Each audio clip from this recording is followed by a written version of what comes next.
through it. Just want to pull out and look at some more. Again,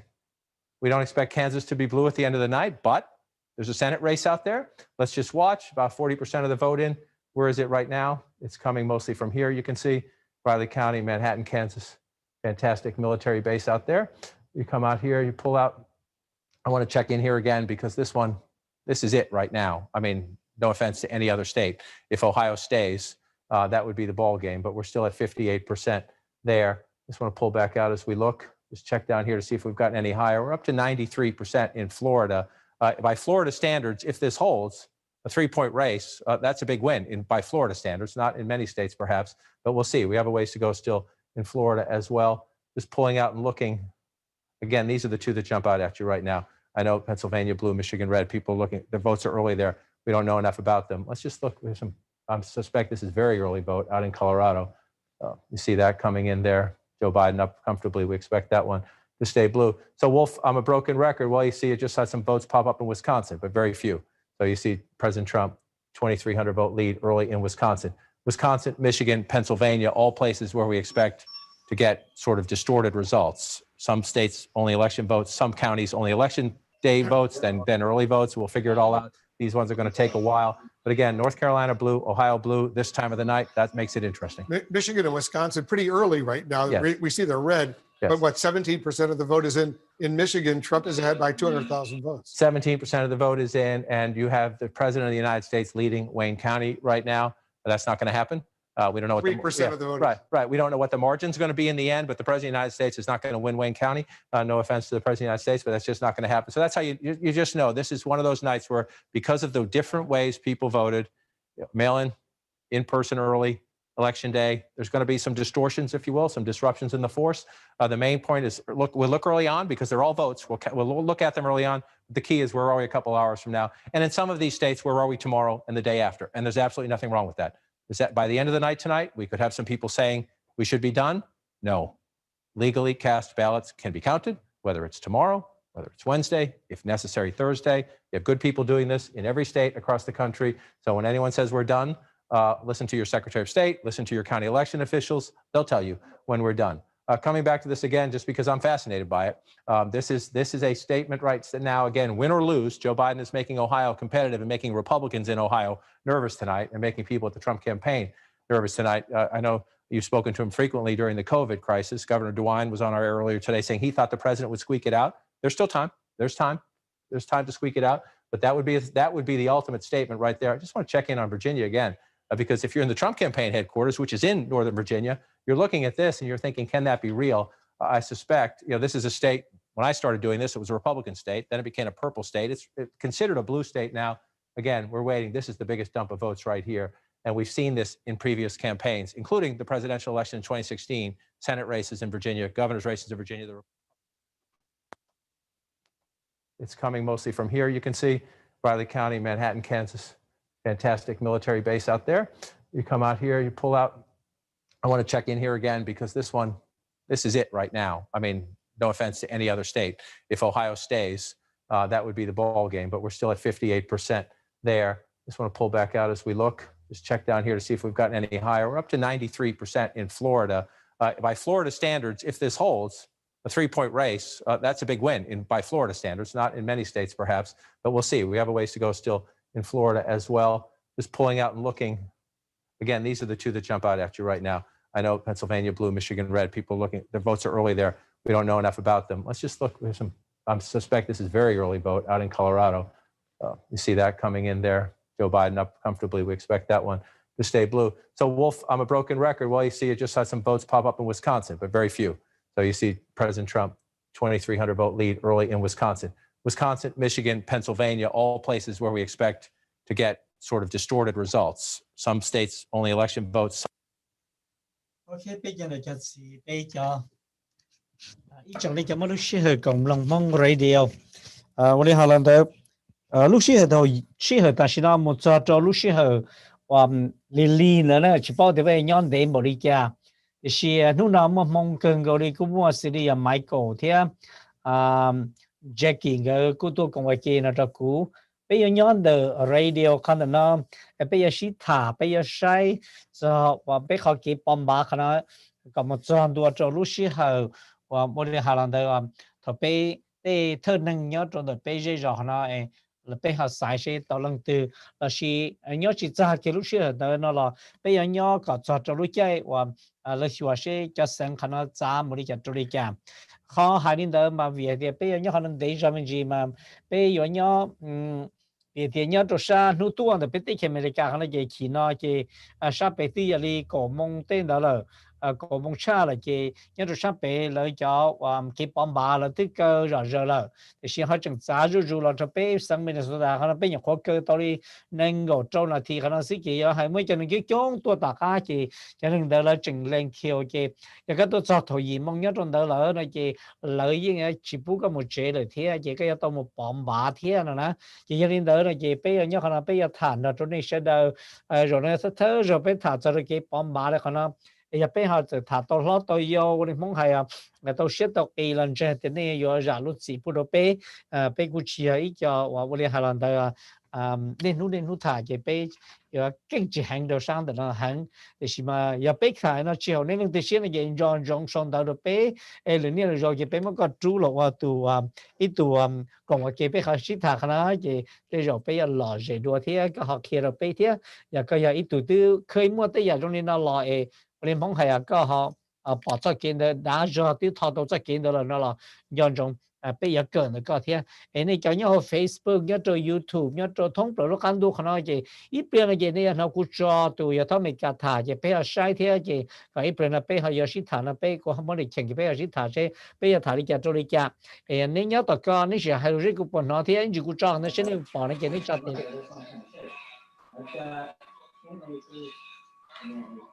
như chung à của nhà máy của trong nhà trong xe tổ chức này. Okay. Somebody have a lot of echo or noise in the back. Can you turn off that thing? Okay. Check it up hai lúc nó. Yung cái hindi là sẽ cũng chỉ nó có đó.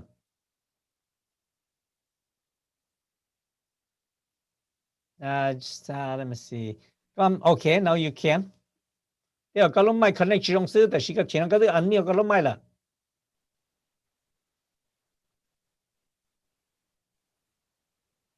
Okay. Okay, no lo. Okay, she turn on it, Yeah, cái bên nó có mà. Okay. Now I'm gonna tell you wanna introduce yourself so everybody know where you're from and where you at, and then if bên mà lên mồm lòng khó bắt đầu xài mình đây cả cái này nếu bỏ bên cái bao tổ cá là cái này nhớ cho hồ CNN nữa, bên chỉ mua cho nhớ cái đó còn được phổ bên chỉ mua cho access cho người cái bây giờ tao xí rồi cho source nó cho là water bên họ kỹ sĩ thà, bên thì bỏเลยกับbên sẽ được bỏ at the same thing, bên thì bỏ thì dùng đi cả thêm.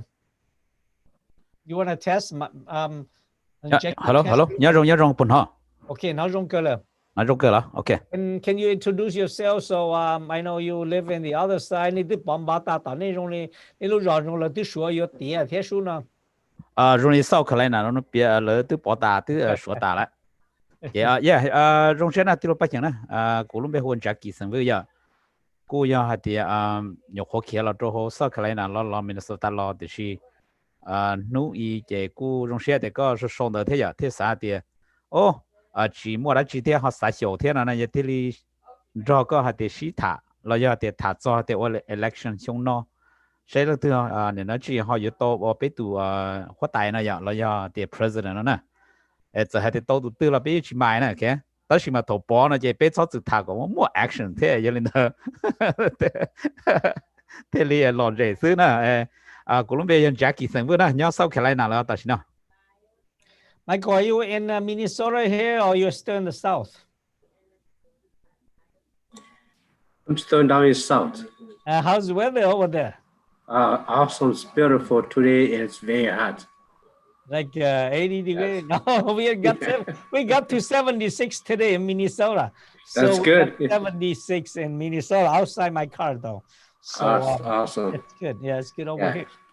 So it's good to see everybody. Thì lúc bây giờ có tôi kia là nhớ nào nói chẳng đủ tận lý sự chỉ tôi đo snow này à. Oh yeah, we got a few snow. We're gonna get some snow, but it's coming maybe later.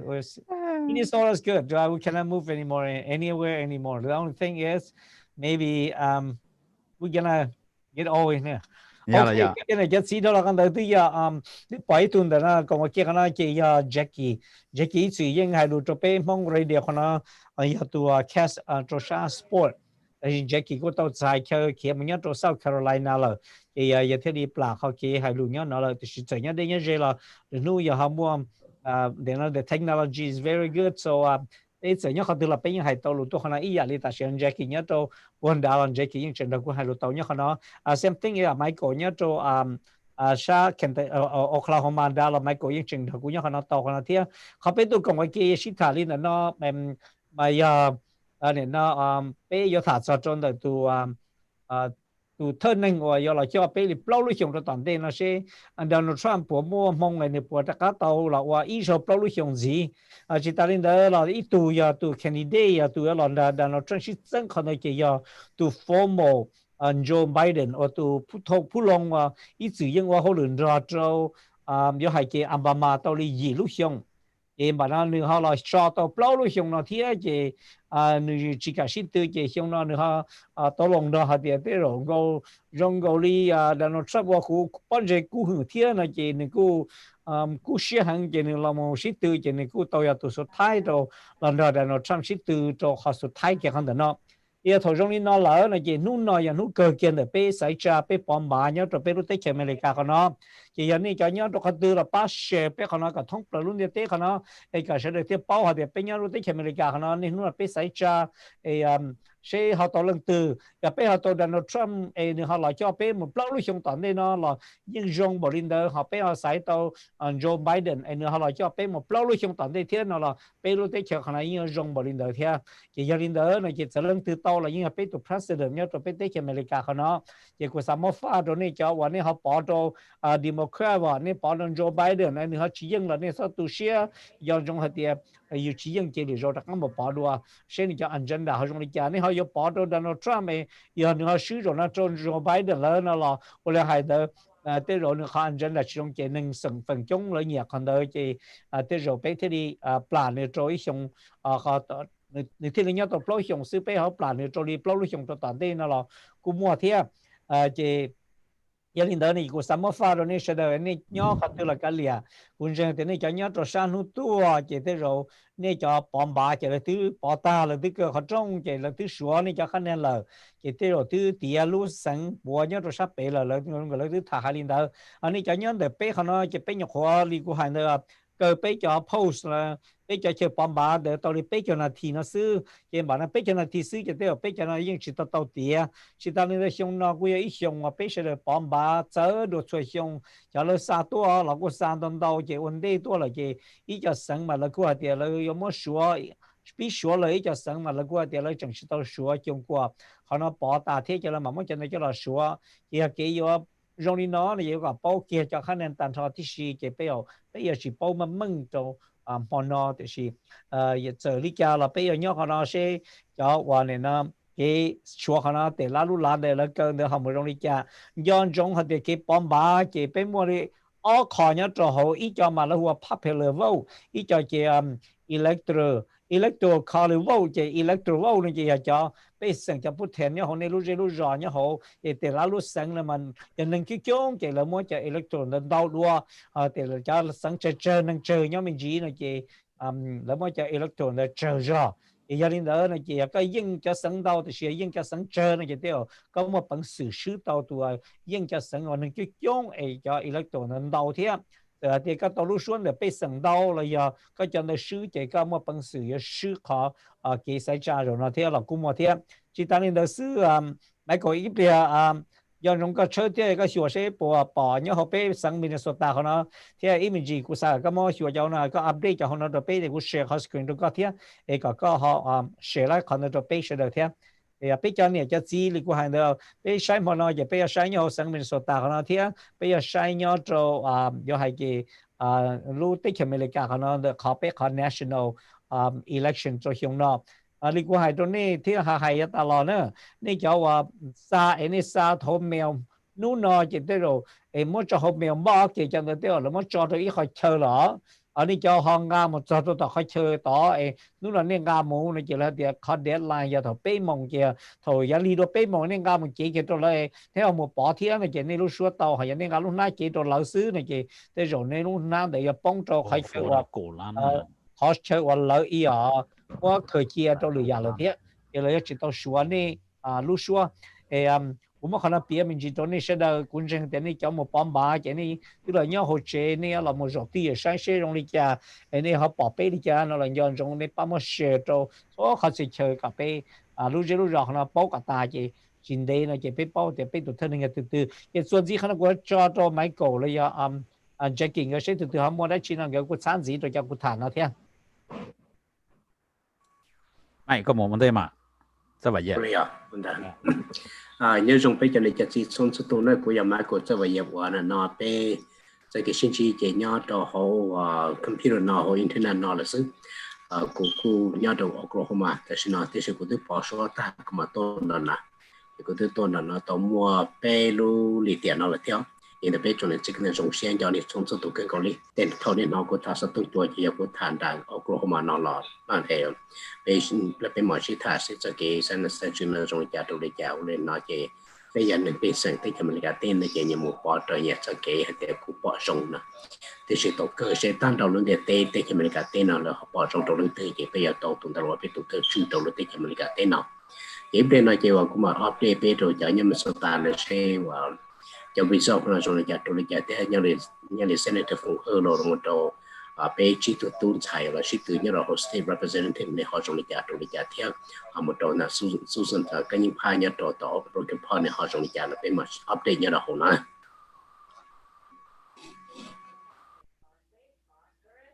Jackie, you want to say something? Okay, của mình chúng tôi thì chỉ là để thảo cho election nó chỉ riêng bắt đầu cái việc mình chỉ là giờ từ lúc bắt đầu但是我还是明觉得被我那要的前面干了嘛，做路保险，做保险的呢，也并没谁扎的是，这还得谁扎到 Democrat Republican 了，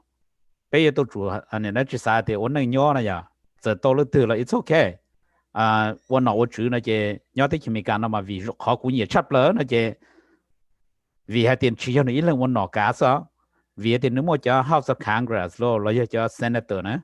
也要点呢，这还得多发达呢，被多发达了，要得多president 的呢，也有的钱了咯，那么叫政府的那么有我这叫债的别说的是，也得呢叫债的那么头叫呢那去 Congress 的叫 senator 了，那就那马里老多都 president， 也要得头老总到了那就都 president 到背后要得呢 veto 了到 veto 那么是ถือ到点呢，这里装的你去晒那就头背后去打理是，ถ้าเปียลีนอก่อนเนี่ยนะชีไปจนเนี่ยจะสีห่อ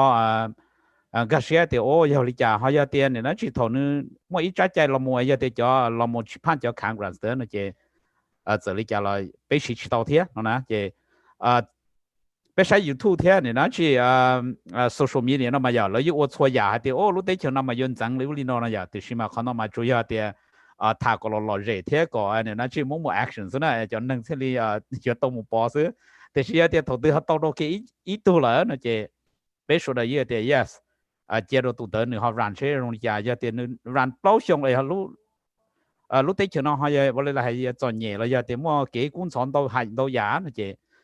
ต่อการเลยจะไปเขา大家ใส่ใจ到เปล่าตัวอีตุนสีที่ยี่เลยออตัว大家ชิสังจะไปที่เลยมั่ว chance เดียโอเคไป要保到ตัวเชื่อวิธีไปสัตว์ตัวรู้จุดเชื่อนะยาจะถามน้องเท่าไป要ถามจอเดีย要วิธีจะที่ไปเฉียงก็จุ่มเชื่อว่าเราก็ผมว่าชิถามอ่ะยังได้จุ่มว่าชิถามนะมากูละนั่นที่ไปถามเจ้าน้อยก็จ่อซื้อหล่อเขาชอบขี้เชี่ยวจ่อยังหล่อเขาชอบลงเชี่ยเทียนนะอย่างนี่ก็ไปไปยังว่ามันเขาต่อจะไปชอบ offline เขาไปถามซึ่งlet me say this first yeah okay เจเนี่ยนะที่ไปมาเป็นยังได้เขียนน้องนะเจใจได้เขียนน้องมาหนึ่งตรงนี้น้องมากูที่เหยียนะเจเขาอยากได้ยศโรงเรียนมั่วถาเจอให้ได้หรือรู้ได้เฉยนี่เลยได้ชัวร์แล้วมันอยากเขามาไปถาไปมันเจก็สุดดังกัดเสียที่นะให้ได้วันนี้มีการคอสซิสต์นะเขาโรงมันจะเขาหรือรู้ได้เฉยเนี่ยคอสซิสต์นะโรงจานะเจมั่วปีจื้อให้ได้นี่เลยชัวร์เต้รัสเซียเต้อยากเลยเราแบบเจอเป็นแต่สิ่งนั้นเจนี่เลยชัวร์มาpresident จีเจนี่ว่าจงกวนหนึ่งเราหนึ่งอีเจนี่หนึ่งเตออ๋อเจนี่ยศตัวจุดตัวมันเลยที่ใส่จ่าตัวเชื่ออันนี้ที่เชื่อมีการมาเปล่าชงตื้อนะเจไปใส่จ่าตัวเชื่อละgiờ lên đó giờ hai tiền tao bài đến là thầu chỉ tao lừa mà bé thả có một action nữa, ok mà ô cho lên niệm một bộ tờ để giờ tiền mua lỡ nó chơi bé cũng học chỉ trong lên tờ thế nó ok vì thì lúc đấy cho nó mà như democracy này vậy chơi thầu có dùng bỏ mà có mà cha có tụ cái tương giấy lên mong hải là để xíu thầu bỏ tao là nó chơi bé thì hey you know what bé số đấy giờ ý hải năng nữa mua càng tụ số ok còn nó mà cũng chỉ để thả để số bé tụ bé nè để xíu mua càng lớn nó chơi là để ô giờ tỏi bé chuyện nữa sẽ nữa bé sai sẽ nữa ô đi trả nó xem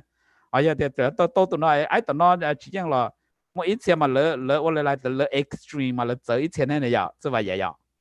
mà lỡ chỉ trong nhiều theo giờ tôi ấy nói trái nó phải chỉ ta rõ nó chỉ nếu phiêu ô phải một trong chế luôn một lỡ chế nó chỉ cho nó là màส่วนโตnhân năng mấy cá nó chỉ lỡ chịu qua nữa họ chỉ một ít xe nó chỉ lỡ ô lên nữa nè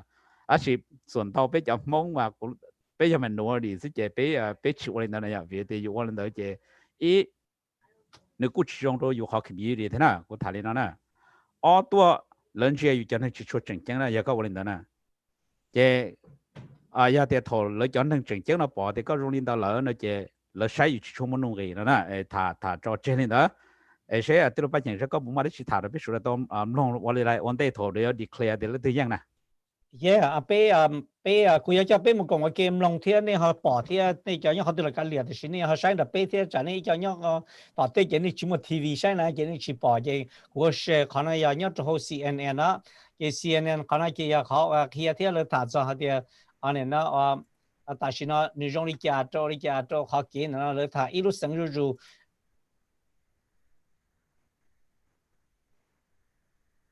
แต่我这玩意儿是ถ่าย是吧这不行，这玩意儿都塔了。Michael, are you on the line? You mute your fight, you might. No, I don't do塔了呢。No, chia. 你对全部我们录microphone 那呢？I'm not sure, but let's see here. Yeah, 你对我录microphone 嘞呢。Some counties only election day votes, then early votes. MO of the Biden campaign from the beginning was to rebuild that blue wall. And there's also another state that's going to come in later, which is Arizona. And that is still one that the Biden campaign is really hoping to finally flip from red to blue. Yeah, and I think that we also are looking at a situation in which Biden is not maybe expanding the map as much as they might have hoped that they would. The states that they thought that he had a good chance, maybe because of turnout, maybe because of demographics, are tight, which is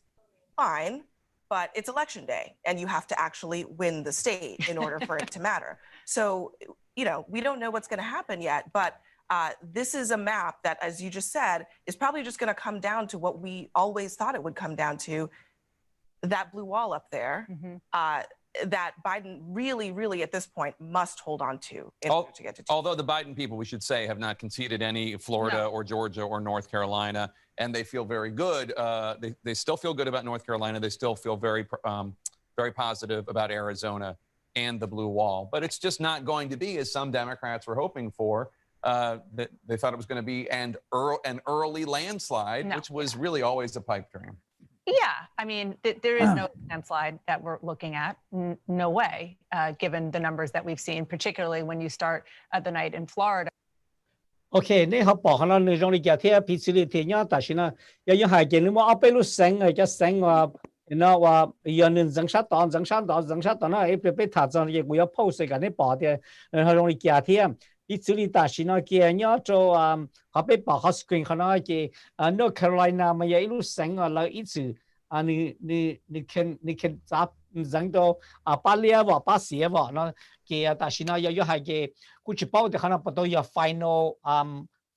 用过了要 80% 来讲的 estimate 来讲vote 的用了 80% 了给 80% 给你谁可能给你保人说了给保we see the same screen 的要9% Biden 到可能到如何的了Donald Trump 到了不久以不是好像我讲呢一直都升 Virginia 看到那这let me see here 去保的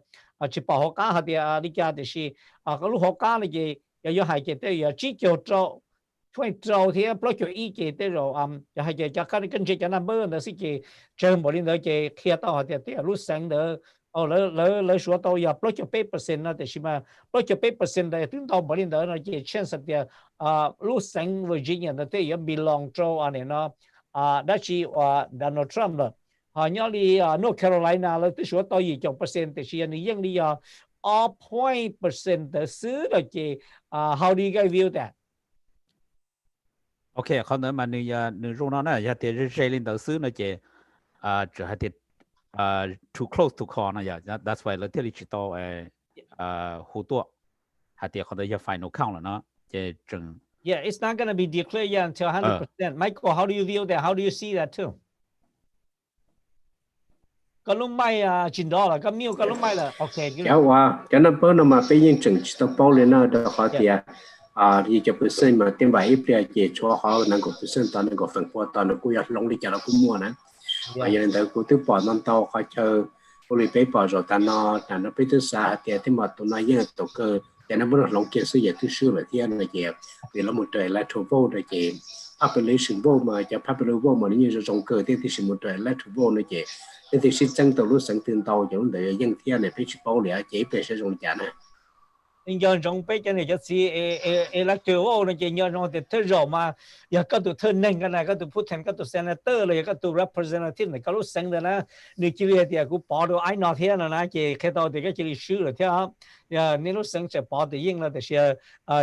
cho nó tao này chỉ theo you could possible turn to the other way either green or red thì sẽ thì tự nhiên nó Carolina là chỉ này tao giờ cầu chỉ cái electoral nữa giờ trong này đó nhớ đi lúc sáng Virginia ở bên cụ thể đó này bắt đầu đó giờ thì tự nhiên trong lúc sáng đó suppose này thì ở những hội project paper xem xứ giờ thì tự nhiên lúc sáng đó này chỉ lấy những cho tụi number electoral nhớ trong đó thì giờ dù những tụi này chỉ tàu đi tụi number còn đó gì tôi cho khán giả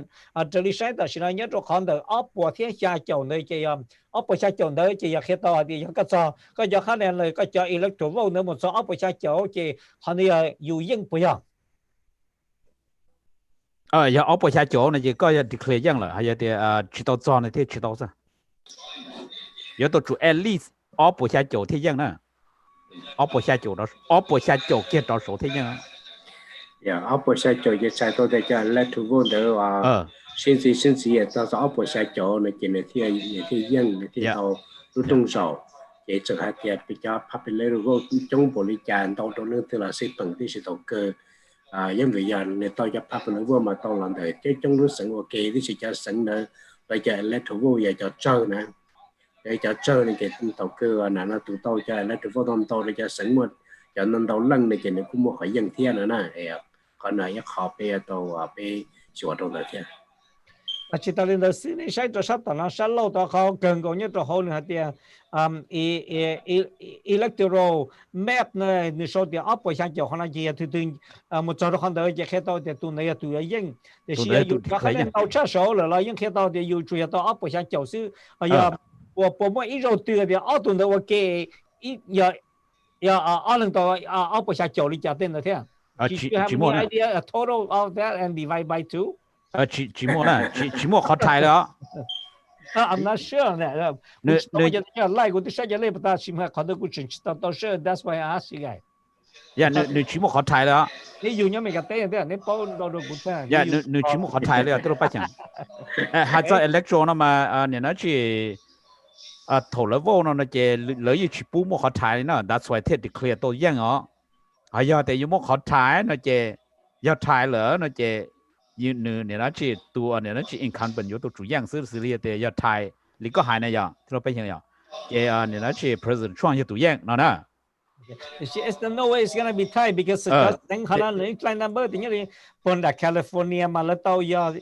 chỉ cho chỉ địa ya học bên lúc sáng Minnesota này cầu ya mấy cầu ya đã Oklahoma này có ya butcher mấy cầu là nó ya cầu chú theo của tôi chỉ nhớ khá sai nữa. Yeah, that's okay. Mà chỉ mà nó được họว่าแล้วkhiเขามาเกี่ยยังJoe Biden ลี่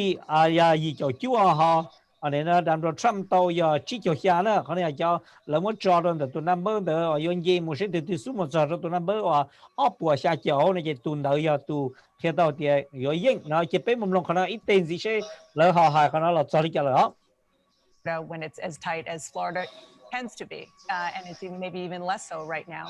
as they continue to count the votes. What's interesting is Florida, one of the reasons why the Biden campaign thinks that they're doing not as well as they'd hoped is because they're really underperforming with Latino voters. Right. They're hoping to change that dynamic in a big way when Arizona starts to count the votes, that they're hoping that that is what helps to buoy them in Arizona. Yeah,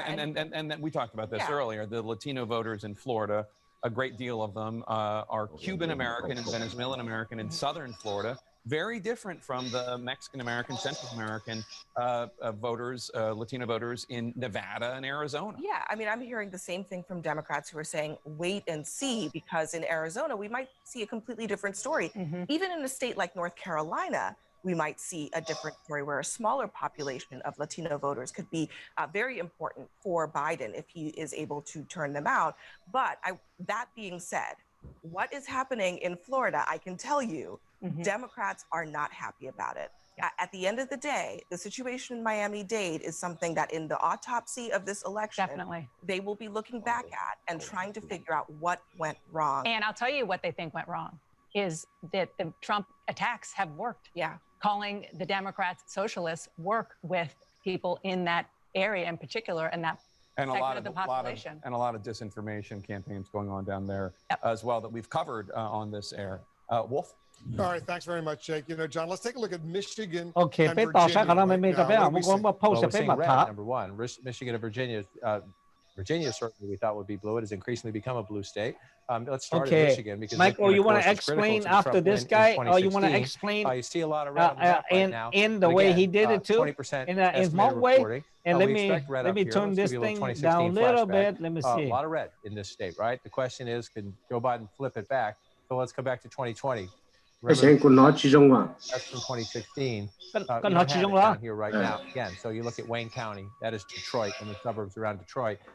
Donald Trump leading right now is 3% of the vote. So this is a tiny amount of the vote here. You come up to Macomb County, 35% of the vote. If that holds, Jackie, that's a big how deal. do you? But again, it's 35% of the vote. 2020, Okay, legendary home of the Reagan Democrats. You go back to the 80s, who were the blue-collar workers disaffected from the Democrats, supported Ronald Reagan. This is where the studies, Stan Greenberg, the Democratic pollster, did a lot of studies there. If you look at 2016, Hillary Clinton lost Macomb County by 10 points and change, 11 points there. And so this number here, if that holds up, that's a huge deal. That's Okay, we're not gonna do anything on that. Let's talk about what we're gonna see. 你บอกเขา啦，今日對人啦，嘛你 explain 佢啲頭先做Biden 英Donald Trump 英咪為Donald Trump 英呢咯，但是呢兩年咯，嘢你บอก你冇真係揸到咗啦，嘛睇到地拉路 county 的，因地拉因為路上 Michigan 看到嘛要係嘅，像我這個州呢，都 Hillary Clinton 英呢咯，但是嘛 Donald Trump 英呢咯，對係對英嚟，我哋做咗香港呢，就根本把mình做咗 Michigan 的呢，但是呢 Donald Trump 英佢可能嘅睇到啲 Donald Trump 到可能到要你chỉ cho bé họ Joe Biden tao đi bé cho nên gọi chúa sư nè lấy nhiều khối số tao giờ nên gọi percent để cho đầu sư này chị khi tao họ thì lá lú để chừng phải cho liên liên này thì giờ thì lá lú kháng tỷ nhớ rồi chính trả lại kháng thở nữa nè I gonna let you guys talk on that too. Giờ có hay này nên chỉ họ mà lấy chúng mua bị giữ hay thì oli thọ ở chế của châu này giờ Hillary Clinton nó giang lúc county từ thế lúc county từ nó giờ tại sao nó chỉ là thả cho thì oli Detroit county này là họ lần thứ hai tụ lý là nó này chỉ là thả con mà tiền nên nó chỉ Donald Trump lý Detroit county là nó nè nó chuột lên đó sao đấy thì nó vậy có một chuyện gì đó nè cũng chỉ mua pretty much any thứ summary ta chọn từ hai tiền mua cho là một thả cho giá ta đâu là một trong tất nó sẽ dùng để cho lý giải này cho lấy cho computer mà lấy vào tôi dùng để bên bỏ tôi dùng cơ liệu. Michael, you want to explain a little bit on the Pennsylvania down there a little bit? Pennsylvania. Nhớ học ca nữa nè. Cũng chỉ bỏ rồi giờ cũng chỉ cho yêu. Oh, okay. Then that's fine. I'm gonna explain that. Hậu cá là mà này bỏ nhớ cho hậu cá của nó trên cái Pennsylvania president nó cho nó lấy những cái số tôi là cổ percent nữa, cổ percent nữa không là chỉ ta lên đó do hai chị nhớ cho lúc sáng Pennsylvania những tí những mình tôi cho electoral vote lên đó cũng bỏ nó này bỏ nó giờ ở bỏ xa chỗ nó giờ tụi tôi lên năng gọi cho làm gì đâu có cho lên nhớ từ non đó chị thì tự nhiên lúc sáng đó thì chị này tàu tàn sao không tàn đâu chị nhớ đi ta xin nó kia là chị lấy nhiều cái số tôi cổ percent sĩ chị cổ percent là chị là mất lại hạt thì Joe Biden nhà tụi ly khả năng là giờ tàu chỉ cho 0.2%, Donald Trump tàu chỉ cho apply cho 3.2%, chị ý mình chỉ phải mà hiểu sẽ trong đi cha nên bỏ cho sáng or là nhớ cho khả năng nó cho khả năng tàn cho mà cho sáng nó xử lý North Carolina, Ohio, Florida, Michigan, Pennsylvania, Texas, Virginia cho sáng nó chỉ cho sáng tới rồi mà nên cũng muốn dẫn một cho lia tới rồi mà nên dẫn rồi cho xía cho chúa đỡ cho xía đỡ nó chỉ cho nó cho lời shit sáng ta ra nó chỉ lần tự nhiên cho sáng khả nó chỉ gì đâu để nó luôn sáng hoặc là ít chữ mua mà ít cho sáng bây giờ tới khi mình lấy cả khả nó mà ít cho sáng mà nếu như giờ Democrat gồm gồm sĩ chỉ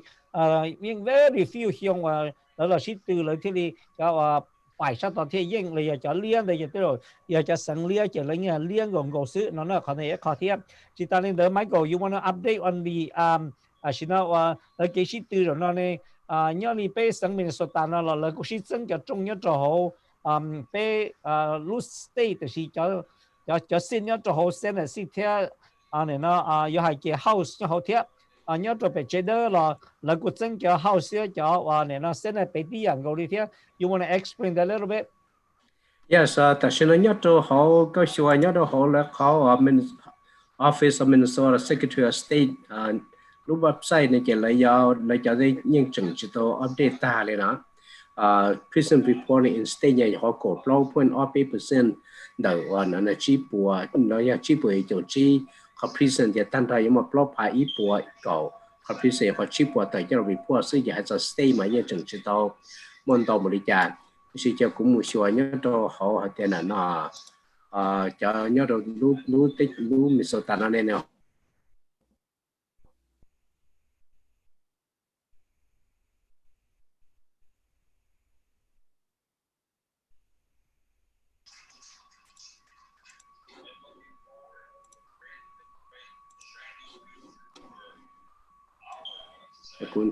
cũng trường chơi cũng là cũng họ nó có tao cũng to tao lại thì tiếp lên nó này cũng chơi tao lấy trả thì mình cũng mở cái là cái patient hạt tiền cho cái sẽ trả rồi lấy trả nhớ đó whole state ya nhớ họ phải lúc sớm sớm ta nó muốn tự chế đó này là và một tổ chức president này họ lấy trả này thì và ta mà bỏ trong cái tiền Tina Smith ya Tina Smith tu tụi nó để sĩ tương đo này vậy Tina Smith thì họ xin tàu mình chỉ là thiên à thì governor này chỉ nhớ đó họ president này chỉ nhóm số ta nó này chỉ trong đi nó Joe Biden của họ tàu mình chỉ tàu Trump thiên là thì mà cho nó vẫn chỉ tàu finalize chỉ phải in chỉ tàu bao nhiêu rồi xong cái đồng bọn nó thiên ý tiền này chỉ sẽ cho nó vẫn họ trong cái trong cái chỉ mà update phải sửa đổi thiên.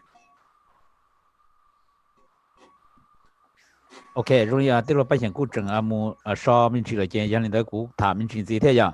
Giờ hai tiền này nó chỉ bé watch chia nó xứ họ giờ tiền bé cho nhiệt chỉ trả thông tới trời giờ tiền họ tàu bỏ nó là cô học kia tôi được bé hai tiền lên đây bồi nhiệt thế này nó giờ WISK cũng chỉ cho trời vậy. Giờ bé là cô giờ tiền watch chia thế nhiều khó hiểu tôi nhớ được lúc tới trời nó chỉ bé hai số tung chua nó là chứ hai tiền chia về thì chỉ tàu cờ lo từ cháo bùa lo xứ nó cho nên cho chỉ lên xong nó chỉ là ốp hàng năng够bé khó cái xảy ra là thì sĩ tư quân nọ quân chữ quân phát tài nhớ trong lúc tính mình cả nó ốp hàng năng够nó do thế này họ bỏ nó là nên họ cho bé sai thì sai lần thứ họ dễ dàng ở tôi giờ là sĩ tư final nó chỉ tụ thi ý do Donald Trump họ tụ thi ó chỉ do Joe Biden đó giờ ốp hàng năng够toàn thế nó chỉ sẽ lần thứ họ giờ là quân nọ mộtส่วนgì giờ lâu xong rồi nhớ cho họว่าcho number nhớ cho họ Minnesota nó giờ tan rồi cho county report to the federal level nó chỉ năng够一路 county tan rồi cho下路 county 能够一路 county nó report xử lý anh đó nhớ cho họ nó này cũng chừng stop out ta the state nhát tròn tại nó và Dan President Donald Trump theo Michael Pence cái này chỉ nhắm một số tàn từ nên go lúc present này là report thì tàu giờ pay cho pay percent Joe Biden và giờ tụi làm shit từ tròn tại này chỉ report tàu giờ low percent cái tí con nó mày nhập khối do nên go lúc county sư chỉ pay cho stop bao liao muốn họ tàu đôi đi cho gì muốn lười tụi tia thì là tàu lại cho số của tàu trời cái của họ một sai nhớ rồi pay họ nhà nó vào US Senate nên trong cái US Senate nhưng mà số ta nó mà bên mua Tina Smith này cái này tàu ya họ nhớ họ nó chỉ cho gì percent cho report họ cho vào này nó Jason Lewis này cái này là report ya pay percent số một cái nên đó là khu mua ở bên tu theo những từ grassroots legalized canopy ya liver stamper này cũng tao ít hơn tao ya 3%. Ở mấy tu Kevin O'Connor này legal marijuana now này kìa này tao ya 3% này kìa cho nên nhớ được họ này now state nhớ thì US senator nữa là bé cho cái tên là Hmong nhớ liền thì bé mà cho tôi tên là sĩ tư của nó trường đại này kìa nhớ liền senator phòng hơn là Blue District cái Senate District mà tí trường tàu report ta theo cái bé trường stop bao nhiêu là xử lý luôn này cái xử lý luôn mà là tư nhân và nó report cho là tàu theo này cái khu này nó stop bao khu bỏ mình chỉ để xử lý khu tàu cho này tổ phun này theo này cái bé mà liên mô ta là cho rồi cho làm cho họ tiền nhập vào cơ thôi gì tăng là suy chế gì tăng một cổ chi gì tăng một bây giờ phân trường bỏ nên một bỏ số này cái lấy cái tàu cơ thế là họ vì ở một tổ COVID của chùa nó này chỉ sẽ là theo canh bây giờ họ ô lược canh này chỉ là lọc canh thiên này chỉ là khu của nhớ tỏ tiền để cá tỏ bỏ số lại này chỉ lấy tàu tiền để bỏ số. Yeah, mà lấy thì giờ có một trận để cho cái cho cá là cho line nữa, cái đứa make line nhất đó là cái chỉ là gì mong nó là sự kia có mù này cái cho nên là trong cái kiểu họ đây cái là cái chạy cái tự chỉ đạo.也可能一开始都有路线，但是那么跟看呢，要 precinct 嘞，要去帮忙的，对着老对着到老对着到对了，不整么对了整是送达对了，估么对，要对整老好帮忙了估么。chỉ ta là sự bên nhau rồi sa cổ tế sa nó tuôn là bên tế khi mình là cái là cái sa bên mà lấy những pi cơ rồi bên lo là bên nhau rồi sa đàn nó là cái bên thế thì chẳng nhau là cái sa California mà ta xin nó tới là chẳng ta tỏ bỏ thế nữa cho họ sang đàn nhưng mà hai cái là nhập khối giờ chỉ nó chưa mong con nó cái ta mong xin là cái hai cái đàn là mà là chẳng chúa đi sớm mong tận đây nó là cái awesome mong gì mà bên mà đi chán rồi mà cho họ đó hiện đây của tiền tiêu bên nhau họ để sẽ bây giờ update tao rồi này lịch update and let's go back to see the other screen sẽ là họ thả lịch kỳ lịch cho bé họ và cái đó nó thế sao. That's Michigan, but this is very, very early. I just want to pull out again. Votes in different ways, and so we're going to see some swings, and sometimes they're going to happen quickly when new votes come in. The President of the United States now leading in a state he must win, battleground Ohio, 50.8 to 47.9. 70%, still a ways to go. And as David Chalian noted earlier, we're waiting for some early vote here. We're waiting for states to count their votes. Some are doing it in a different order. Early voting, mail-in voting, and today voting. We'll see how it plays out. Just want to check to see if the margins are changing at all as we play through this. This is a big shift. This is a very big shift on the map. President Trump, Ohio goes back to red for now. We're not done. We have a ways to go. 30% of the count there. You're looking at Pennsylvania right now. If you're looking at this map right now, let me just pull it back out a second. If you're a Democrat sitting at home right now, you're looking at this map and you say, oh my, it's happening again. Pennsylvania, Michigan, Wisconsin. If you're a Republican, you're saying that's what we needed. Here's the thing.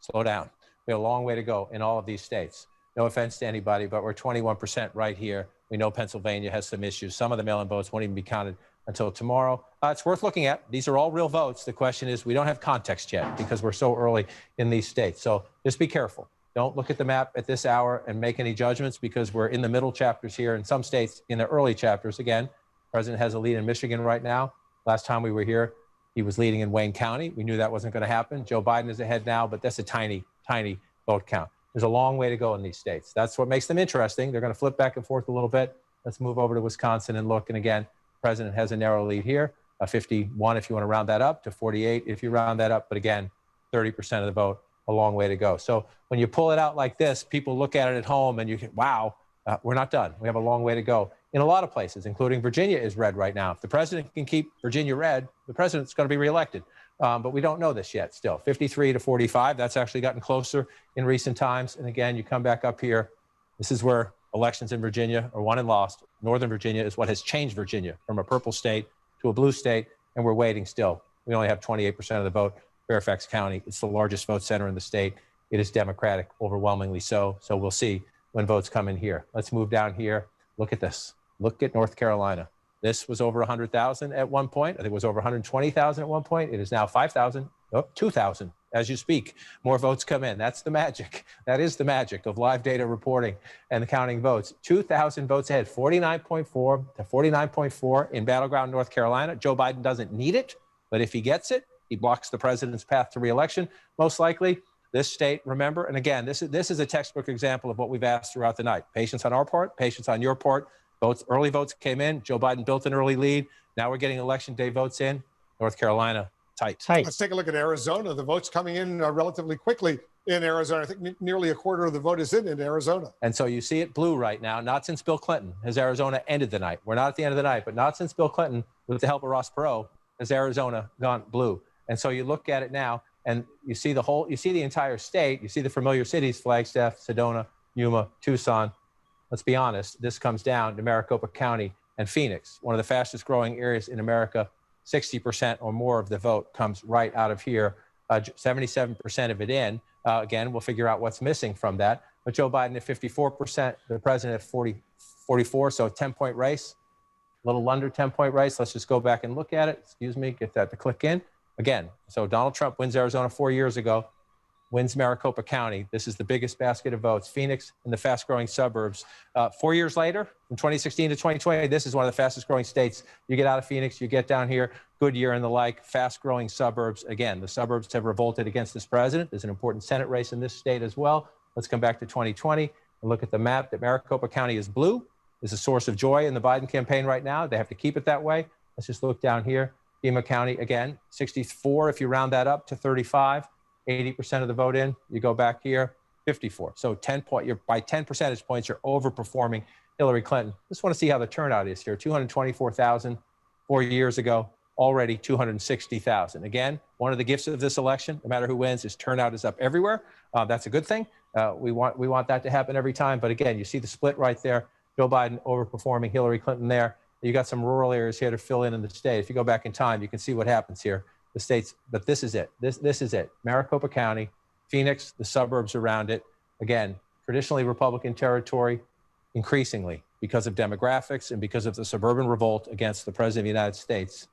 Maricopa County, if that holds up, that's the ball game in Arizona, but we have a ways to go there. The biggest piece of the state, Joe Biden doing what he has to do otherwise. And again, Wolf, we talked about this before. Both campaigns look at the last guy's map. So you look at the Trump map from 2016. If you're Joe Biden, priority one, hold every Clinton state, and then look for things to flip. If you can flip Arizona, you're chipping away at the president. So the main priority for the Biden campaign is that blue wall. Let's come back out and look. This is the main priority. Flip these guys back. Pennsylvania, Michigan, Wisconsin. If you do that, that's all you have to do if you're Joe Biden. That's all you have to do. But your backup plan, get something else, right? North Carolina is your hope. That one's getting close. If you can't get these, you go over here as well. You say North Carolina right there. That's 1,300 votes. Basically a tie, right? That's basically a tie. Again, if you end it that way, you win. A win is a win. But we got a ways to go. 86%.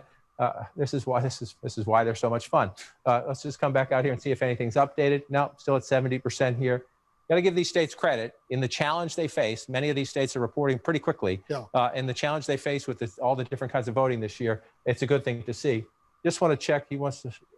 go back to Arizona here. I was going to check the upper Midwest, but as you see 70% of the vote in here. And again, let's just see here, 70%. So 4 years ago, more conservative part of the state, 51. This is where we are now, 51 to 46. Let's just go back, 48. So the president actually doing fine here, right? Doing better, at least so far, right there. 26,000 votes now, 25,000. So the president doing better here, running up some votes here. The problem for the president, when you look at it this way, then I'll come back to 2020, is that's great. That's what you want to do. You want to do better everywhere you can. The issue is way more people live here, way more people. And so You get 798,000, 77% in. Let's compare that to Secretary Clinton 4 years ago. She had 702,000 to end the night. We're not done yet. And she was at 45 with the president at 49. They had never seen this kind of turnout. That's game changing. If you can keep that there, we're still counting in Arizona. And again, that would be a flip if I can walk over. And again, the lines between a half hour and in some cases an hour. We talked to one guy who waited in one line for 2 hours. He was in the wrong precinct. He came over here and waited another half hour or so. So that's the situation. So Michael, right here is your city, and they still in the loss of that. Record number of ballots So were cast in this election. Let's do that. And Let's follow up on that. counters have been hard at work making sure every vote counts. Eric Shallou's live in Minneapolis following the counting of ballots in Hennepin County. Eric. Hey there, guys. We're here at the Hennepin County Government Center. Throughout the night, I've been getting updates from election officials, and I just checked. More than 98% of the vote has already been sent from Hennepin County over to the Secretary of State's office. A big jump start coming here in Hennepin County with the record number of absentee and early voting. They were able to process those ballots, getting them ready for that moment at 8 o'clock when they could hit that one button and tabulate the results and then send them over to the Secretary of State's office. Election officials telling me those precincts that you're seeing coming in now, as I mentioned, 98% of them includes all of the voting for today at the polls, and then those absentee ballots that got through most of today, everything before turned over to the Secretary of State's office. No major problems, election officials telling me here in Hennepin County with the equipment. Smooth sailing is how one described it. My colleague Jay Coles is over in Ramsey County with how the vote count is going there. Jay?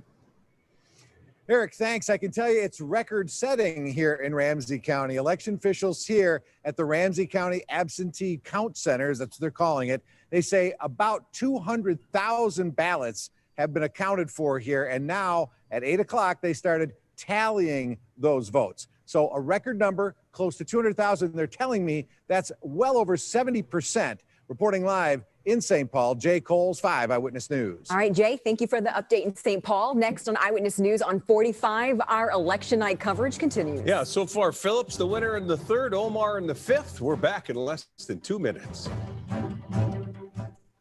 Okay, they lift our spirits when times are tough. Their love, enthusiasm, and wagging tails capture our hearts. Minnesota-made Nutri-Source is the best way to show how much you love them. Sold only in your neighborhood pet stores. Nutri-Source Pet Food. A family board-certified dermatologist. Here. Okay.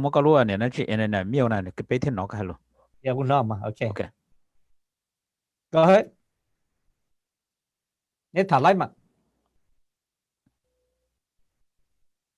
Go ahead. Michael, mute your mic. Michael, you unmute your mic. Okay, there you go. All right.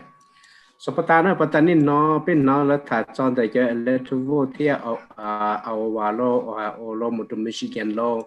Pennsylvania law, muto North Carolina no man no fi hate ya no just state wa lỡ là nó như vô nhiên bị post ta thì bé bỏ từ là tu đây giờ bé bỏ trong cổ thì lấy ta lỡ lúc một giờ này cô trường sẽ tàu thiên này giờ trường số cho vô tàu tía ya bé mới số tàu là một chỗ cho vô nó mà giống như thì từ tàu cho stay và cho nên nó là thứ tàu giờ tụi nó phát triển sẽ thì tàu tụi nó nhá tàu tí cho nó gì về từ bỏ nhá tàu ở California mà này cho lấy thứ vô mà giờ chỉ lần địa cho những một số tại cho cổ lần nó này chứ và ta lấy thả cho mà cổ chi lưng nó kêu là cổ chi cổ gì lưng nó kêu là cổ chi lưng ở Michigan cổ trâu lưng này vậy cho nó vì lúc sáng tư nó muốn nâng trong trên này tàu cho nó sơ chế thì nó sáng một đôi thì chế đó là trong chế thầu trong đến đó này chế là cô giờ sai tàu này nói thầu nó tàu cho vô cho nên là trong nhiệt tụi nó thì tàu tụi nó tàu nó xuống nó cho khó tàu cho đó này chế nếu làm để cho pháp luật vô là để cho biết sừng là một sai nó chỉ lúc chỉ như chỉ giờ thì lấy những vấn đề cần cầu lý thế nào biết sừng một sai tàu lúc sáng tàu chan này chế là nó tụ là nó bị trả rồi thế cho nên một chút từ một thời cho rồi thế cho nên chỉ nếu tàu lúc sáng để cho sau nữa để cho lên thủ vùng đó này cho ta sẽ mà lấy chữ xích dân cho sáng hòa mua cho lên thủ vùng đồng tàu là xử lý là Florida là một chỗ North Carolina một chỗ Pennsylvania Ohio Michigan Wisconsin đó này Texas là một cho nó mà là một chọn đó lo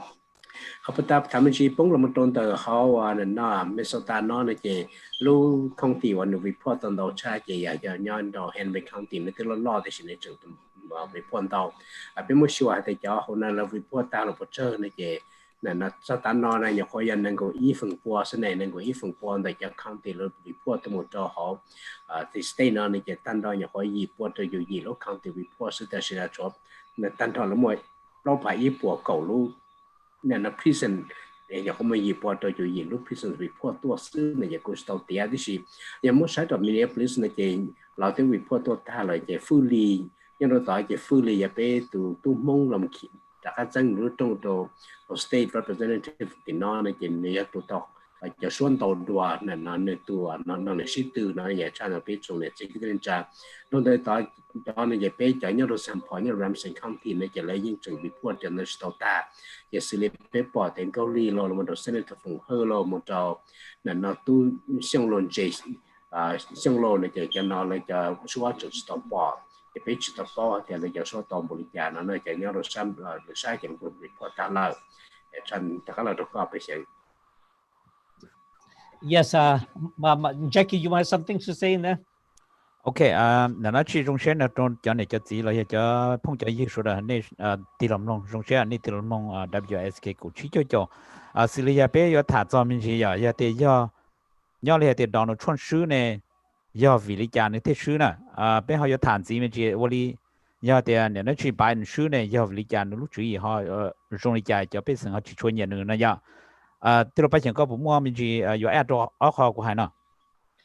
giờ yo hai là cái bé nhau rồi lúc nãy ta xin là bé yo hai cái trong này bé đi bỏ là nó Trump có gì mưa thì là cho bé nó bé cũng mua hồ luyện đâu qua bé cho bé ta xin là nhau họ bé sang Minnesota sẽ bé thì ăn được $8 rồi họ cho nó bé thì bao nhiêu một lần đó là chỉ mà thầu y vấn đề đó là cái bé chính chính cho anh em một số bé nó là tờ là cái cụ chỉ bảo thì用那个chỉ mà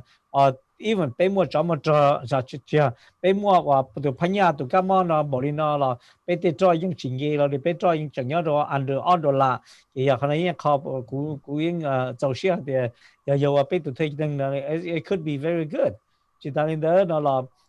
เขาให้chỉ hàng tuần là ยอะmàเขาว่าเยอะกว่าเต้ามาหาเดียติดไทยจะนั่งนี่เลยหรือรถเตะจะนั่งตัวจงไปรถเตะอเมริกาเขาเนาะมาจึงก็เลยสักตัวเนี่ยตัวไปรถเตะอเมริกาเขาเนาะไอ้เกี่ยวว่าเลยเนี่ยเลยต่อซื้อนะเลยเนี่ยเลยต่อว่าต่อเจเลยเลยเนี่ยเลยรถเตะซื้อเลยตัวจิตเต้าเนาะแต่ชิมา I don't know จะ中国哩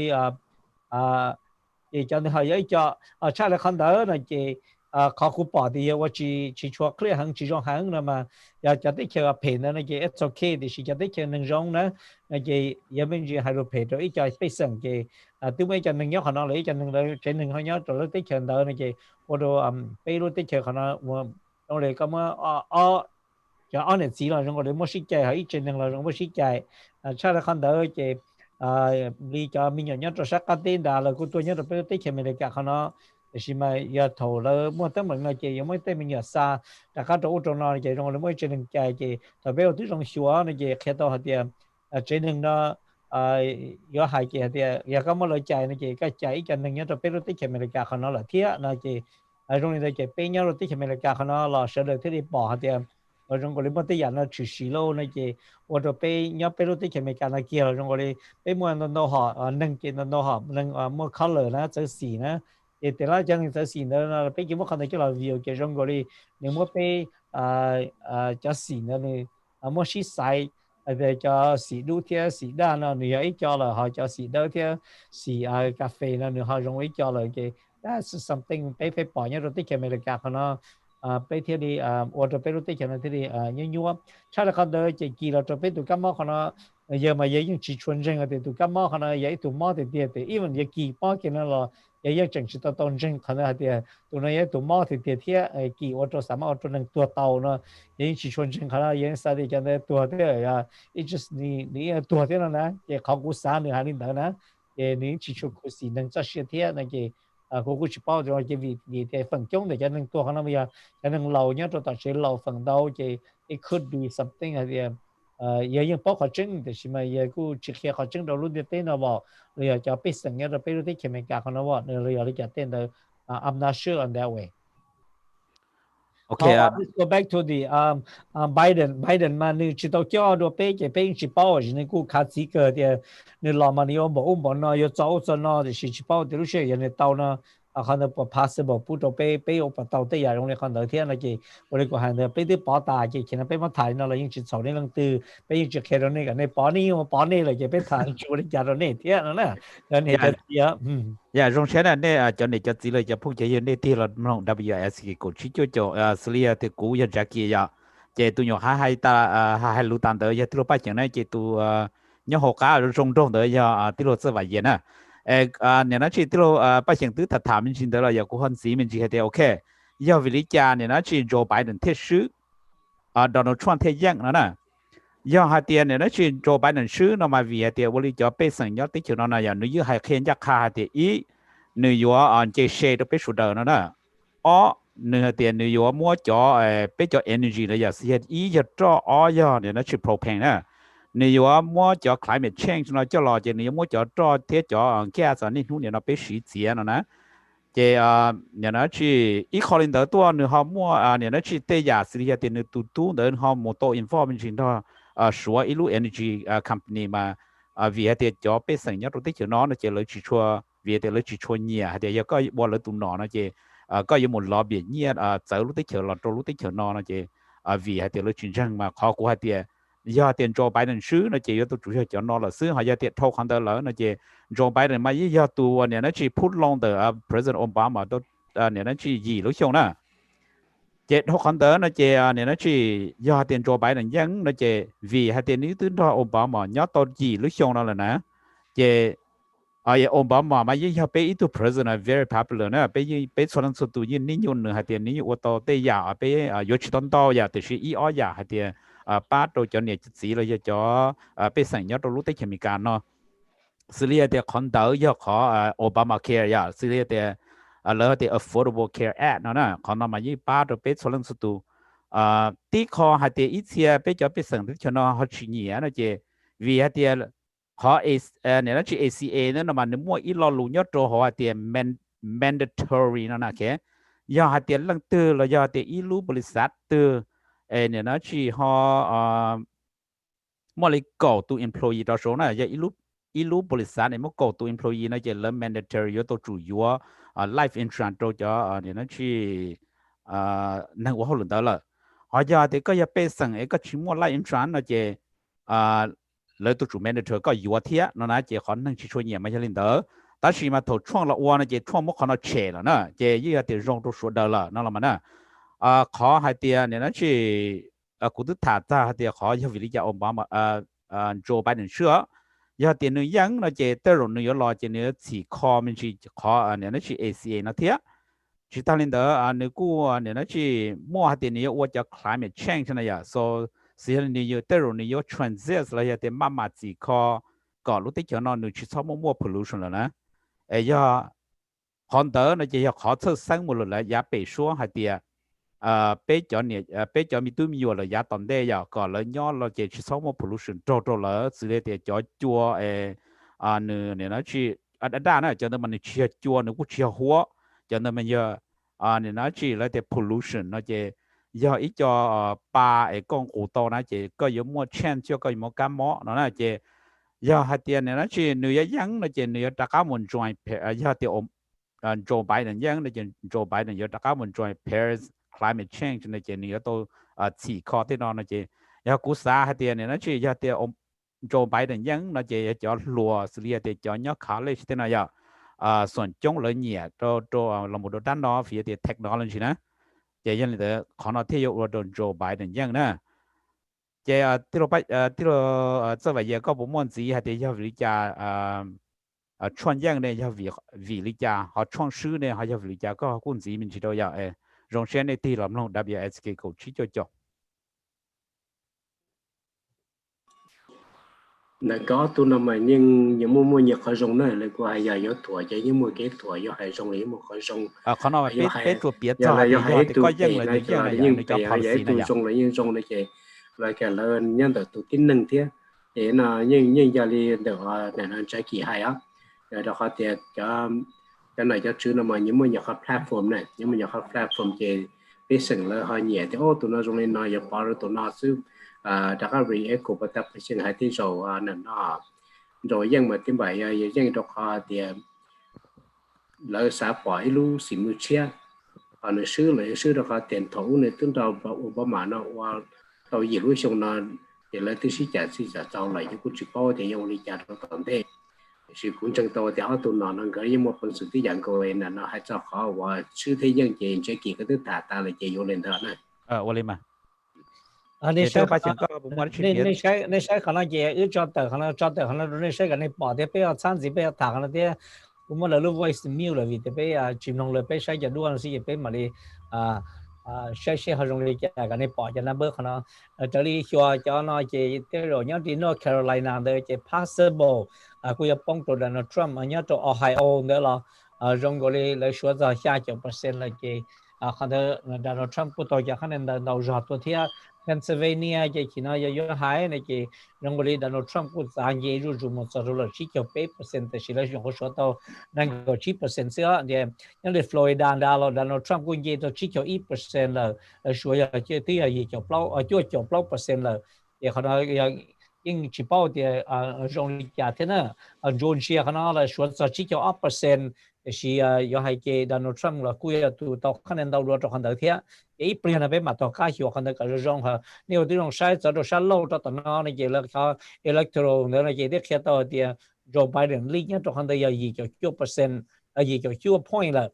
giờ Donald Trump thì sai cho thì sẽ lần từ xuống cái một số cho up của sai cho để cho sang để là cho tao nằm bữa lo lên này bỏ nó Pennsylvania năng cầu đó nó sao thì cho là sĩ cho ok giờ từ một số cho up của sai cho vấn đề cái tụi nó possible giờ tụi dân cho bé họ cái sự từ nó nè dạ trong xe này số đời chúng ta trong này trong chỉ trong phong trào ya này thì làm nông WSK cầu chỉ cho để nó ya bé thả cho cái xảy ra nhất tích mình cả nè mà nó giờ mà bé bom bà thì cái lấy tao số bé cho khăn lấy cho bé chấm bà bé cho số nhớ chỗ ta xin nó kia giờ 우리 có hai donation đó này cho nhớ sở tích chờ này nhớ cho bé tích chờ này họ chỉ nhớ về donate họ TV này họ chỉ bỏ tên nó là này tỷ lệ sai bé gì giờ trong thì bây giờ nhớ khả năng kia sẽ image nó có sao một solution nhớ California đó sẽ họ long lịch trong nó tụi number nó long lịch 우리 này bé kia thì sẽต่อsẽ tụi nó tụi number cái một số đó up của sao chiều cái thằng đó bé mà đi cho chơi đó họ thì bé chừng xa bao thì từ rồi dừng cho nó từ là tụi cho bé một chỗ tạm đây rồi họ giờ hai cái lòng người sĩ cha thế người cho này nó khu sân na sĩ chị hai chị thế bé chơi được cái món đó họ giàu theo thì mà chỉ là cái mà họ cứ hiểu nó thì từ tụi sẽ được họ bỏ đi trả tiền nữa nè Michael, you want to add something in there? Yeah, nhưng gia đình đó này như gia đình phải sử dụng cái hay nữa là nó chỉ bé chỗ lấy cho cái sai nó sẽ họ dùng trả đồ đi trả là cho tổ cơ sẽ lên theo từ dùng bên nó cơ sĩ trả lô có tí có rồi phía trên nó tôi ý dùng nó rồi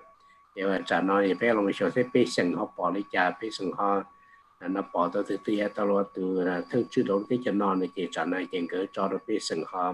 bỏ cái là không có tự nhiên sẽ hay giàu là nó này à thì trả này bé tỏ sẽ bé sừng họ bỏ đi trả nó này thìนี่พอจะ crucial battleground นี่จีนยอด North Carolina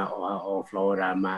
Michigan โล Pennsylvania โล Arizona โล Virginia จะนอนในเจ้าเดียบจะสังกัดฉันแล้วปอดจะในเจ้าว่านะ swing state นะจะในเจ้าตีเช่นนี้ตีเราซาตุตีเตี้ยนะจะเราที่ focus ลงหางตรงบนนอนนะdạ chị của này nó chơi trong xe này nó chơi tiêu ba chẳng tiêu về vậy nè nó nói giờ cũng thì in hút chẳng chẳng cho bé sửa thế giờ nên là bé tuần nó theo tàu xí sâu là xí thải nó trong xe đâu cho này cho gì là cho cái tiền này nhớ tàu va tàu chế là giờ thì nhớ trâu lúc tới chờ từ là ý nó giờ thì bé thả hồ radio nó chỉ nên nó thông tới chờ giờ giờ thì mua Facebook thì mua YouTube nên nó chỉ thay nên tới cũng chỉ cho Twitter là cũng mua thế giờ thì này số là tiền làm long là chỉ nó nói giờ in nó chẳng chẳng hẳn cho tới chờ mình cả vì thì bé tàu sai cha tu bé hay president ya ít xem mà thì thôi cho ya gia đình đó trong xe này tìm long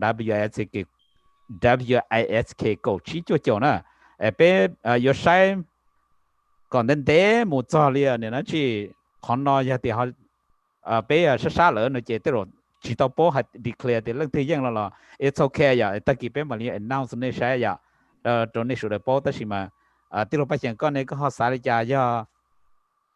thủ tướng Donald Trump ya tiền Joe Biden yang này có lúc chuyện này có xả có 我哋俾查咗，我哋個啥講你去做你家天月俾路地球呢天月到那到好了呀的天月到幾朋友的打到路地球上到。呀，按 Joe Biden 因嘛個啥的都有俾路地球呢，俾有到一個人嘢話人潮就落巴到俾路這路上，面巴俾路這路上嘛面係啲都有跟你個字了老了嘅，有到啲人嘢巴落度跟你個字了一路到一路。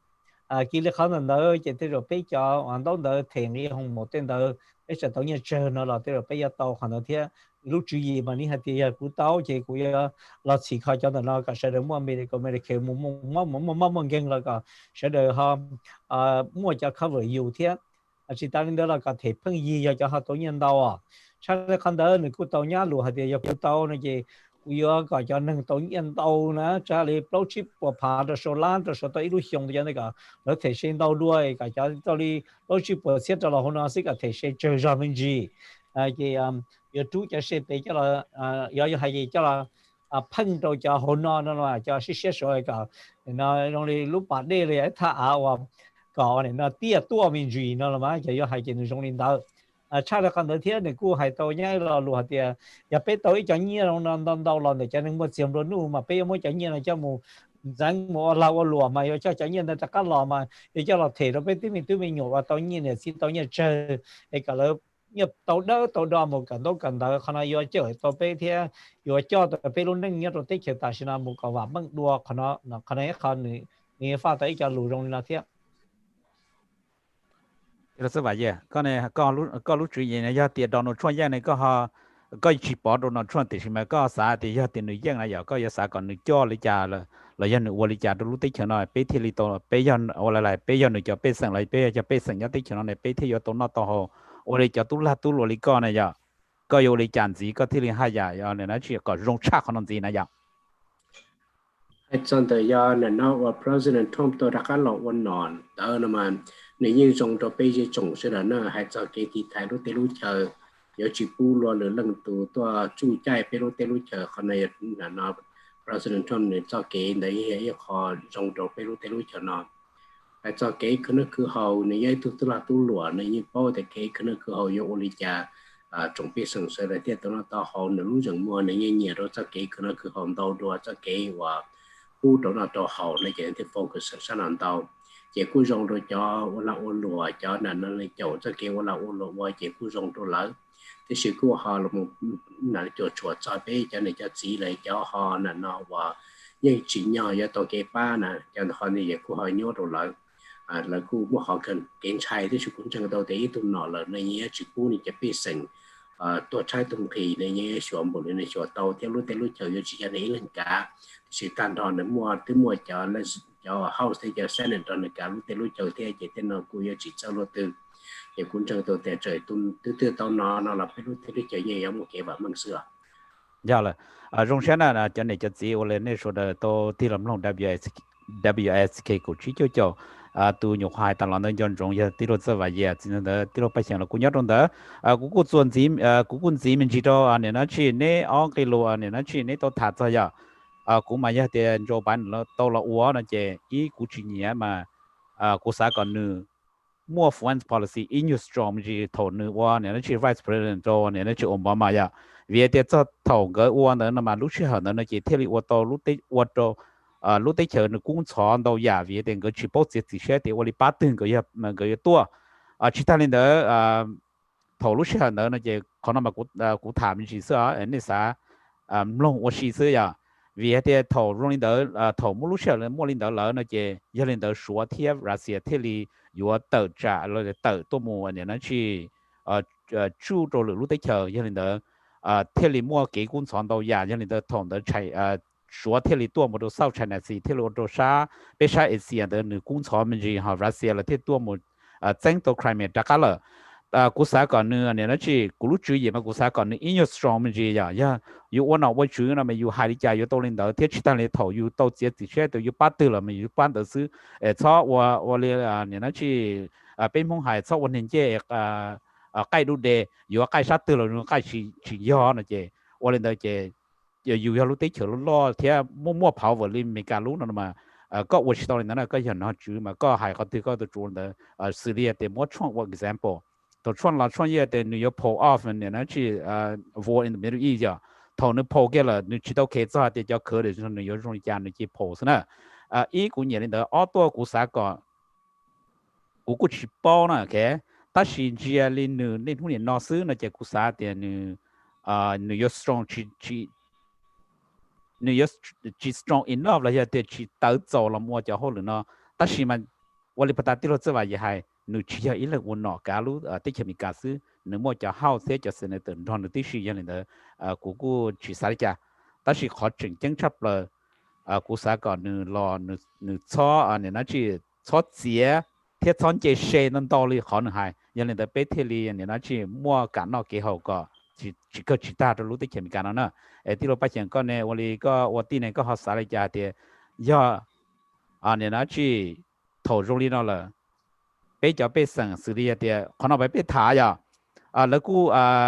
ในตึงจอเลยฮะเดียเนี่ยนะชื่อNancy Pelosi ตึงมั่วอีกข้อ 25th Amendment ready เขานอกมาปิดถ่าฮะเดียยอดต้นโจไบเดนนะวันนี้ก็สารเนี่ยข้อ Amendment นั่นเนี่ยนึกจงชิโตมั่วจะเรา นึกตู้โชว์โตอยู่ introduce to Congress นะแต่ชิมันนึกเขานอกมา specifically มันนึกไฮโดรฮะเดียเนี่ยนะชื่อยอดฮะเดียตัว president ว่าชิโตโฮหรือนะเจเลยยิ่งมดทอเตอร์มดโดนตัวนั่นแหละวันก็วันที่นี่ก็สารีจะก็ต้นนอจะสอสื่อนะเทียอย่าอยู่หายในเจ้าดันเราทำเราเขาหรือเจ้นี่ยังว่าจิตเราเขาหรือเจ้าเนี่ยนี่เราว่าเปล่าจดเปล่าชงเราเจ้าเนี่ยก็ให้นะเดี๋ยวนี่เราไม่ได้จะนึกว่าเขาหรือเขาทอเตอร์ซึ่งว่าจิตเราเขาหรือนี่ยังวันนี้นุ่มมันตรงก็ไปเจ้าจะนึกไปเขาหรือเจ้าแต่ยังไปเจ้าเนี่ยเจ้าเขาขนาดว่านี่ยังรอหนึ่งเลยเหรอแต่เขาจะเดินมารุ่นเดียวเต้นนี่ว่าเจ้านี่ยังรอเลยเหรอเชียร์เจ้านี่ยังไปที่นี่ตุ่ซี่ที่นี่ว่าเตาเนาะนะเขาเนี่ยเขาคุปปอนะso แต่เขาดูนะเจนี่รอนี่เลยนี่เชียร์ที่ดันเราทำยังเป็นนี่เราโมซีเลยที่ว่าเตา yeah he does some ที่นั่นมาจะหานี่จะหาเจ้าเขานึกว่าเตาเจ้าหนึ่งเยเชโตเนี่ยนั่นเตะชัวเดี๋ยวจะชัวกูซาชัวจะของตัวเตะเชเขาเนี่ยเจ้าละป้องเนี่ยป้องเสียเราเจ้าว่าตัวเป็นจริงเนี่ยจะละป้าจะเป็นเตะเชเดี๋ยว that's something มาอย่าเท่านั้นละว่าเจ้าหาเจ้านึกว่าปล้องตอนเท่าเทียนึกมันจะนึกเนี่ยลงตีไปตีนได้เจ้านึกว่าจะต่อเขาหรือดีตัว有包有幾張嘢冇人嘅得嘅是包嘅當地呢人英人到了位屯子呢你就包呢淨係到冇啲嘅一科就對你兩個 listen 呢你個 change 都傾可能佢有一個是但係你佢個出嚟人哋到嘛就係啲俾嚟話嘛俾到啲嘅可能你話又係嘅 crime 到差เขาก็น่ะ多了呢vì thế ít nhất khó làm chơi tôi đường khắp mọi tờ xã ở những khó làm chơi nên đường khắp mọi tờ xã thì chỉ khó chỉ tao thì tôi chẳng xử nói là reform cho nóนะchỉ có thể tới bằng này chỉ của sơ thì trả biết được cái nó bây giờ nhau rồi khó và là chỉ nhúa hẳn ổn định là sẽ các tầm có từ là tao đây ổn định nhúa hẳn bởi vì tiền trong cái này mỗi cho nên đỡ nữa nè giờ hay gì lú trò lú xuống điểm mỗi chẳng đôi cho nên sẽ tự đi có thế của p nữa nè giờ họ chứng kỳ hơn được thế này okay 一開始話一開始等等咪人嗱到包路上俾路上到了包路上嗱就佢有一下一nhau rồi俾路俾路chờ嗱嗱係在nhà chỉ trong nó bắt đầu quay cho có thể nhận tàu nó bé tới chờ trong này chả cái sự của hạt ta cho nhà thì nhà thô ta thô làm cho ta xin nó này chị bé tụi nó là khu cho trồng cơm này như tụi là tụi rồi trồng cơm thì xin nó hai lù nó chuyển giao nó cho lù ít họ thì nhẹ đa hơn hai năm qua thì lúc nó chỉ lần thì hai lần này chỉ ít tụi nó cho nên nó này chỉ cũng như nhau rồi bé lúc chờ thế giờ thì cho tụi chưa bự lên tới là hai lù cả sau rồi gió tàu này chỉ cũng là nó cũng một tàu thêm cũng trồng thêm thì sĩ tụi nó chỉ tới lúc sửa chỉ cũng hai tàu hai lì và trong hai theo nó nói thì nếu như mua họ phải họ dùng như là họ thế nào coi họ dùng tài lý sư chỉ lúc tới lúc chỉ cũng chỉ trả thế chỉ tới lúc sửa của tàu hai lo phải thế thì mà hạt thế nó là có hạt sai lúa hay thế sao chung rồi ít ban ít bún đi nữa to hay đó này chị cú giải này nó cú giải khó theo để nhà đi Donald Trump mà chỉ thằng nào là nó xưa này chị bây giờ bộ bỏ tới mình đầu cơ hay sao cả nó cái hồ nó mà cũng chân to hạt tiền yêu chỉ ở trong Donald Trump ngoài thế to cho nên chị tư sĩ gì lúc xong đó Obama thường làm một kho cho cả nó cái hồ nó để lấy bé chầu cho cái nó kia chưa bé chầu cho tết đối tết cho nó chị là nào và cái như bỏ rồi cho thì trong lịch trả nó chị họ tới bây giờ họ được đó tôi là như trong tí dạng của nó mà đâu lấy ta quay này như muốn này cho xem này thế cho học sao này kia thì xin này giờ lên tới trong xe này cho nên cho chính này số đầu tiên là mong WSC của chú cho tu hai ta lần đây tới vậy giờ tiếng là tiếng bắt chẳng của họ có chuẩn chỉ họ mình chỉ cho tiếng là vậy giờ họ nữa hai tiền giao vì lý do hai tiền创chỉ to nó nè thì ý mà của giờ tụ bọn bà được创但是mà của trưởng một họ tí创nè họ của tí nữa là chỉ ý như giờ tiếng là như vậy giờ hai giờ nửa hai lù nửa chỉ tụi tụi跑了整来只nửa hai lù只nửa hai容易了背还是还 straight to the point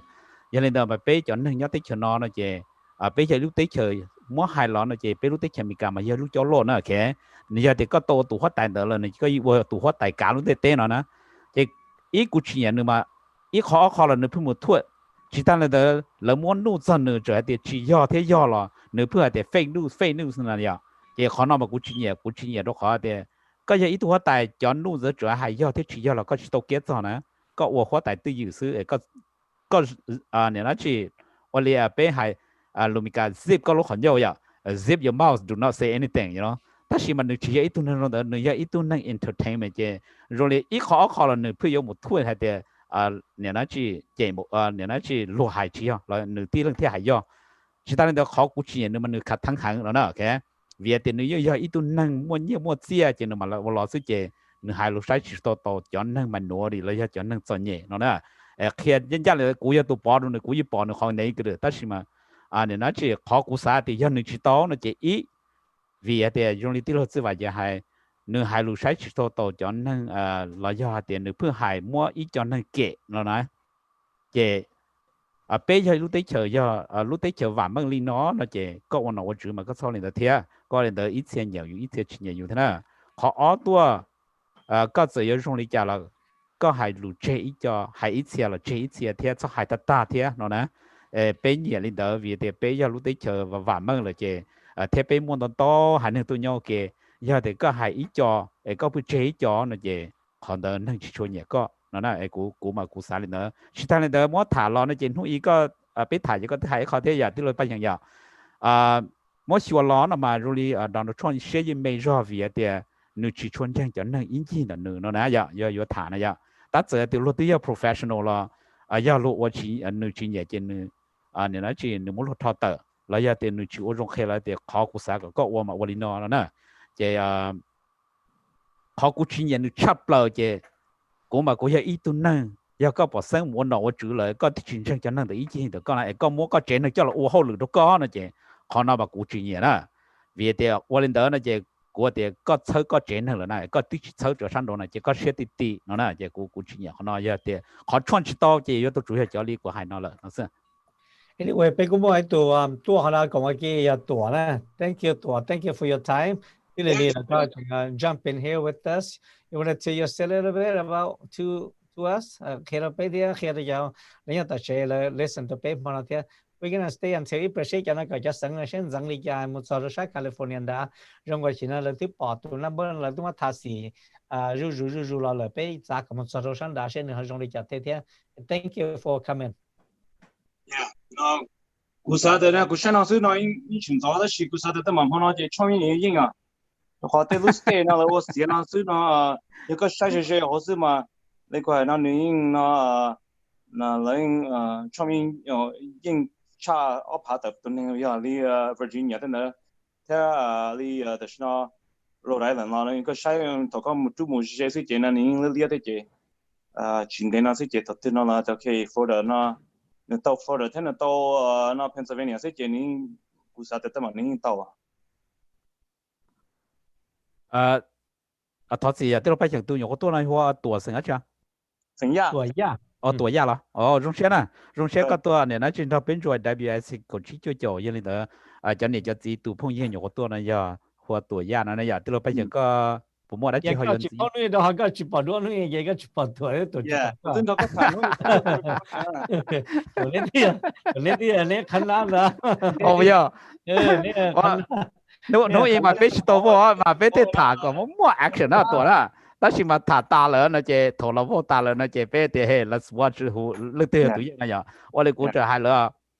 頭去到我啦嘛，都要收你家了到打，但是那邊特別啦，要收了到打，主要係要收 share 你家了，好多嘛你要 social media 這邊他個老熱，那你要去講講那對，我那些你們去 take personal action 那呀，我要你得，去你家啲老闆講你個冇乜嚟處打字。tôi biết cái cho lá cho tôi biết cái cho sáng của nó gì cho hai chị xã ru lò đi lời nhớ đi sau Wisconsin là vậy lúc sáng mà dân bên dân đá nó lời thứ số ta đi biết cho percent đó rồi thì trong này là nó Trump của tôi cho khả năng đầu được tua thế ví dụ như Arizona khán đó là cô ấy lúc này tiếp bỏ nhớ cho nhớ cho Florida là cô trong này là thế là số tiền tiêu ta chưa cho block percent là giờ nên gọi chúa electoral poll để nó vote đó thì Donald Trump của tôi khả năng đầu đua khán đó là thế cái bây số sẽ trong cái Georgia là same thing là bây số cho chỉ cho cha là cái control electoral vote thì đây là possible Donald Trump của dân nhớ cho cho khả năng cái bây giờ 10% sự để xin Donald Trump của 1% đầu nữa cho Michigan khả năng North Carolina is the same thing cho 1% ya Donald Trump là của lý khả năng thế cái bây mà số sẽ cho là hồi nào thì số thái anh dân kiện là họ trong đi cho đi là possible could be the Trump dân cái Trump ya là tua pero thì cái khả năng mới lâu lui xong cho tận đây thế mà khả năng cũng chỉ bảo để nữa trong đi but you know if he win it's very good you know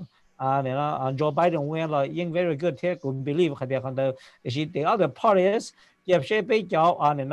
House Representative cho State Representative tiếp bị cho Senate nó họ thì họ dẫn đi cho đi thế especially nhớ cho biết sang Minnesotaเขาmà tại vì nó mua và Tina Smith lúc trong thế mua ở bên lúc trong cho House Representative mà nó sẽ dẫn mấy chuyện cơ hội thế thì cái sẽ lần từ họ rồi dân cho nó thế họ mua dẫn để chế độ rồi sao House thế Senate họ dẫn đi cho nhớ cho họ từ họ majority nhớ cho bé trong nó thế hả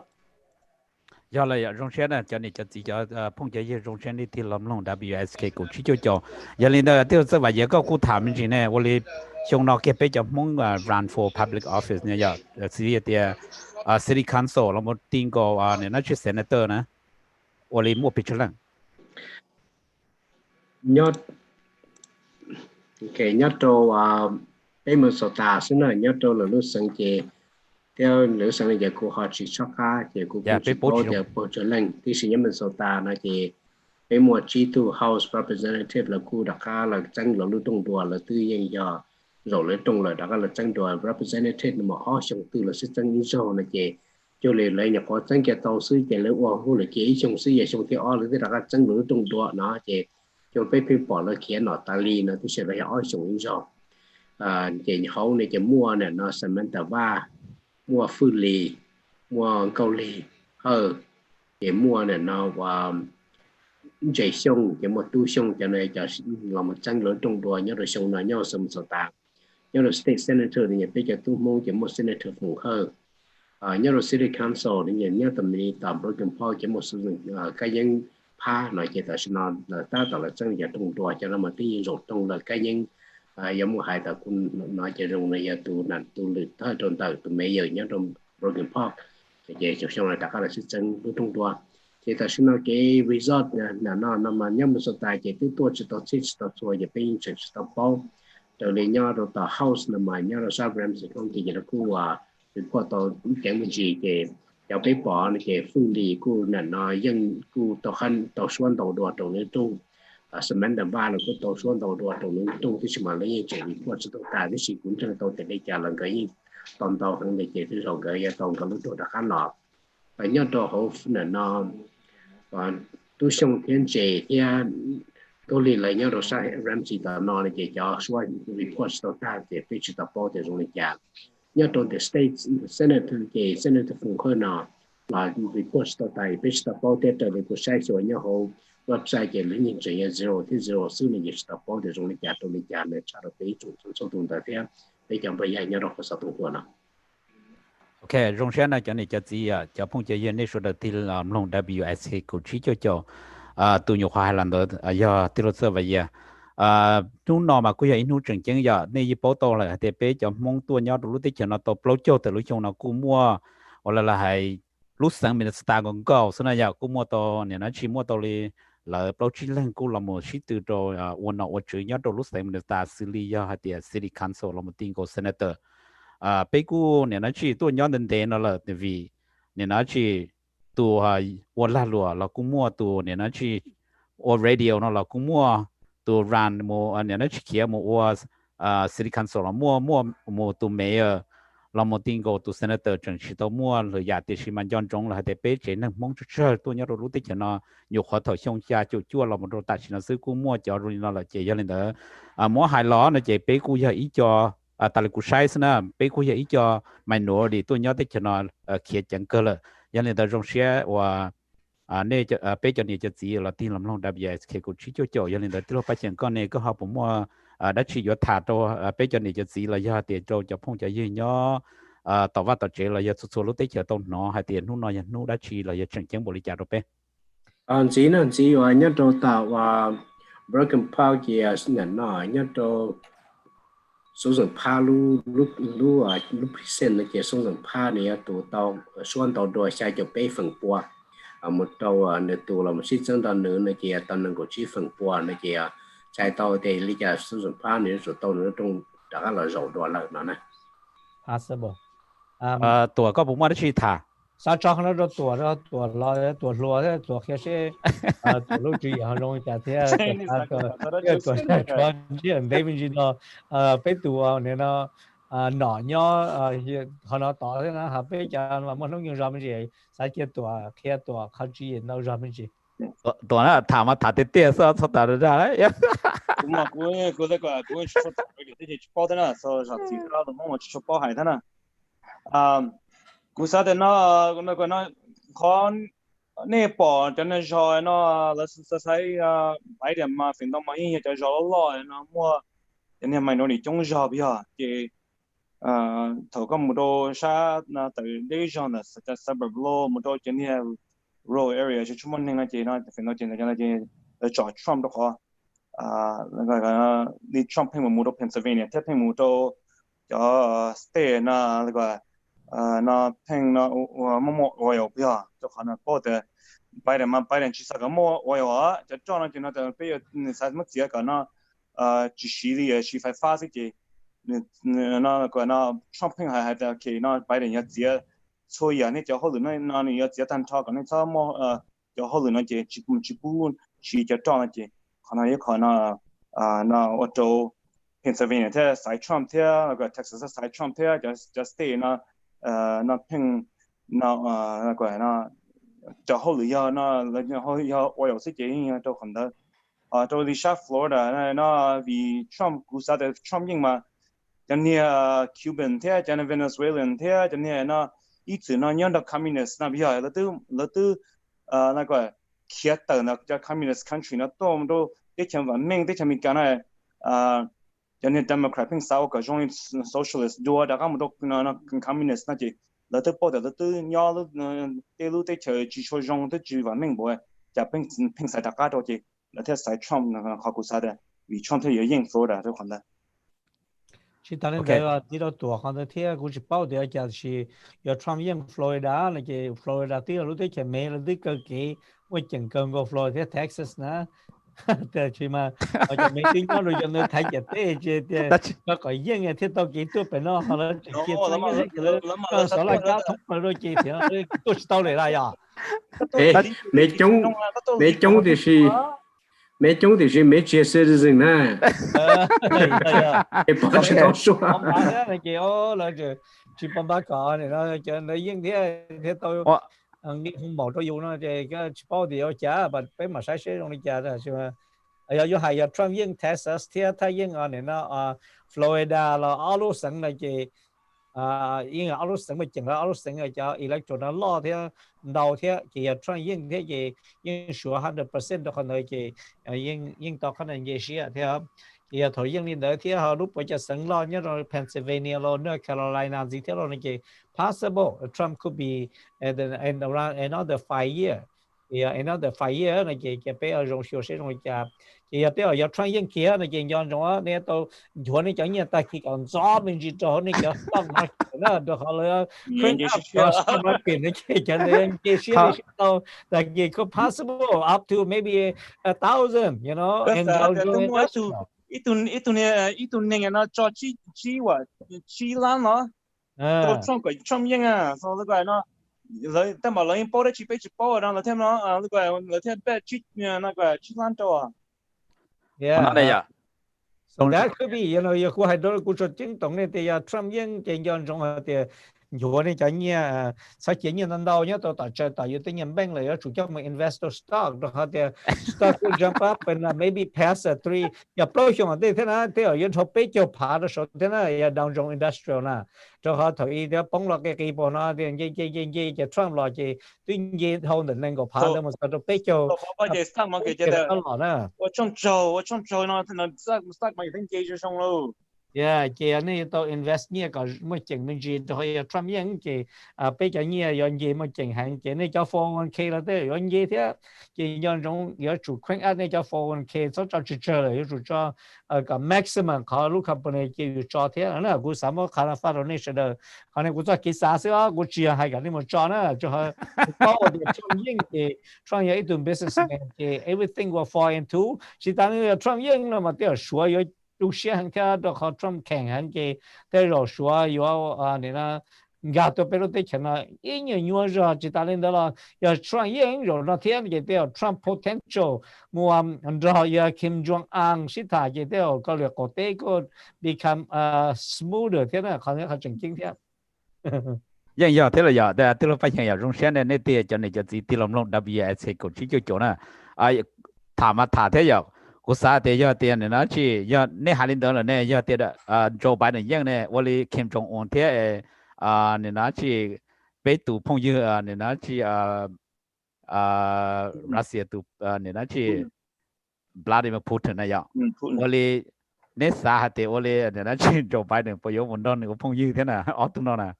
actually ไบเดนยังช่วยชอlấy cho thơ đừng đây giờ thằng tao là chỉ lấy nhưng mà lấy chỉ cho lại can anh ấy nói ta xem chỉ lấy những gì trong xe bé họ chỉ bom bana giờ dẫn cho sát từ could possible thì giờ lịch của hai đây từ yên cái tới rồi bé luôn đi tới khả năng mình cũng change a lot of things giờ lần từ yên là lịch bắt ta máy cỏ hay lấy nhưng mà lấy cho cabinet lấy nhưng mà lấy cho nâng nhớ cho bé cái could be in and out in there lấy ba lấy cho nâng cái là một hồi lưỡi cho lời cái anh cũng vậy khó only thing cái bé mà hiểu sẽ không bao giờ nữa sau này giờ tất số cho Trump là cái dân trong thì nên bây giờ tham gia thì toàn đâu mình chỉ biết họ chọn cái gì nè đó Trump thì nó chỉ sát chỉ fossil fuel nè ha giờ là thế là giờ how you thinking bé cho Trump phương gì giờ nhớ đã sau năm có cái đó nữa chừng ăn được ở đồ là thế nào cái nó như thế mà bài điện sẽ bài điện sẽ tuân theo nó chỉ bu nó chỉ cho nó chỉ phải phá ra nên cho nên cái phải phá được nó chế là nó kỳ cho là kỳ cho ya kỳ nó chế cái nó họ chỉ dùng cho phần đó dạ từ sau vậy con này cũng đã chia thả cho bé cho này cho chị nhớ tàu vào tàu chế là giờ để cho này cho chị nhớ từ lúc tới chơi tôn nó thì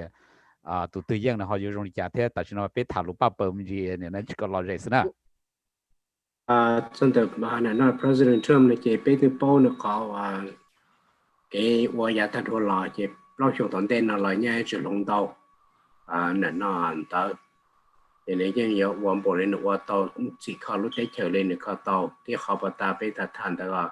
họ thọ còn lông chạy có cho là đa thế sao chỉ nâng xưa họ cho nên tàu này chỉ như là dùng cơ lý thế rồi nó nếu như tôi nói là chỉ như là dùng cơ dân bãi đường tàu nó là những dùng nữa bãi đường tàu là những dùng cho bé bỏ lúc sự mưu chia sẻ nó hay là cho tàu đi cho bé lúc tới cho nó giờ giấc họ bé giờ nó mình nhập mông về bé giờ cho nên thằng nào thọ bé tua để thọ bé này bé gì là tua là lấy những chỉ mua nhiều yon đầu rồi nên nó hậu đi trong bộ đi cha cụ sẽ cho nó mua chỉ cho đâm nó khởi nó là cụ lưu cho cho nhẹ còn là cho tổ trái tung khi giờ nó cho nhẹ là nó chỉ phụ có cho nhẹ họ tụ đầu sẽ vẫn năng chế ở này chuyện giờ cho thứ là này nhẹ tụ sẽ là vẫn năng rồi thì sẽ cho họ chỉ tàu kia lại những sự đi cho PCA lo bây giờ không hết theo lo trên đời nó là để rồi cho là luận để lấy nhớ tàu thiên cho để cho chỉ là cái tàu nó cái ba thiên tổ sa heo kiện đời vậy họ cụ ba rồi bây giờ để cho chỉ và cho họ để những người bây giờ những người cụ hậu kia là tí giả thủ bây giờ chỉ mua nhiều giờ bằng như là đến năm theo hậu bây giờ giờ tàu trung phu ba mươi chỉ qua là lúc đó lúc sau tiệc cái tàu cái bên chế tàu có tổ số bên một hôm một tàu bên một lỡ bên tàu nào tàu hoặc là bên tiệc chế xe đã là tàu lúc tới lúc chờ lời yêu sẽ đâu vậy là nó Biden được họp platform vậy có healthcare có dùng đồ sẽ đâu cái ba là có cho nhẹ là có cho nhẹ cho mua lỡ là còn nó học ba tuổi cho nhẹ thế này là bay lên thì cũng chẳng tôi thì tôi nói thứ tao nó là những một cái dùng rồi cho bé sừng sẽ là những chữ bu dù cho bé sừng tôi trái tuần khi chỉ tôi từ lại những chữ bu thì cũng chẳng tôi thì tôi từ lại những rồi dùng đồ bé tăng thọ liền thì nó phải chẳng có này. Ok, khi nào cô giáo off, họ thông minh gì đó họ nó cho đi cú sai họ mà do trong này pay attention thì bé mua chỉ lưu lát nhớ cho tới cái America họ nó rồi nó bé bom mà chỉ lưu lát họ nó lấy cả bé cho sàn gì thế à? Ok, thì pay attention họ nó này cho nhiệt cho sàn á. Ok, lấy nhiệt cho sàn cho nên pay real close attention là thì cho sàn nó lấy họ legal lại cho tôi đi cha. Vì mà thảm mình chỉ cho nên thì cho sen họ nó xong là bé bom nó xứ mà cho sen là bu lấy gì mua sẽ được bảo trong cho xã là cái một chỉ lưu lát gì nữa, một chỉ lưu sen gì á, chỉ lưu stay họ nó giờ chỉ lưu sen là cái bé cho xã thì giờ bé possible họ để sẽ để tàu hậu sản tàu gió tôi thế à, như là Arizona, như lúc thì ở Mississippi, lúc thì bé cái Montana, lúc thì bao cái New Jersey, lúc thì chỉ cái South Dakota nè, cái cho nó cho sáng và do hai cái là chừng to chế rồi nó sẽ được bom nó sẽ được họ bảo dùng đi chặt thiết, sẽ được bảo dùng họ thì sĩ tàu chỉ là năng người dùng đó cho số cho mình nhận năng người dùng này lâu mua hồ tô xả thiết lấy cho tô xả cho bùa và cho nó mong muốn cho là coi họ chỉ tao là hậu cái là dễ tên nó là tàu thiết là dễ tên rồi quân dân thì bé cái tiếng trong phong nhau mình sợ tàn chế chẳng hạn ý chọn gì thế sao là cho Oklahoma này cái chim ba mươi độ sau đó có ta thế gì cái con trẻ nó thế là sao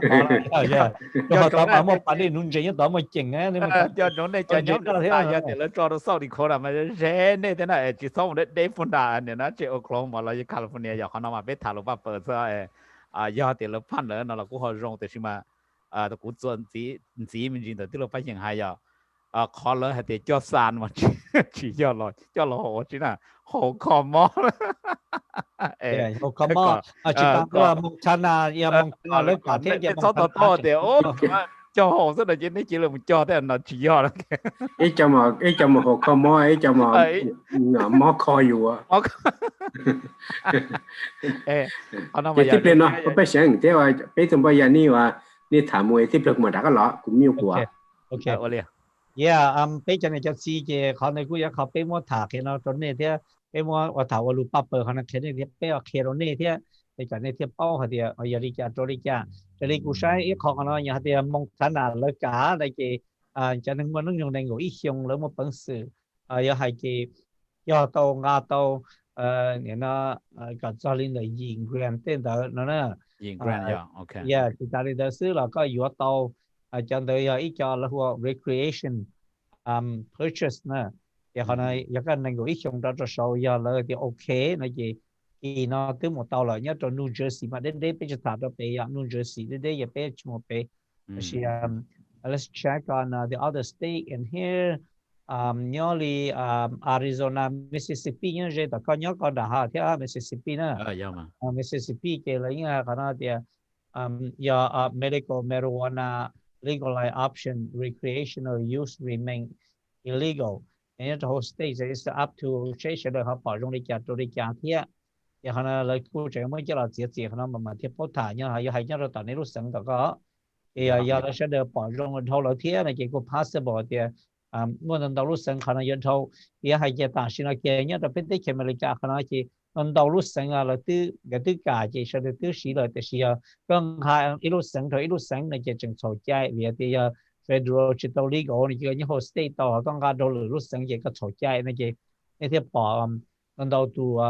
是的叫话有钱要加了就有，因为一路省有压到一路省就ที่มันเกิด吵架领导那些可能也靠我什么他们知道ตัว那个那些保的。อีจอบบ้านลีนะมันนึกว่าเอาไปรถสังก็ลงเตะใจลีนะเจแล้วที่จะใจรอดรัวไปเฉลยเที่ยนะเจเขาเนี่ยเขาจริงๆไปเจ้าไปเจ้าก็เป็นมุกลมลงเขาลูเมกาเขาเนี่ยอิบเลยกับเป็นน้องเขาเนี่ยเป็นซ้อนน้องตัวเตะที่ใช่ยา This is the anomaly of 2020 and how we count votes, and we need to be patient. Let's take a look at Arizona. Let's go out west, because this would be, so far, this would be the flip. This would be a change. We're up to 75%, 208,000 vote lead, and some change there. Again, 54% to 45%. If you go back, not since Bill Clinton has a Democrat won this state, and in 2016, not a huge win by any means. This is why the Democrats wanted to compete this year. Arizona is trending demographically, and the Democrats think this year, demographics plus the suburban revolt is what gets you there. 1.2 million votes won it 4 years ago. If you come up here now, Joe Biden already has that, and we're still counting votes there. Again, turnout up across America in this election. That looks good. That doesn't mean we're done. We have to count them. Let's just look at Maricopa County, 77%. If this holds up, if the trend lines hold up, this is where 60% plus of your votes are. If you keep a 10-point margin in Maricopa County with high turnout like this, you're going to win the state of Arizona. But we're not done yet as we do it. But as we go through the race to 270, and you're Joe Biden, Donald Trump had 306 last time. You need to take away. It's simple. Just do the subtraction. And where do you get them? Arizona would be a start, an important start. It's protection, if you will. It's a safety blanket, but that's it. That's the name of the game. It was 4 years ago, and it sure looks like it's about to be for the rest of tonight and into tomorrow. That's the guess. That's the guess, Wolf, as you go through it. So I just come back out again. I just want to look at this one again because getting a lot of texts and emails from Republicans and Democrats saying, whoa, what's happening in Virginia? Again, 153,000 votes ahead, 52 to 46. That's actually a smaller lead than we saw earlier in the night. I just want to keep coming in here, and we're still waiting. It's not that we could hop in the car and drive over there and be there in 15 minutes. But Fairfax County, Virginia, there's something going on. In Fairfax County, Virginia, we only have 28% of the vote, and it's been that way for a long time. This is a giant basket of Democratic votes. If you follow governor's races, if you follow Mark Warner's Senate campaign a couple of years ago, that's the way it's gone. All of a sudden, a big dump of votes come in, but we're going to keep watching that because it's interesting. Just want to check down here in North Carolina again. 50 to 49 when you round up, 94% in, 69,000 votes. Again, Republicans feel good about this, but we'll keep counting and see what happens in North Carolina. One more time, just want to look at normally the closest of all battlegrounds, 94% in Florida, 51-47 there in Florida. Again, you're looking at the map. There's a lot of red, including in places that the Biden campaign was hopeful it could turn blue. You see Iowa's blue right now. We're not sure if that will last. It's competitive, though. It's a fun one to watch as we go through the night. Still a lot of math to do, Wolf. A lot of anxiety in both campaigns right now. Yeah, they're nervous on both sides. Voting is about to end in 4 states out west. That includes the biggest prize of all. We're talking about California. It has 55 of the 78 electoral votes at stake this hour. All right, we have some projections right now. CNN projects that Joe Biden will win the state of California. That's the biggest prize in the Electoral College. 55 electoral votes. Biden will win California, beats Trump in California. CNN also projects that Biden will win in Washington state. 12 electoral votes. He beats Trump in Washington state. CNN also projects Biden will win in the state of Oregon. 7 electoral votes there. Biden wins in Oregon right now. One projection for Donald Trump right now, CNN projects that Donald Trump will win the state of Wyoming. That's 3 electoral votes. In Idaho, too early to call, 4 electoral votes in Idaho. We cannot make a projection there. Let's take a look at the Electoral College map, see where it stands right now. Right now, Biden has a wide lead. He has 192 Electoral College votes. Trump has 108. 192 to 108. Let's get a key race alert in some of the battleground states where things stand. Let's start in Pennsylvania. 41%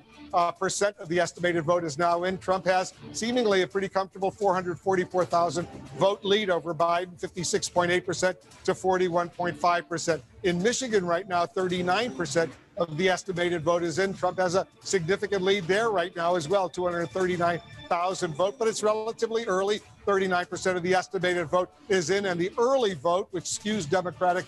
is not yet in. In Wisconsin, 42% of the vote is in. Look at how close it is. Trump has a 25,000 vote lead over Biden, 50% to 48.3%, 10 electoral votes in Wisconsin. In Arizona, 75% of the vote is in, and Biden has a significant lead in Arizona, 208,000 vote lead over Trump, 53.7% to 45%, 11 electoral votes at stake over there. Let's go back to John King. All right, so right now, Biden has a significant 192 to 108 lead in the all-important electoral college battle. And the West Coast, which again, when I started doing this many years ago, this was competitive territory. Not anymore. Washington, Oregon, California, locks for the Democrats in presidential politics. And that's those are great building blocks, right? They're not competitive anymore. The only reason Republicans go to California now is to raise money. 192 to 108. So now the question is, you need to get to 270. This is the hard part. I hate to say it this way, but it's easy for a Democrat to get to 192. It's just easy given Illinois, New York, California, Washington, Oregon are going to be on your side. So the question is, working off this map, let's work. Since you're now at 192, you're trying to get there. How do you get there working off this map? Well, that's a Clinton state, all right? Trump campaign's trying to flip it, but let's, for the sake of argument, assume it stays Democratic. We'll watch and we'll count as we go.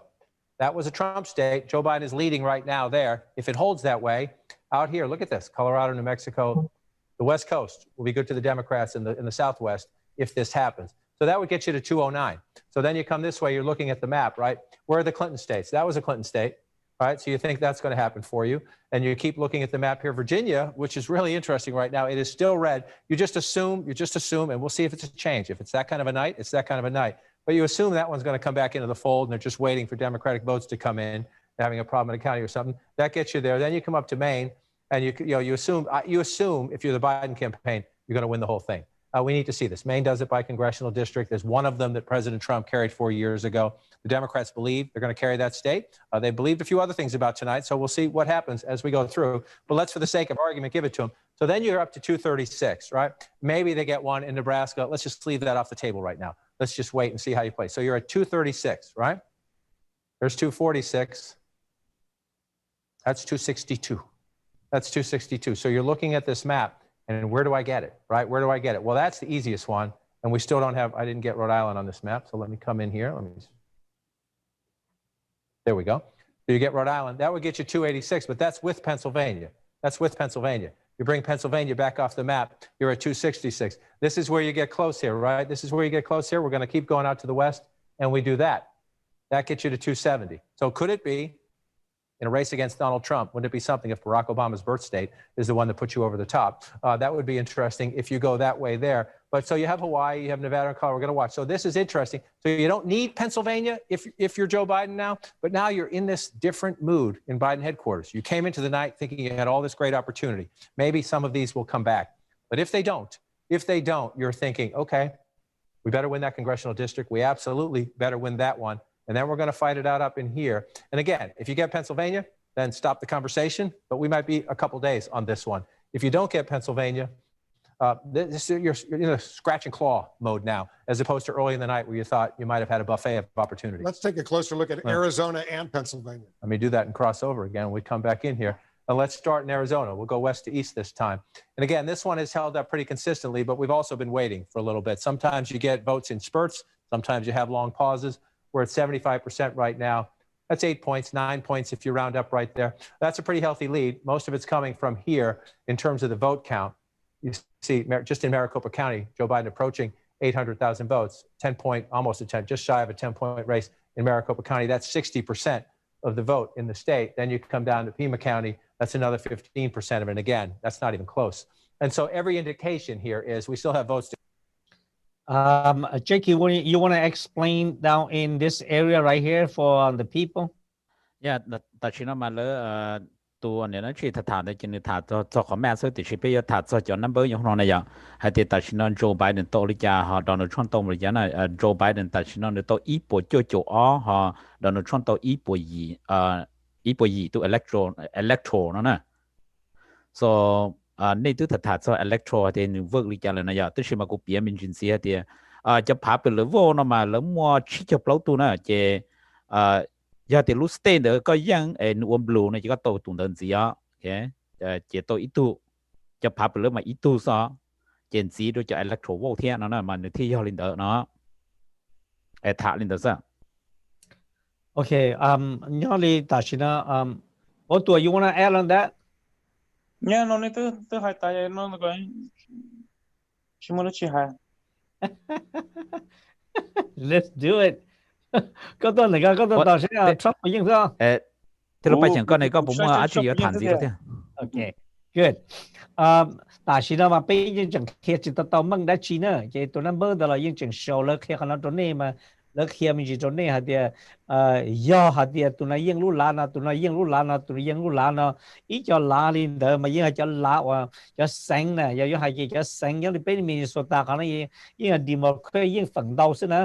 very few 就嘛兩天你幫我做 Republican นะ然後就省我哋保利連的嘛真的因為真能來保做 Republican 到是啊然後你保下啲就省的一直叫你俾乜他是列但出嚟了那個就省的就省的一直用列大力นะ然後ก็จะมูhai mỗi đi cho là lấy những chỉ bỏ được có giờ cái điểm một cái nữa cho nên giờ hai chỉ lấy là nâng chơi cho nên cho省vàแล้วก็ยิ่งให้ติดจะสังเดียสัง Republican นั่นแหละมาเลยปัตตาว่าตัวให้จะสังรอล้อเลยเป็นยอดที่หนึ่งกี่จงหรือเป็นยอดเนาะเป็นยอดในวัวเกย์เป็นยอดมินนิโซตาเขาเนาะในเกณฑ์นี้เทียบป่อเดียก็เลยเป็นมินนิโซตาเขาเนาะเป็นยอดเขาทุ่นสิเดียเขาเนาะซื้อตัวเจดีอย่างในเกณฑ์นี้ชาล้านแต่โจล้านแต่ตัวชาล้านแต่ละ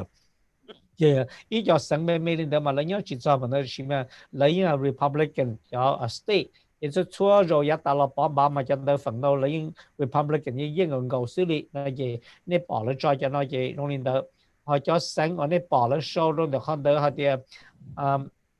thế rồi giờ long lý trả là gì ở bên lúc sáng như là Arizona lo Pennsylvania Michigan lo này nó Wisconsin lo là một chỗ North Carolina thì này nó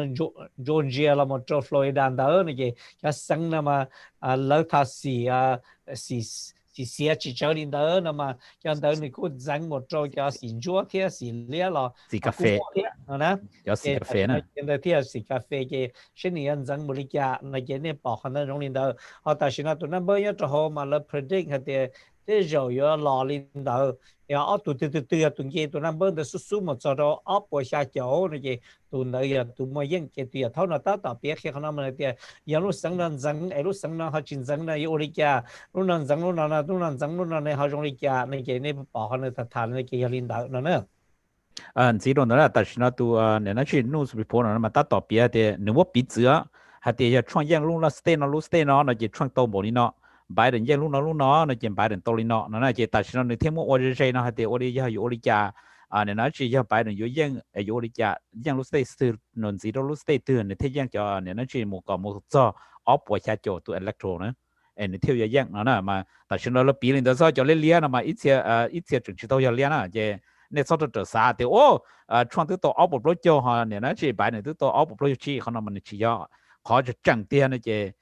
actual your number 呢就鸟到好啊，呢就加好啊，一波就哦呀 Biden 就 electoral 哈，创就或者一波意思，那就那么就的第但是呢就弄到了，哎呀，用些就你就知呀，那说的第那么 WSK 口只就首先呢，古人家基于其他人的动动个么鸟，用中的呢就要ที่เราไปเชียงเขาตัวก้าเขา呢就要คือตัวนะเป็นเนี่ยนะที่鸟เราสิท่าสิจำลงจอนจงหาเตียเจอแล้วตียังเราเป็นสาวหมู่จงว่าจงเจ๋นะแค่วันนี้เดินมาเป็นชิโตนัตโตฮะยังเป็นมินนิโซตาเขาเกี่ยมัวกันรู้ก็ล่อเลยจะเนี่ยเขาดังทางเลยกูบางก็จะเชื่อจะจ่ายจีมัวแต่มึงตัวที่อยากลงนี่นอแต่ชียังจงก็ยังตัวตาว่าตาเจโอลิก็ให้ที่ปฏิบัติบาตาจียังจุดมันนั่งตัวเขาก็เขาจงเลยนั่งตัวเขาก็ถอดตาสูเทียถอดจงดูนะเทียลีน่าเลยนี่จะแค่ตัวเดียวอย่าเลยตัวเทียแต่มึงตัวก็ซื้อย้อนจงเอาไว้จังฟ้าก็ตัวเข่ง cha là con đời sao mà khi đó đi sẽ đời cái thì bảo thì cái bảo bảo hắn mà biết sai biết tụt thân con nói chị giờ có sẽ bảo đó đang từ là cái thì sẽ nhà này riêng lỡ này chị có tổ dân trong họ thì giờ cho có biết sẽ đời một cái mà nó mà hỏi thì tổ mà xia cho cái có cho cái khứ thì giờ chạyอยู่ที่ตอนนอดเวียดchỉ sorry lại cho làอยู่ตอนมอชีอยู่ที่ยิ่งตัวสักแค่นอแค่เขาชิมิยาวหรือปัตตากูให้ตรงนี้เดียดันทรัมยิ่งที่ย้อนจงจอยเนี่ยกันดาววินจีตรงนี้จะสตาร์เวียดเท่ายิ่งอย่าอีตัวสตาร์เพลย์ที่เท่ามือเนี่ยอย่าหนึ่งมือเนี่ยเลยย้อนยิ่งย้อนเสียตัวสตาร์ดาวจิตาลินเดอร์อย่าโจมไบเดนยิ่งเลยที่เราไปเนี่ยนะเต้นแต่ละยิ่งยี่ที่แต่ชิมิยาวให้ที่ we don't know it could be a little bit here and there chỉ ta thì xí mà nếu quý ở lòng thì bây giờ rồi giờ một cái nhát sinh họ cũng bỏ thì giờ Donald Trump những nó mà trái chỉ bây giờ thì America nó đi bắt ta có hay sẽ được anh hay lúc mình chỉ pay cái trái chỉ cho nên ở color đi pay nó một cái tờ trả here and there thì bây giờ thì hay lúc chỉ xí hậu cho đâu thì cho đủ này chỉ pay một khả năng cho là chạy cho xỉ nó chỉ nên pay nâng nhau ra bên gì thì bây giờ Donald Trump giờ Joe Biden những này chỉ tới rồi pay thì là chỉ có pay lúc rồi chỉ giống như cho là xí xờ chỉ ở chỗ pay nâng ít nhiều dùng gì ra bên gì cho lúc tới cho America hơn nữa khả năng họ cũng xa xí nữa yêu chỉ tao thì giờ nên thì chỉ cũng mất thà nên cho pay sẽ được nhưng họ xa nhiều tụi kinh tế sẽ bây giờ vì Donald Trump mà ý sự nhỏ họ nói chỉ giờ những water flow lúc trong pay bỏ tụi dàn giữ thế tụi kia giờ hai lục pay thế giờ những nhỏ thế giờ đó chỉ là giờ những tiền nó này chỉ thằng này chỉ có nhỏ cho nên đây các tụi thân nâng này chỉ water sẽ đời giờ tới chia để giờ các tụi để cái cho chỉ có cái nó tỏ cái sự thiết này giờ con này có chỉnh chính sao mà pha để cho pay sẽ đời từ hai những nó là pay over tôi chẳng pha được họ thì try những try này cho nên ít ban nâng thế cho nên đây của nhữngตัว Trump ต่อthế chỉ tại đây là Joe Bidenนี้มันนี้cho nên thì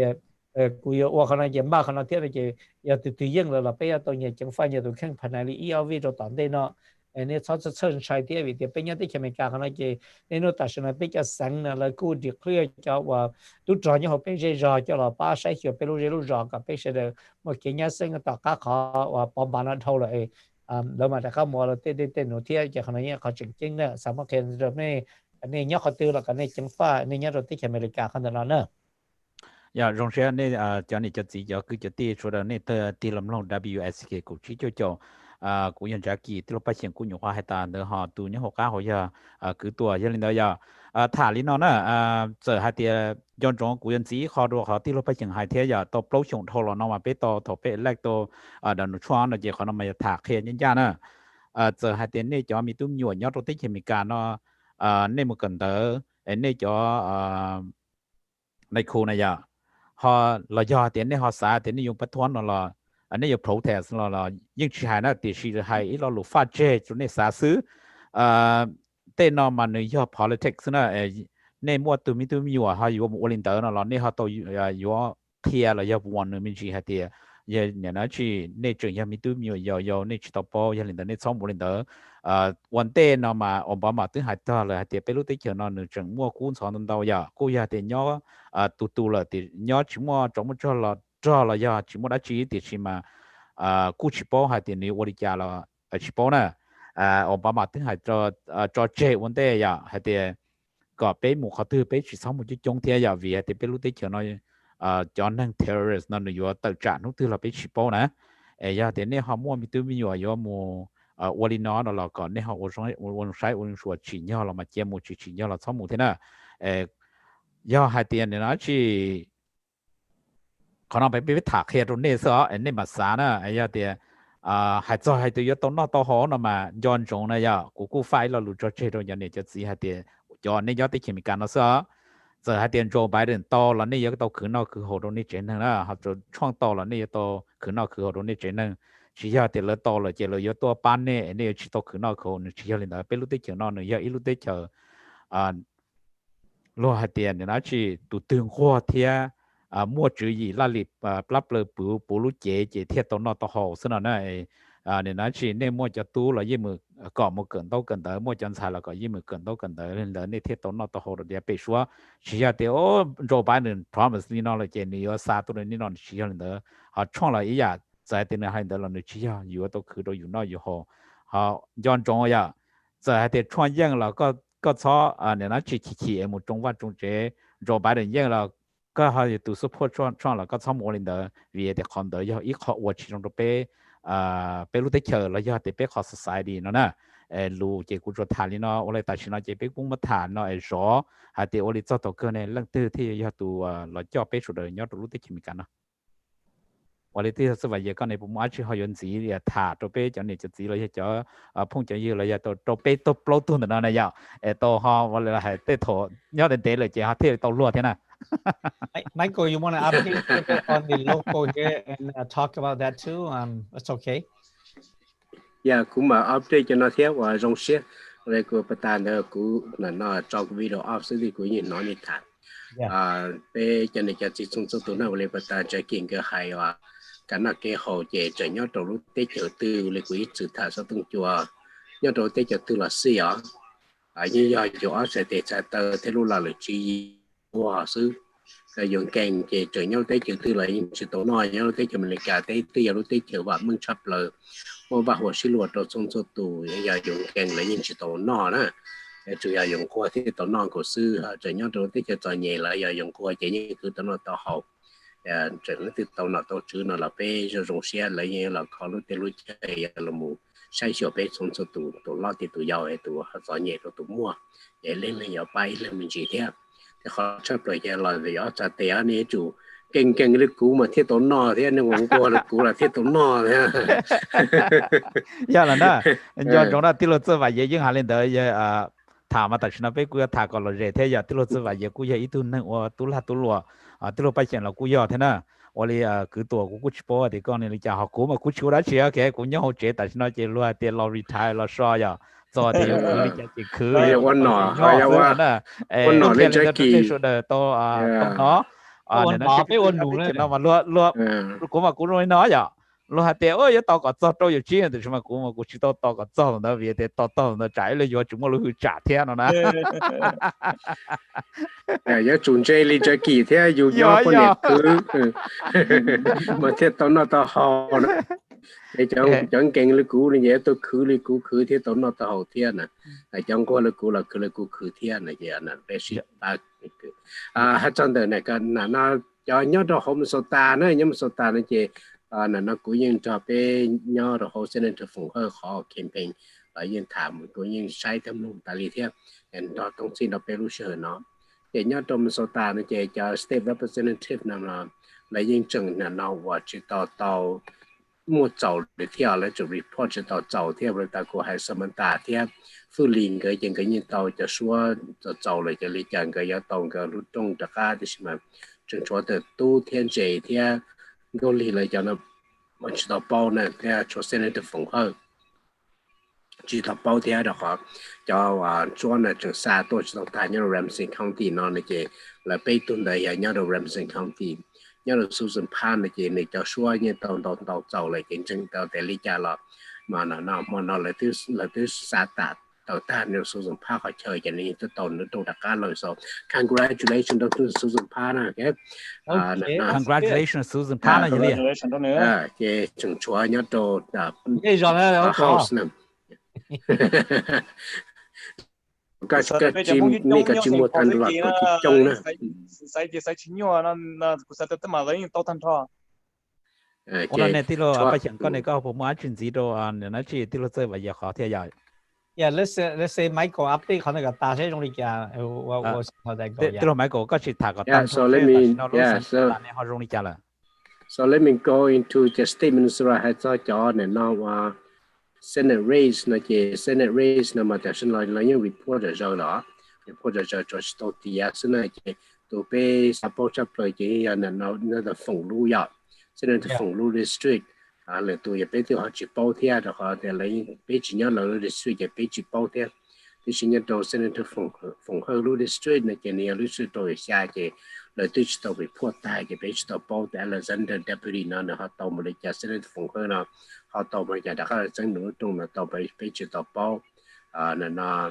trong đó nó chỉ nhất đồ và bị tụ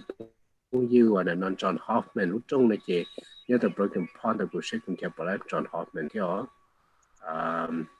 cái sự nhất đồ họ nó lấy ra cũng trong dem Senator John Hoffman cho nên giấy tu cái đi giấy tu state senator này những cái kia bị chỉ nên mong này chỉ nên những số rồi bị qua công trình đàn đàn này cho nên tôi cũng bị trong số tụ theo cú số rồi qua công trình là chơi cho nên tôi theo sự sản xuất là bị qua như làตัวมันยังเป็นตอนนั้นยังตัวหาจอใจก็ว่าม้วนจะจอบเป็นมงตูเป็นมงจะเกี่ยวกับตัวเธอยังเรารู้จีเรื่องที่จะกบล้อมตลอดกูอยากอีตัวจะเช่าแต่จอบเนี่ยกูดักเขาจังหนุนตรงเที่ยงที่กูนั่นโอ้เดี๋ยวจะจงกันกูเลยเสนอถึงจอห์นฮอฟแมนรู้ตรงเสียที่ชิคุนจังตัวแต่ลิจาเนี่ยจุดตัวดักการที่รู้ตรงด้านนี้ตัวตัวเสนอตัวไปเลยละอันนี้ตัวเขาhouse เนี่ยยังไม่ใช่ house เนี่ยน่าnhớ đó house non trong này trả này cái trả biết sập lâu chập lời chỉ nhớ lì phư lồ này chỉ phư thứ sân tàn và ta cũng thích chơi lời chuyện cái chồng vô chỉ nhìn của xã thì lên cái chỗ tàu có nó đồn đặc ca lời đó không cái nhân tàu hàng nữa cái nhân tàu hàng để chuối nhớ rồi phư lì thì tu sung là bê lu trong xứ chỉ theo chỉ tàu bỏ theo lời sân đó thì nhớ rồi xã tàu làm gì này chỉ nhìn nó phư lì nó phồng lì tàu bỏ lì chỉ lấy cho lên chơi tàu bỏ身体กูจ้าหมดตัวจะนอนจอนะแต่เราไม่นอนต้องลูกกันกูเลย我连那对了不讲过呢，刚好别谈进去。OK， 可能半年多可能那些来政府到他所中的叫对了路热天对了路生啊，你都被对他们讲好的路生那里经常可能嘛一直同意，彼此的而且个州的嘛Hillary Clinton 也都应就可能嘛的使用的那。我领导呢，我想2000能够呢，你看农历家、周历家，也可能要叫你别，可能没得别领导就必须的，被他们包，也对拉路的嘛，因为你一路抗敌，就叫抗敌呢，那么一叫嘛呢包的是列的，但是 Trump 一个嘛包的是我让 Joe Biden 那个，谁对到选到差到路省的那个，对要对应路省的，也对讨论的他可能也讨论的就那些的，那包呢就để bị xử lý nhớ cho Arizona không đỡ nó gì sát sĩ từ nó gì là số tàu giờ đi xa chỗ 10% này nhớ cho Arizona cho đỡ rồi giờ nhớ họ Arizona mà mua đi cầu ilu electoral giờ họ thấy nhớ là Michigan là tí dạng rồi đi nó giờ là số tàu giờ block percent nhớ là Pennsylvania tức là đi block 10% giờ nên cầu electoral vô nhớ cho họ giờ hay ta sẽ Donald Trump giờ tụi lý nhớ cho bị nhớ cho sau Wisconsin đây là cầu thiết chỉ là số tàu đi chỉ có 8%chỉ để xin Donald Trump giờ từ mỗi những khả năng đầu đuôi nhớ được khoảng từ so much percent chỉ tiêu này possible này những khả năng li Arizona mà những ít sự những mà thì khả năng cái Republican những chúng mà những đầu chỉ tại sao này chỉ là mà cả hạt tiêu Donald Joe Biden rồi những được nói chân đó nữa như là California là ý dạng rồi đi Minnesota nó là ý dạng rồi very few people và là một cái sự từ nó sẽ dân sư này cho nên theo bỏ nó nhớ cho sáng gần chúa nó thì giờ cho nên dân ta lên đó nó nhiều trở đi chặt tê này kia họ này họ nó ít liền này sự theo quân dân thì cho cái số bé cho và bomb ba rồi nó theo possible này nhiều long ta họ này kia tụi nó bớt này giờ trở nhớ thì bắt đầu cái hay lọt rồi nên cho lọt tọt ta chỉ cho nên chỉ bao nhớ thì tụi số lấy số tọt ta nó sẽ hậu kỳ hậu này thì electoral map này kia từ từ cái một số ấp của xã chỗ này tụi đợi giờ tụi mới dân cho họ cái sự từ mà nó giờ tụi từ giờ tụi chỉ cho họ đây cái tụi này tụi xử lợi này cái ta xin nói nhá họ nói cái President Joe Biden này cho và lần một lại họ nói cái này cho khả năng giờ này nó ít bộ thế cho chỗ Donald Trump cho cái ít bộ thế cổ lâu chỉ cho sáng khả năng mà ní chính trị tàu ta vì thế là số những chính trị tàu cho nó khó ta gì cái những cho nó cho nó không được sửa cho nên đó thì mà ít bên thì cho nên là xin gì là một cái possible change to number là cũng bao thiết rồi nữa. Rong sẽ là cho nên cho gì cho phong trào nhà nên số đầu tiên lắm luôn WISK cũng chỉ cho Australia mà nó mà bé ta tổ sai cho cái sai trái nhớ rồi tích cho mình cả tụi ý giờ nên nó chỉ Donald Trump tụi thì o giờ nên nó chỉ Joe Biden giờ, 但是嘛 bé nếu nó chỉ tu bé tu president ta chỉ nó chỉ là Donald Trump nữa tu tôi bao lúc xong thôi là như thế này yếu tố trong xong tuần đây nó chỉ thiết lý tố xảy ra hay thì vậy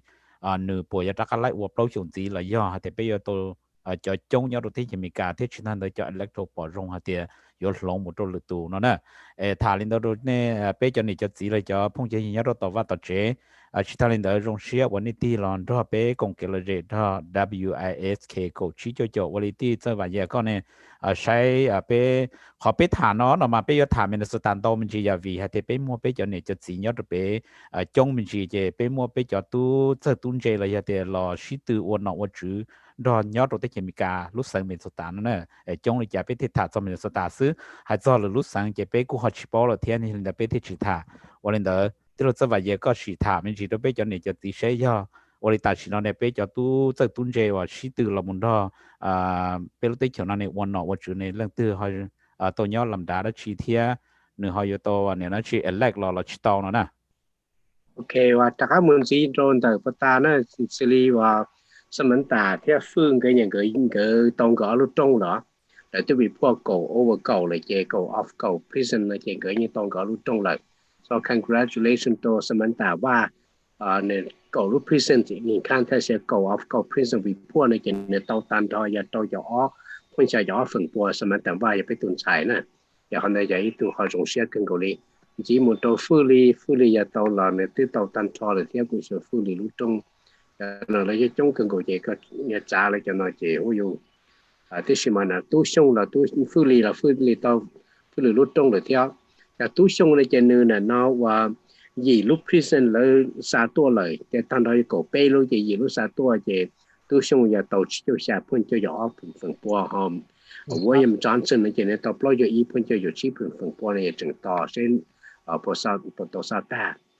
nhớ tôi chế lúc trong chế là chỉ tôi bị phua tài chỉ tôi bao nhớ tôi nó câu li lúc trong này phơi lúc trong giờ lên sao cổ giờ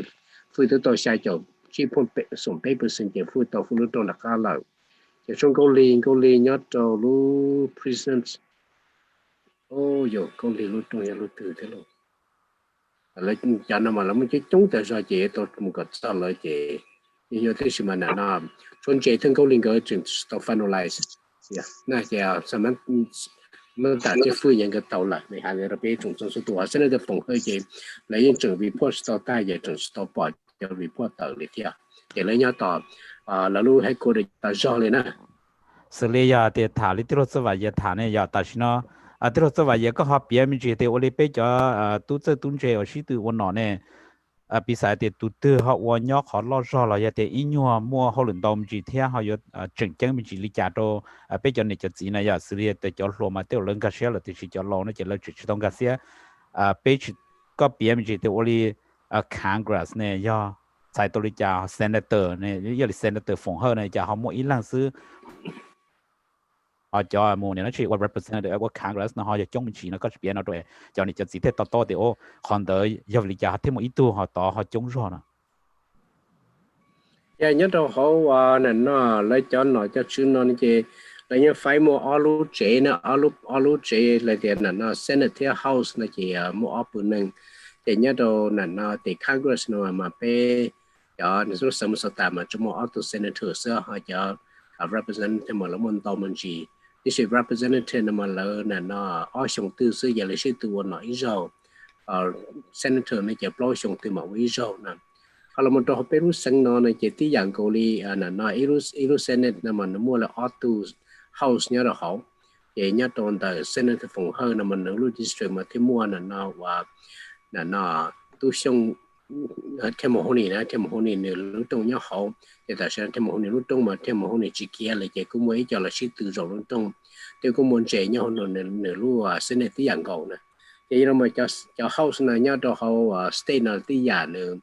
thì ở trong từ rồi nó này chỉ biết thêm bỏแล้วมาจะบอก campaign แต่ละซื้อ fundraising แต่ละซื้อแต่เนี่ยแต่ละซื้อเนี่ยที่สิ่งแล้วมา要二手一手事业到见来就我给一手事业兄大家也都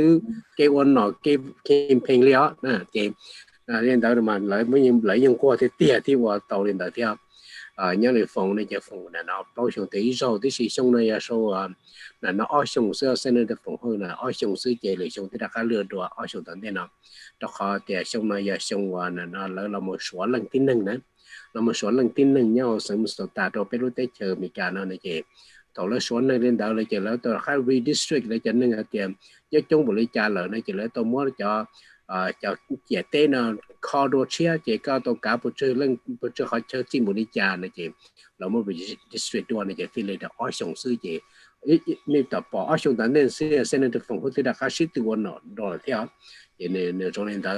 giờ cái hỗ trợ lo thêm men mà như chúng mua từ hỗ trợ lo thêm men bộ lý trả chủ yếu cái đồ house này chỉ lấy mua lấy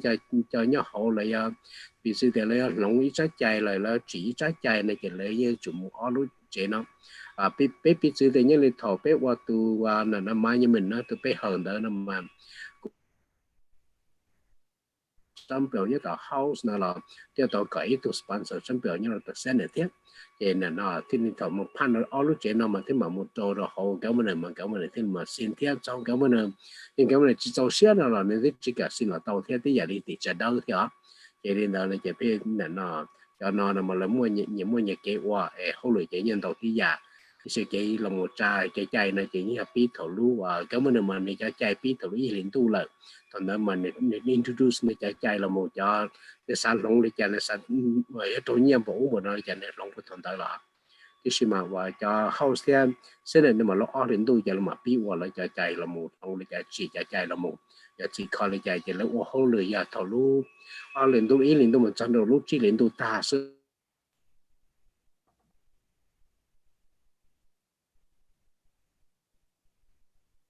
liên tu lại chỉ cút tiệt tồn tại là thìที่ปอแต่ช่วงนั้นหมดก้ามอนนะเจcho nên chỉ đó nên chỉ lấy những chuyện mua lấy chọn là nó và đầu tiên dạng của nó chúng cũng mua special session đã tali nó này còn là mua thả mấy mình đầu bây chúng số tụ lên đó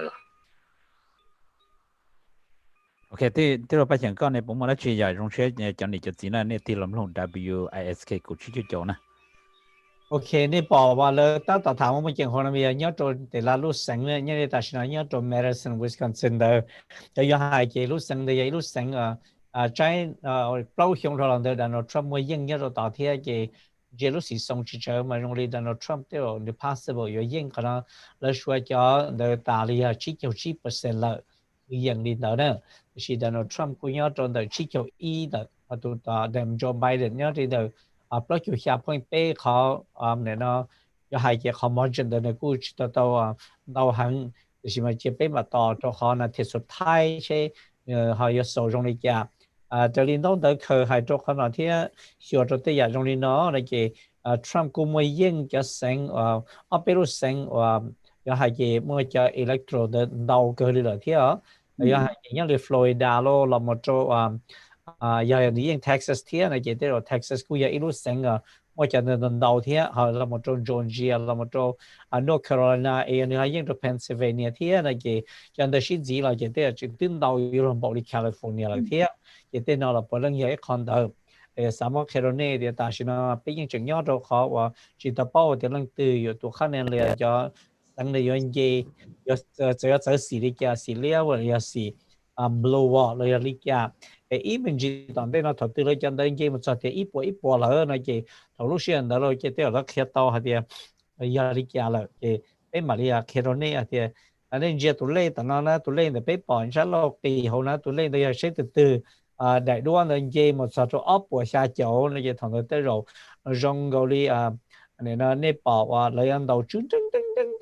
này sẽ từ yên tàu nên mà cho nó tỏ nhiệt ở thứ kia tỏ thứ kia này nó cái nhiệt này nó tăng ruột gì nữa đó rồi cũng sắm khen rồi này á rồi cho kia không thấy gì quân dân thì lúc trước mấy anh đón là chuyện gì security cái nào rồi cho là kia này thì giống như chỗ đâu lúc bắt tới từ nó đó do trong là cho này cho gì cho phong cho gì giờ trong sen này thì là cùng bé WISK cổ trí cho cũng nhân trắc kỳ vừa giờ thì thằng liền tụ nhiều khoa hai luôn thành tới giờ từ bây giờ họ tụ nhau po họ cả đại đua họ nó chỉ cho từ lúc sau giờ nè họ tụ nhau từ luôn ra từ này cứ tua giờ liền hôm đó bé cứ tuần đó này ship công thế hai kia tờ hai thì cái sai cha nó chứ nhớ đầu tiên mình cả này trong đi cha xử lý tê la là giờ tê lu sáng này là họ sai cha đi cha thế nó nè cho năm bữa nhau đồ khác nó mà hồ nó nhớ từ nó mà kia hai thì lúc thứ ít liền mà nếu họ bỏ giờ hai thì ôi cha giờ bê là thế nó chứ còn là kia tàu tàu tiền nó chỉ giờ cho senator là giờ cả congress là đồ khác sai cha lo nhớ đồ nó nè mà tết thốn này bỏ trong thế bài đừng có lúc bé tết thốn này chỉ bỏ nó chỉ nên lên đó lúc sáng đó chỉ lỡ cho lúc sáng nó ta chỉ lỡ cho thì ô lúc thứ cho sai cha họ nó là một congress rồi giờ thì senator lúc thứ giang thế nó họ giờ thì khó tận nó chỉ dân chúng nó tại vì nó trong tôi ít bộ có pro electoral họ đòn này nó chỉ Joe Biden tôi ít bộ cho auto electoral tại vì mà đại mẹ nó mà lỡ trường yêu kiểu tía lo hay tíaวันนี้เรื่องตื้อเที่ยงเจจอบตุนนัมเบอร์เนาะในอย่างประเทศที่เราไปเฉียงตื้อถ่ายแล้วเนาะยอดถอดตื้อก็โจตุนนัมเบอร์เนาะเหรอเนาะเจถือโตเดียในโจเราโตเลยไอ้ยอดโตมัวเนี่ยนะจึงอันยืนตอนโตนะไอ้ก็ยอดโตใส่จ่าเราตัวเนาะว่าหัวตายเลยว่าไปตัว president ยอดไปเฉียงมีการเนาะเนาะไอ้ถ่ายลินเดอร์เนี่ยเที่ยชิถ่ายลินเดอร์ย้อนตรงนั้นอย่าไปมาอย่าจะไปเสมอปอมบาซะย้อนตรงเลยประตากูให้giờ hai tiêu yêu tu sư là lưu cho chỉ theo cho một trong văn trong chế ta kỳ giờ hai tiêu yêu yên là yêu cho một hai trong tu nó thì cụ tu yên có tu sư nó chỉ là lỡ taoวันnàoวันchữ là ya bé sai cha chỉ ta nên đó tu sư là cho chỉ tu yên là cho rong xe cho một nó về để còn đỡ ya bé cho bé khó right nhớ tới前面讲了呢你拿去cho我哋也就係對於對面對面有冇更多有冇領導了有到係多啲個參冇領導為啲看到你需要你個路好了啦為看到一細站咯只是到都得了比如的參加到就係啲有起寫了到包上當天上就有我哋比可能話談論面八百蚊就要有去做寫了嘛你大家諗看到那誒包到了都個有把樣啦ย้อนจงว่าแต่我哋ประเทศเราจะว่าอย่างไรอย่าเลยต่ออยู่ออสัตย์อยู่ตัวมุขดูอยู่นอกอยู่ที่ตรงนอกต่อหอจะต่อเรื่องที่เรายี่รงอียาลิซื้อนั่นนะทารินเดอร์วันที่เราไปเสียงที่เราจะว่าอย่างเท่าคือตัวนี้เนี่ยผมมองได้ที่เขาอยู่ถ่ายเราไปจนเดี๋ยวจะสีหาเดียแต่ที่เรารู้ได้เชิญเราเขาตรงนี้จ่าเราอย่าเดียไปจากมงตัวยอดที่เชิญเราเนี่ยเขาว่าบางเท่าคือเราคือเขาเนี่ยเขาตรงนี้จ่าถ่ายเราจนเดี๋ยวจะสีไปอันนี้นะที่ย่อรอเขาเราใช้เรื่องเท่ายังนะanh nó cái hồi nhớ tới cho nó chê mua như vậy mà ăn được mua vậy mà ăn lời từ cứ lấy trả cũng mua tan đo từ đầu xe lấy trả mua tan cho từ hơi gió lấy trả mua ta đi lời chỉ như vậy mà cần cầu mua bị đôi xong xe dầu chi đặt cái dầu chi là mua này chỉ bé cứ vậy mà cơ cái gì trời ấm bộ lên đó là bé tôi cứ chắc họ nói thế có vậy mà chắc họ nói thế còn là nó thiết chỉ nhau thế này thiết chỉ lỡ mất trong món chả bò bé cho nên bếp lối nó khi nhớ số tuần cho nên nó chỉ lên đấy chứ, đại khái chỉ lên đấy giờ bếp lối chỉ tới số tuần cho này bây giờ nhưng mà cái gì mà nó nhung mình chỉ là nếu ai giờ chừng rồi nhiều tới cho này thì cứ tới nhiều tới cho nó theo. 我哋都發現嗰陣ผมว่า幾睇你就都非常之就知下啲，邊就路啲咁多多你那去這不就得路用去就得路用要，不頭下就做了做大事那要，邊麼就都這都這門đó。là nó chỉ luật sĩ từวันnào chữ là ấy cho nên là bé họ bé cho nhau tôi tết chờ nó xưa nữa bé họ dùng đi trả bé thả lên đồ khe rồi cho nên cho chỉ ở nhau tới tết chờ thì bé khử một đi trả bé thêm một năm một hồi nó này à ấy có lúc nó cho thế là chỉ xa hay thì ô bé nhau tết chờ nó mà chơi bé chỉ khử là như tông nó chỉ qua là để nó chỉ những tông ná nó nè thế giờ dùng một bí cho bé tôi nhau lúc tết chờ mình cả nó mà giờ bé yêu tỏ cá nó nè有係嘅，你就用你頭先啊，或者另外啲俾其他啲俾都要大家咧，有做到啲前面嚟講可能，誒俾實在應話幫你呢，實在啲俾有啦，俾都有只麼我哋俾mà tôi yêu thì nó有係呢，俾只要他俾只有你就俾飲落地啲就有落地咯，睇地咧誒，佢落波地啦，有咧做到啲強度呢。แล้วเขาวันนี้จะเต้นะเจ้เมื่อยมาปีเราไปรู้ที่เขียนนะเจ้เขียนต่อเดี๋ยวเป็นยังที่เขียนนะเสด็จกู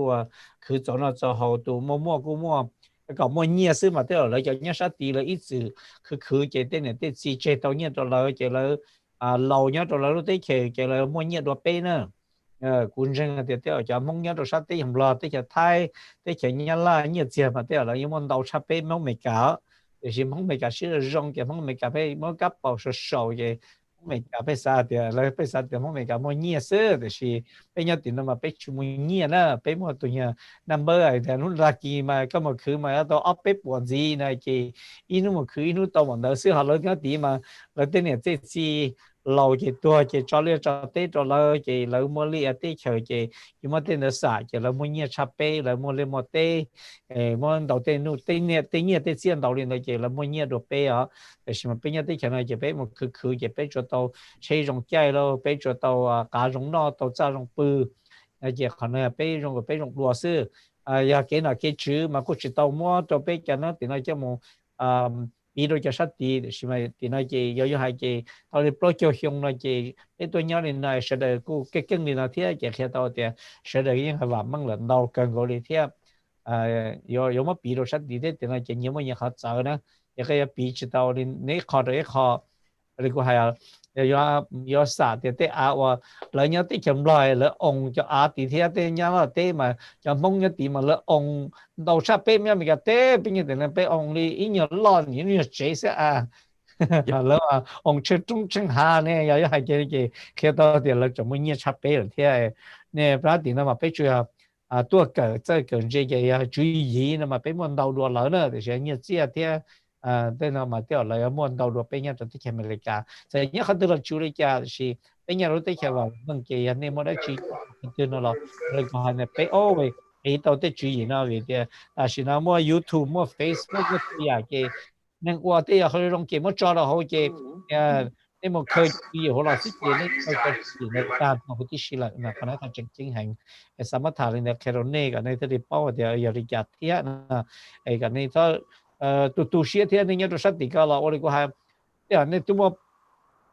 正中正下呢呢啲呢，你就係啲你做嘢出邊呢，亦睇到嘅，你要去做嘢啊，邊嘛，一日開又係嘅，要收入整嘅事都對呀，你去做嘢整賺都二十多天啦，可能正經呢。呀了那啲咯不行啦，我哋個係俾กูถ่าย落嚟呀，啲其他人俾ถ่ายร้อนมอ啲我哋มานอนในเรื่องตื้อเนี่ยนะที่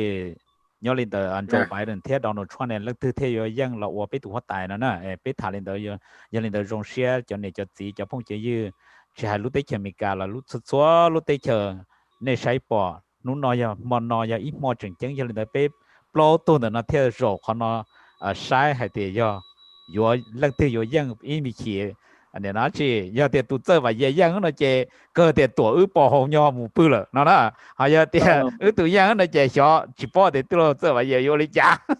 所以保镖哈，在过来咩嘛，那就咩 stay 你外星嘛，那by 那创对应啊，睇下就咩 stay 那你要到那阿婆些叫那你对，你要等你到那这个。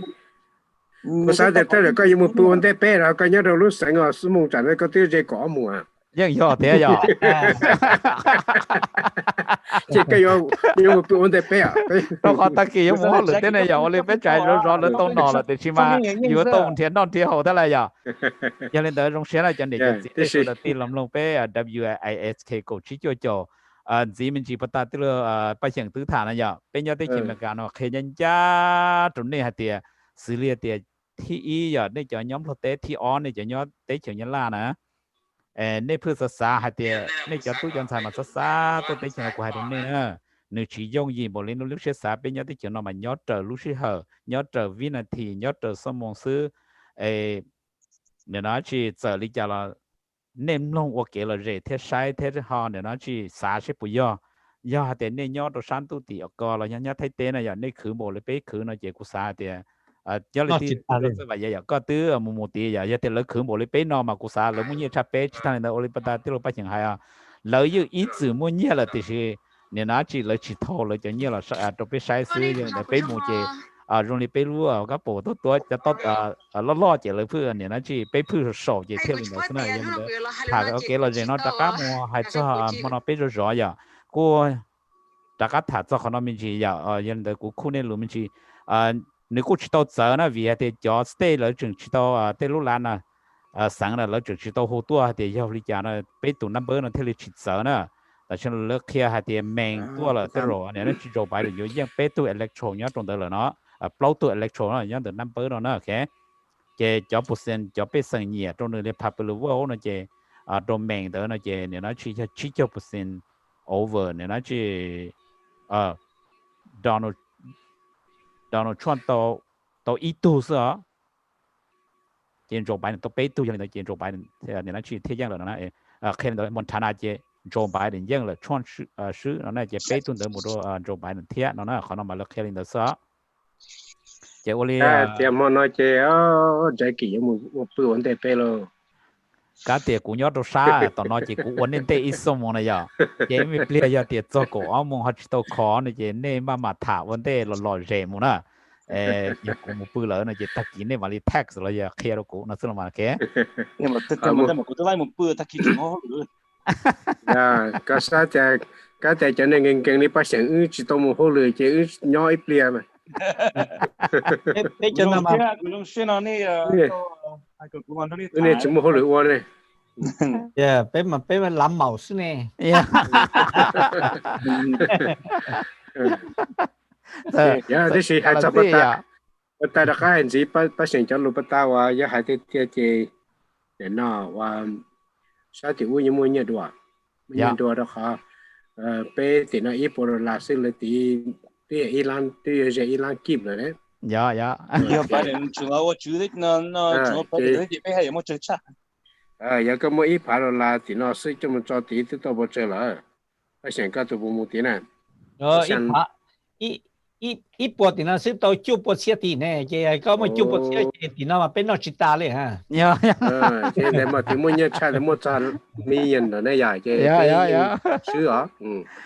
họ nói vậy họ thì bé小小tiểu như mua đồ tiền đó họ cũng nói mà nói như là mua nhiều đồ bé này bé nhân mình cả tiền bé tôi cứ đi tiền bé tôi chở to thế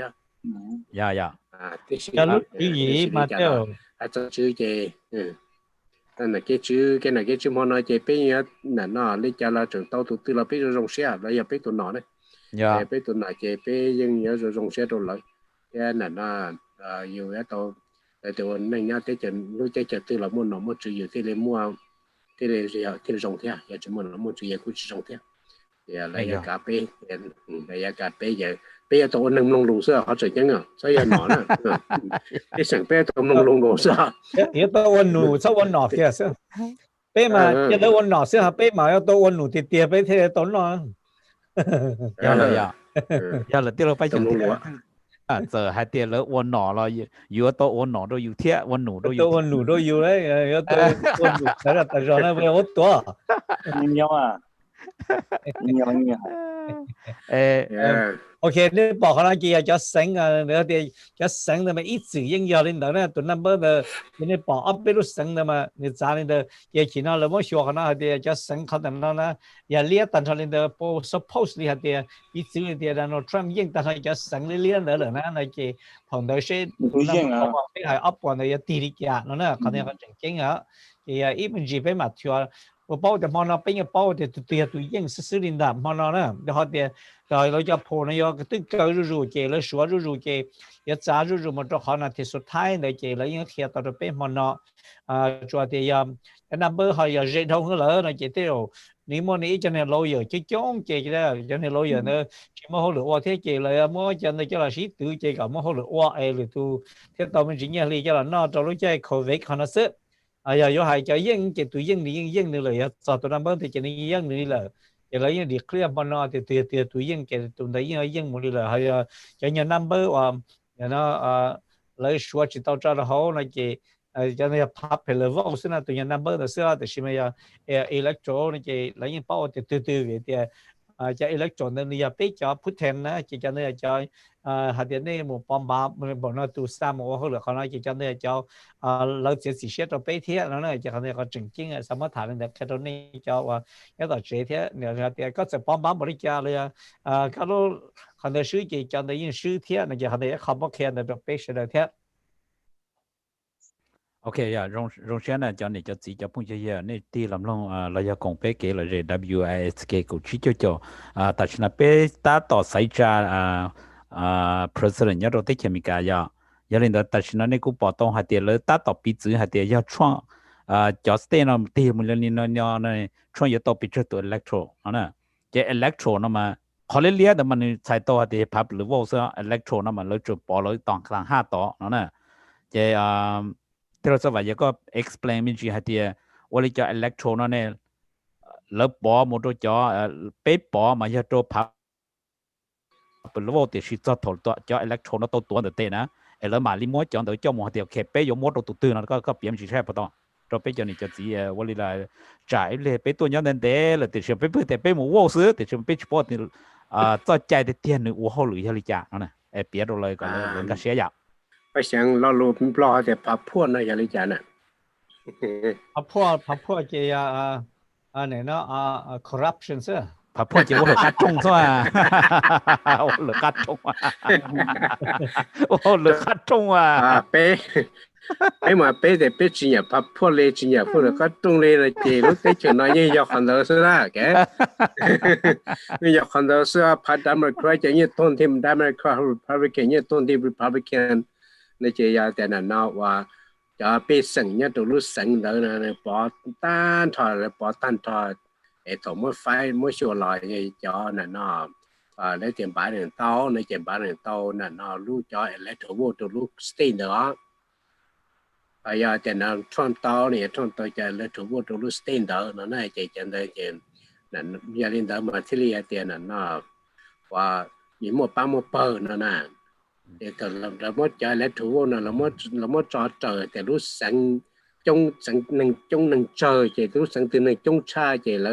một phái có sự họ thì nó mua bộ nên nó tụ số chế rồi lúc sáng này thì là một trời sáng nó hay thì là nó và lúc sáng từ nâng trời này thì là cứ mua tụ nâng số chế rồi là mua họ vô trời lạnh thì gia đình nó mà cho là một sĩ tư ô não chữ này chỉ khi một sĩ chân cho sẵn ở một chỗ lấy thủ vô nó cho chống rồi thời gian chân lúc sẵn tới cho nên tôi chờ lấy thủ vô lúc sẵn tới nữa cái này cho nên chạy tôi lên tới này cho nên mà khi một chân cho nó tàu nó để cho một ốp bê lên tới xứ mà lấy thì chỉ muốn xe trâu đi đâu khỏi thì cho nên tôi chơi nè tôi chơi cho nên thì chỉ muốn xe trâu nó thì cho nên chơi cho biết xem mà nó mà ship bỏ lỡ xứ đó thì họ cho là một chân cho lấy chỉ số tua cái này thì bỏ cho nó tôi muốn nó lấy thì chỉ muốn tôi cho sẵn ở bên mê ở nâng cho lấy thủ chơi nó nè cái electro gì nữa lên đó giờ tất nhiên mà nếu nói chỉ cũng chỉ không mình chỉ thế giờ bây giờ thì pháp luật vô nó mà lỡ bỏ ta rồi chỉ bây giờ thì nhau muốn biết chữ hay thì sáng mình nó tạm một cầu tu giờ cầu tu electro nó mà nếu chỉ thao thì giờ cầu tu Congress là chứ thì chỉ cầu tu nâng trong ý giờ vậy giờ cụ thể nếu nói chỉ thì nó phải chẳng thiết tuổi bé số rồi giờ ta chỉ bé cho tu chơi thì chỉ thằng lấy cho mua cái là cái lúa lọ nó nè chỉ lần thứ giờ yếu tố chủ yếu cho nó mà yếu cho electro nó mà yếu tố chủ yếu cho cần tới share bao nó nè mà lỡ mà lính mua hay tiệt ok họ nó phá bự lơm bầu nên nó tụ bài rồi nè để xin bầu nên nó tụ chuông nè để xin bé cầu tụ electro nó mà bé yếu dễ dễ thì bé lọ vô sẽ lần thứ giờ tụ giăng nó nè chỉ giờ thì thầu vô lấy một cầu tụ này trâu tụ bài này nhiều cái lâu tụ chuông xứ này chỉ là thử to thì cầu tụ electro nhớ trâu lúa này nó chỉ sang mình start này chỉ một trâu bài nó là chỉ vấn đề ở là để tụ giăng sâu thăn cho nó chỉ bài này thiết to này nó chỉ cầu tụ electro nó là chỉ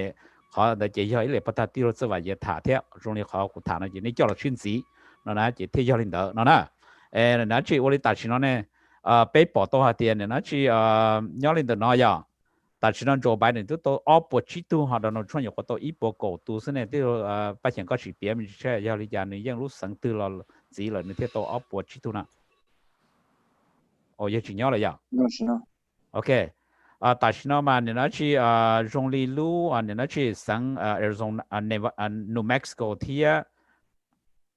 lúc sang New Mexico nó làm gì là nè giờ xuân thì lý to bộ lý nó là nó thì to Oppo nó chỉ tu nó là nè thì lu Arizona chuyện đấy thì chỉ to Arizona nó là one là tại xuân thì to nó to trong lý lu po tao nó lúc ý lúc mình ai ở tôi nếu đó chỉ Virginia nè nếu tôi Virginia làm gì nếu tôi ở chỉ tôi cú sát cái này mà nó sẽ nó gọi nó cho mình cha ở chỉ sát chỗ đó chỉ gọi cho cái nó cho nó tự nhiên chế tại sao mà tôi có hay nên nó chế bé sai nó chế rong sen này giờ cho nên cho chỉ giờ này tí làm long WISK cổ chỉ cho xử lý giờ thì bé yo sai sai trả nhớ đầu tiên mình cả trong áp hàng năng够nó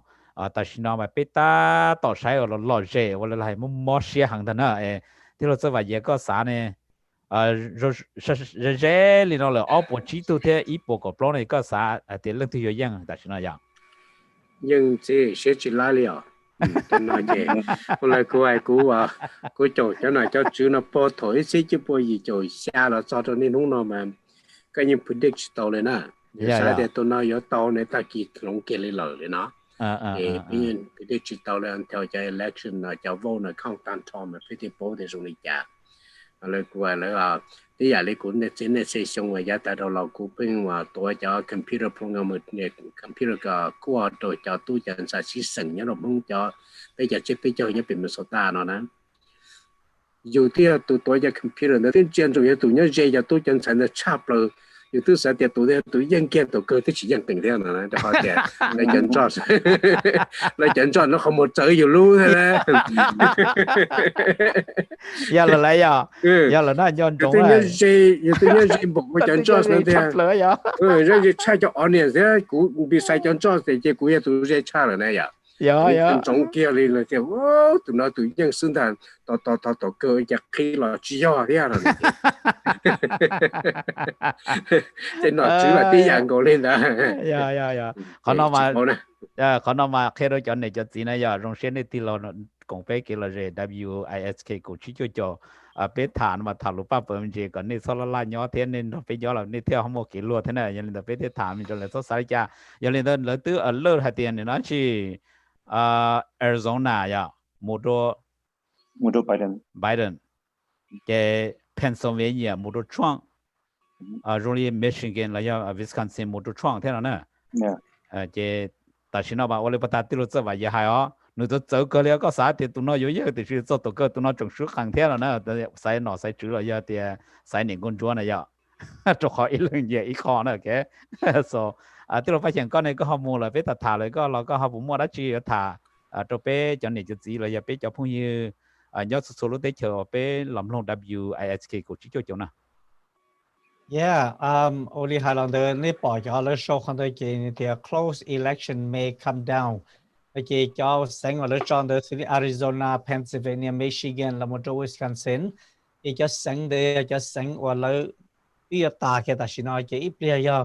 là cơ là lô nên cái là số ta cho khả năng đó cái là mua cho là tụ number one đi bỏ tế bây thì electoral này nên là xin nói Michigan mua cổ trâu tụ electoral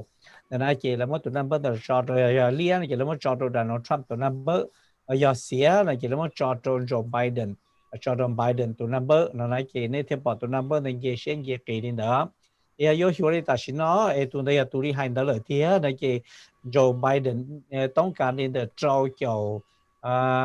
ชี้ตัวคะแนนgìชี้ตัว number gì cái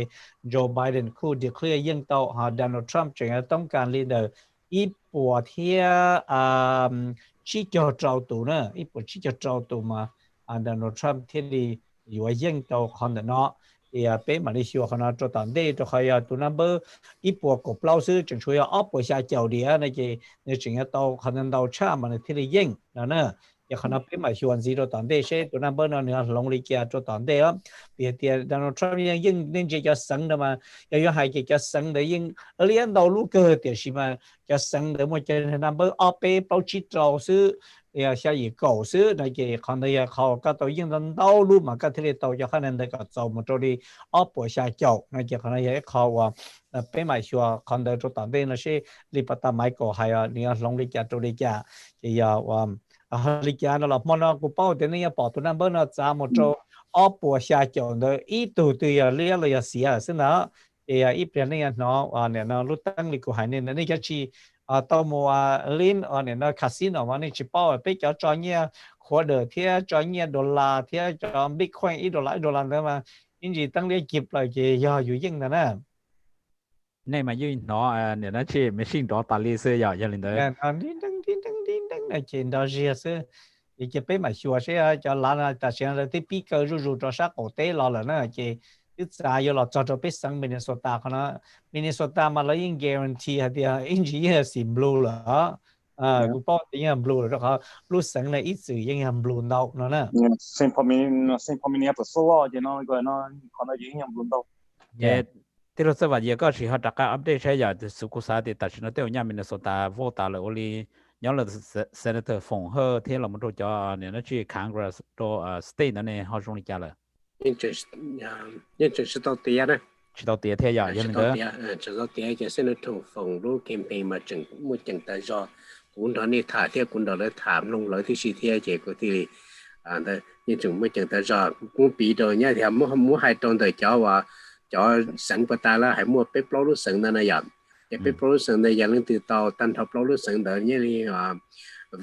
Wisconsin lo Michigan lo Pennsylvania lo Arizona nó chỉ tan đầu lại cho vô chỉ tới giờ thì là chỉ cho xa khẩu vô địa chứ xa khẩu vô là thủ vô này chỉ là nói hiện tàu thế này chỉ lên từ tàu chân đó này chỉ là toàn tàu tiền để xem mà người ta biết là thảo trả nó chỉ gặp biết mong chỉ phí dần nữa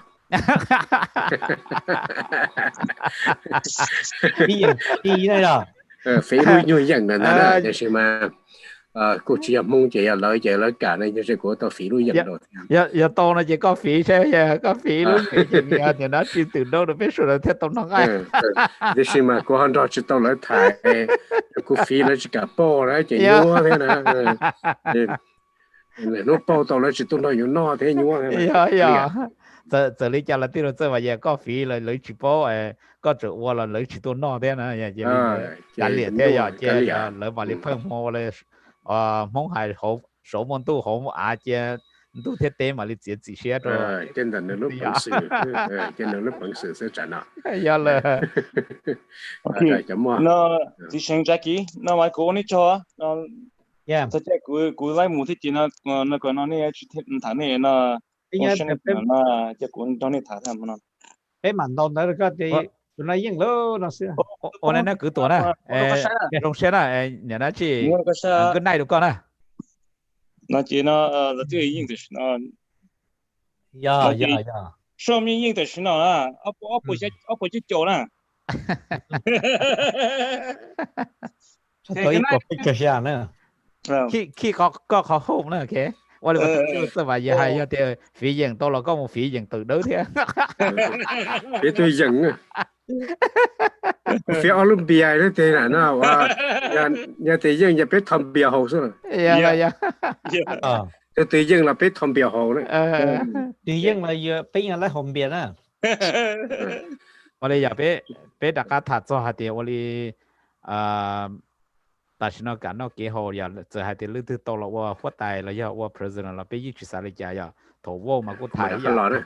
頭知道啊，你那去啊，細家呢就俾個頭了俾一呀，啲咯不成呀，但是頭下都冇幫把打了，那就我哋個俾他頭把打俾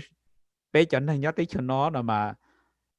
cho nên chỉ political nó chỉ nên chỉ cho extremely ya, thì nó cũ rồi,啲咯不成俾na bé mà bé chủ là thả, hoặc là thổ vấn đề chỉ tàu bom bá này bé chủ là thả lũ bao bờ cho đặt cho luật sư thì chỉ thổ bom bá lớn này chỉ bé cũng là rõ hay để lúc thì tụi dân bé chỉ mua cái nhỏ nhỏ đó chỉ nè, chẳng lúc thì tàu là ô hết tài là bé số là yêu cho thân cả vì thế là tàu hết tài thì chỉ yêu tàu một khứ nó đâu yêu trên thằng là yêu tụi khang là chỉ bé cũng chỉ sai ra我dân trong hay để xuất bao nhiêu từ bé mua linh nó ya, thì lúc phải chẳng ya, so cho nên là bé tôi nhớ tới chuyện là bé cũng chỉ tao hay thì dùng một tụ mua nó chỉ是 share 是的的网governor 要的bé thế thì chỉ tao mua bài bơ chỉ chung là ya thì dùng mua tụ cái là thì chỉ mình dân trong hay thì Minnesota nên mua ít tụ minority caucus nè minority caucus 是的vàng ưu vu từ tao làว่า minority nhớ tôi mong là ya khi lên đó nè cho nè cho gì mong nhớ trong Minnesota giờ thế này họ mua đá chí nó là họ hôn trong người thả thế bé cũng chỉ tao cho information thì xin người họ vàng yêu vui nó người sợ chuyện để bé cho món minority nè khi lên đó này bao bé cũng mua cho ít tu senator giờ phòng hơi chúng ta tỏ kia và thế chỉ sẽ thì nhiều dân trong họ nó là giờ mua li bé tu run house state congress nè state congress bé tu giờ tí lo phải tí lo sẽ vậy vậy actually Congress cái gọi là chỉ tụ thế nào bây giờ mong nhưng mình state Congress ya chỉ tụ nè cái chỉ tụ state house Congress ya chỉ tụ họ ít tụ ya senator xứ giờ lên đó bây tôi nhớ tàu bao cho chỉ cho lúc xong nó chỉ bây giờ tôi chân sai mong cô ya để cần tới sẽ cái kia là thế tôi mua bằng symbol bổ nó là was nên nó chỉ kia là một state senator thì họว่าstate Congress nó là nó chỉ mua thả lò nó chỉ bây giờ mình nói thì tôi nhớ đầu tiên nó cũng có một đề cơ liền là nèเขาเอาไปถ่าเก๋ปั๊บเปิดเลยย่าแต่ถ่าว่าชีย่าเมกาตัวมั่วชวนล้อเนาะเจแล้วยี่หายเคยันจ้าตัว education ฮะเดียไปจับมงจะจับหมดได้รวนตายเนี่ยเนาะชีจอมันโนดิตัวไปชัดติจิตัวติเชนเนาะนะเขาเอามันชิดใส่ตัวฮะเดียย่าจอตัวส่วนย่าจอตัวอินโดนีเซียอินโดไชน่าตัวซื้อเนาะนะmà mong cho một đế đoàn tài này nó chỉ lược hai nó là thả lên đó còn nó mà như chỉ là để thả yếu chuyển dung dâu lối chỉ để thả thiệt hay để tôi cho này cho gì là cho phong cho nhớ tập vật chế là cho bây giờ mong nó thì bây giờ mong tôi nhớ tới chuyện nó khu hoặc là tây tù khu cần tới tôi share cái kia là cho nên là bây giờ cho nhớ thi ý cho họ là họ board education hay để bây mong cho một đế chấp lợi đoàn tài cho tua Indochina tua nó nè thả khi lên đó thì lo cho vậy con này họ có cũng mua được chỉ thả cho bây giờ phong chạy như là cho này cho gì Hmong Radio nó sẽ là họ còn lại là lọt dậy thiên nó này vậy ít khai chiều cho bây giờ chơi xong số tụi này nhớ cho họ nè nó cái bây giờ trên Hmong sẽ đời nhớ cho họ và nè nó cái sự tụi nó này cái nhưng mà mua bây giờ tôi chọn sẽ cho trong này bắt đầu để thả đã mua G2 state representative nhớ được cái đó thì state office nó và senator phòng hợp thì chỉ lúc xưa tại sao mà là những trường report cho ta nhớ là họ Ramsey County cái senator phòng hợp chỉ tao bảo cho nước họ và vô lý thì chỉ là chỉ tao bảo cho thì cái nhớ là tu mà tu cụ tàu nên là gì lúc bây giờ present lợi vậy là nó cũng dễ để bây giờ tôi tàu tôi luôn trong đặc khá lợi có lý là nửa report cho ta thì chỉ tao bảo chỉ nhớ được họ là nó và nó chỉ fully theo Samantha cái gì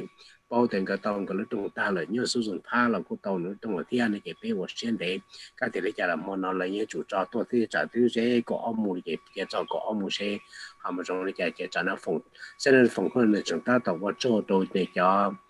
volunteers để cho nên ba nữa thế cho cứ đi cho nó cho bây giờ này cái chính tàu vật chế là chúng ta vật ta tàu vật cho rồi sẽ đấy do trong này nó campaign thế này kìa là của rong che để bây giờ này cái gì này cho tôi chân sẽ tôi cho để cho mình cả thế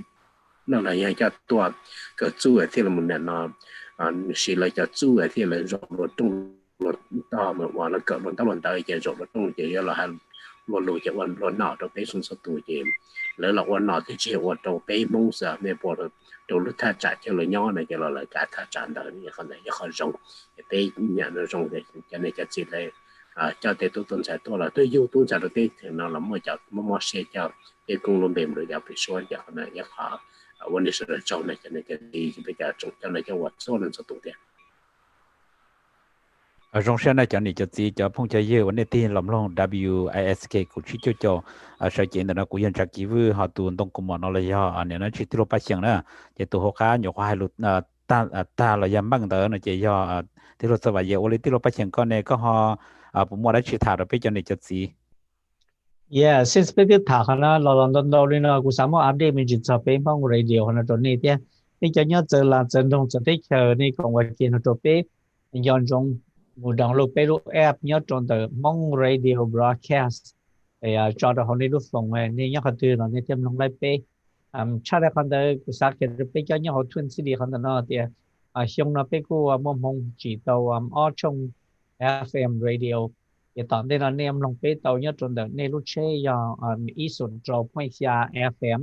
เนี่ยตัวชาติสิงห์พอนเดอร์ดอร์จง cover ไปทวนซีดีนาตันชอตอนนี้เดินซื้อเนี่ยโจชาวินีอาโพลิสเดอร์เราเนี่ยกูที่ตัดสินลงตัวไปเนี่ยจนเดินยั่วจุดไป FM HD number ไปเวลาจะเชียร์มั่ว HD ก็จะเริ่มลงไลฟ์ไปเนอะแค่นี้เดินตรงนี้เฉลี่ยเทียไอ้กันนี้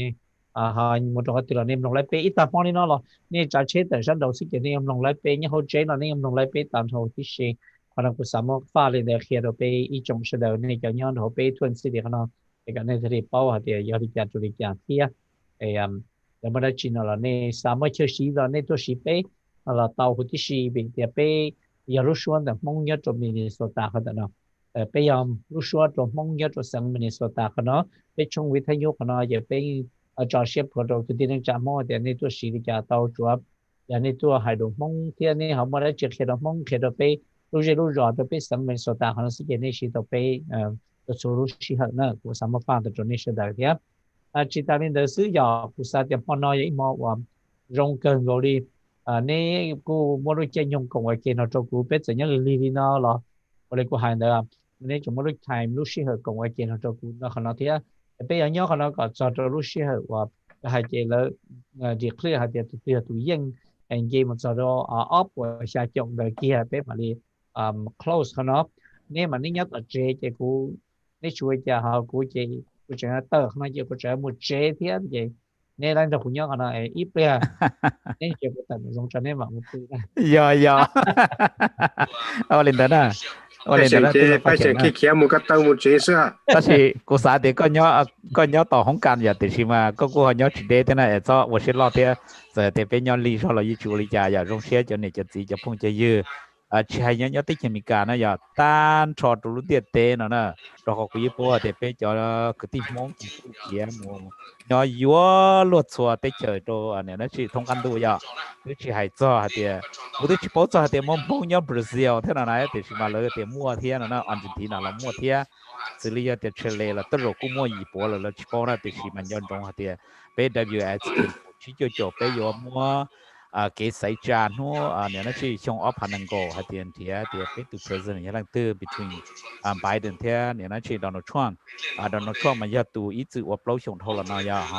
Joe Biden mà giờ tụ chỉ chết tại nó theo đó này cho nên chỉ chỉ là giờ phong chế riêng nhớ số lúc tích chờ để tích thì mình cảm nó xuôi trong như một cái sai trả thì nó giờ lên đó bên lúc tích chờ nó theo một cái và mang giờ nên nó chỉ thổi sai trả thì nó là nó chỉ tụ chia là một vài chỉ nếu cô không mua lúc chỉ chia cho nên theo lý cứ to chia mua chỉ gì to dù cho bên sân là giờ thì nếu mua lúc chỉ chia chỉ cho bên sân theo tông nó tông hồ nó này thả lý đó chỉ thành rong xe này là cũng đó WISK cũng chỉ cho giờ lên đó tại nó bé ta tỏ mua này nó chỉ khi ở lơ giờ tôi phải chẳng có sự biến mình gì tại nó rong lý đó tôi cho tại nó tiền cho Donald Trump yang Nevada là giờ có sự biến mình chỉ thế tại nó giờ đi chả là ok chơi đi chơi chùa chơi đi cho nó từ việc mà đi cho nên bé một sáng nữa nhớ đi nói cho nó những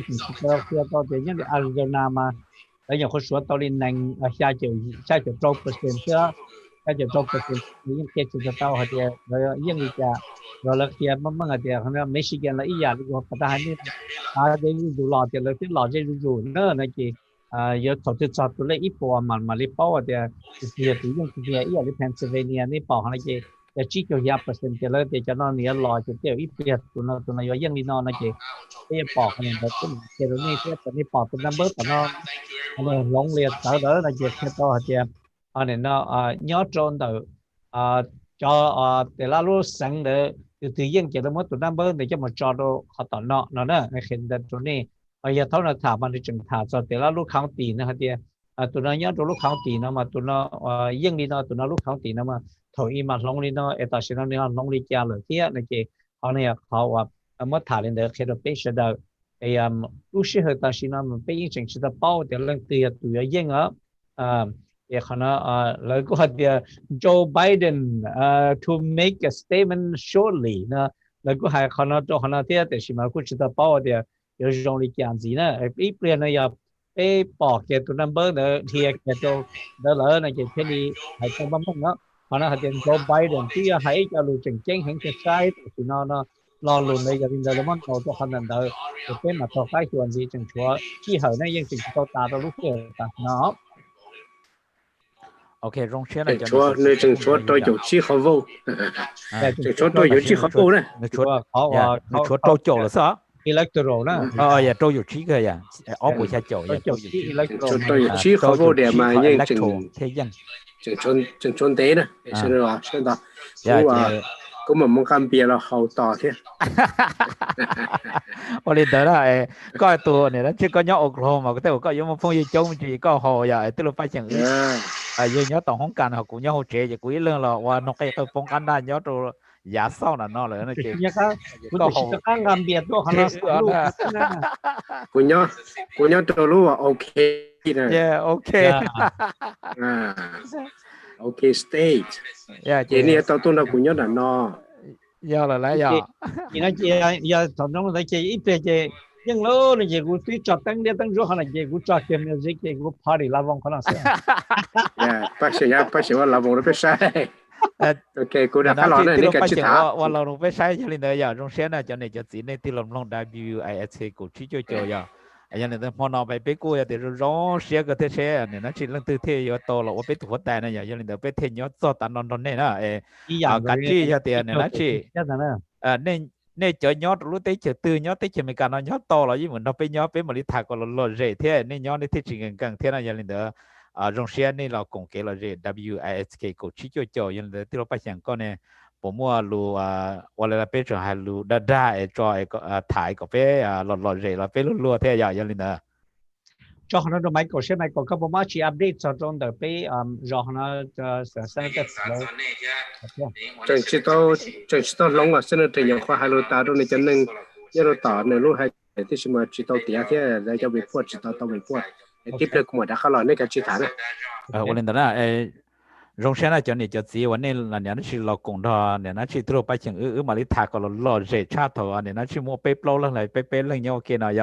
ตัวขอลูกเสือเนาะกูยังรีเลยเท่ากูวันนั้นกูชี้ย้อนตัวด่ากูเลยเนาะเจ้กูยังติดรีก็เลย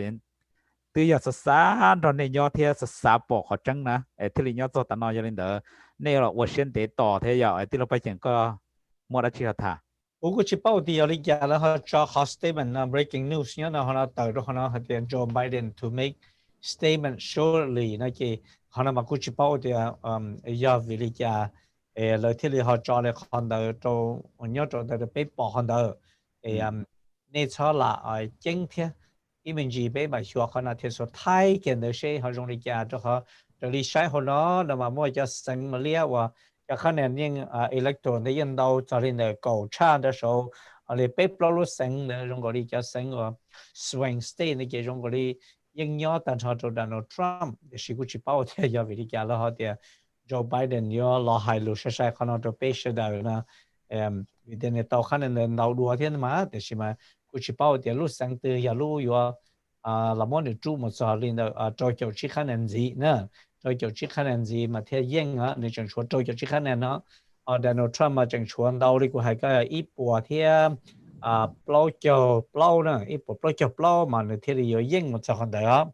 thì hiện nay đó là chỉ bây chẳng chỉ tập bao thì tùy dân, mà chỉ ít bộ blow là mà dân xin đâu lúc lát hàng nữa, thì hai cho làm mình đã xử cái dân xin đâu lúc lát hàng là theo dân, vì lúc này cổ tờ sư chế cái chủ mua lấy cổ tờ luôn mà có thể là dân nào có chỉnh cần gọi đi theo ở đây cũng phải hai đứa này sẽ được giải lăng từ dân đó là dân nhập bế từ president nhớ rồi bế lúc tới chơi America còn đó cái chế bế nhà tàu khử từ tiền đi bế theo tàu nọ rồi họ để là bù mía rồi bế đi xong nọ mà rồi bù rồi thầu lúc xí ở cá mà lo này là cả bế xong một khử rồi mà bế cái ý lúc này là theo bù coi nhiều rồi bế nọ sao rồi因為全部都俾打理啦，其實個到某些佢嘅貼，而家啲咧到嗱只有領導嘅，我哋出去應只看住啦，看到都俾實到，係咪有 Donald Trump 應那個 possible 比較 stock 嘅嘢大幾，睇那個專業就好 stock 嘅嘢 possible， 人家冇競爭係呀 Joe Biden 嘅啲呢個容易嗱，睇只包啲呢容易嘅做到啲，แล้วก็หากเราหาที่โรงเรียนอาริโซนาที่เนี่ยนะจอร์เจียแล้วมาจากเพนซิลเวเนียมิชิแกนที่วิสคอนซินเนี่ยหาที่นิวเบดเธอเนี่ยนะชิปเอาที่เขาเนี่ยลิกาอีเปลี่ยนสิ่งตรงนี้ยังในวิสคอนซินที่จะจ่าย100%เลยเดี๋ยวจริงๆนะสิอีเปลี่ยนสิเดี๋ยวเลยเช็ดไล่ตายจากข้างในเลยขณะละอาริโซนาเราที่จะจะเจ้าเลยที่จะช่วยจินดาวเลยสิที่อีเปลี่ยนสิเดี๋ยวเลยจะเคลียร์เดี๋ยวยังเดี๋ยวขณะละจอร์เจียจะยิ่งเป้าเดี๋ยว20%เนี่ย chỉ cho bé thì bao cho chỉ nữa là cái điều Donald Trumpยังไม่ยิงโดน Georgia เลยสงสัยนะคนเดียวก็Michigan ละที่อย่างที่ Donald Trump ที่ยังอยู่ที่จะเปล่าที่เปล่าจะเปล่าจะgoเนี่ยนะยังให้กี่เปอร์เซ็นต์ break คนนั้นก็จะ possible ที่ Pennsylvania ยังกูยารีนั่งgo จะที่จะเปล่าที่เปล่าจะที่จะเจ้าที่เปล่าจะจะแค่ตัวที่ถอดลำต้นที่ว่า possible ยัง Wisconsin จะที่จะที่เจ้าจะเปล่าจะ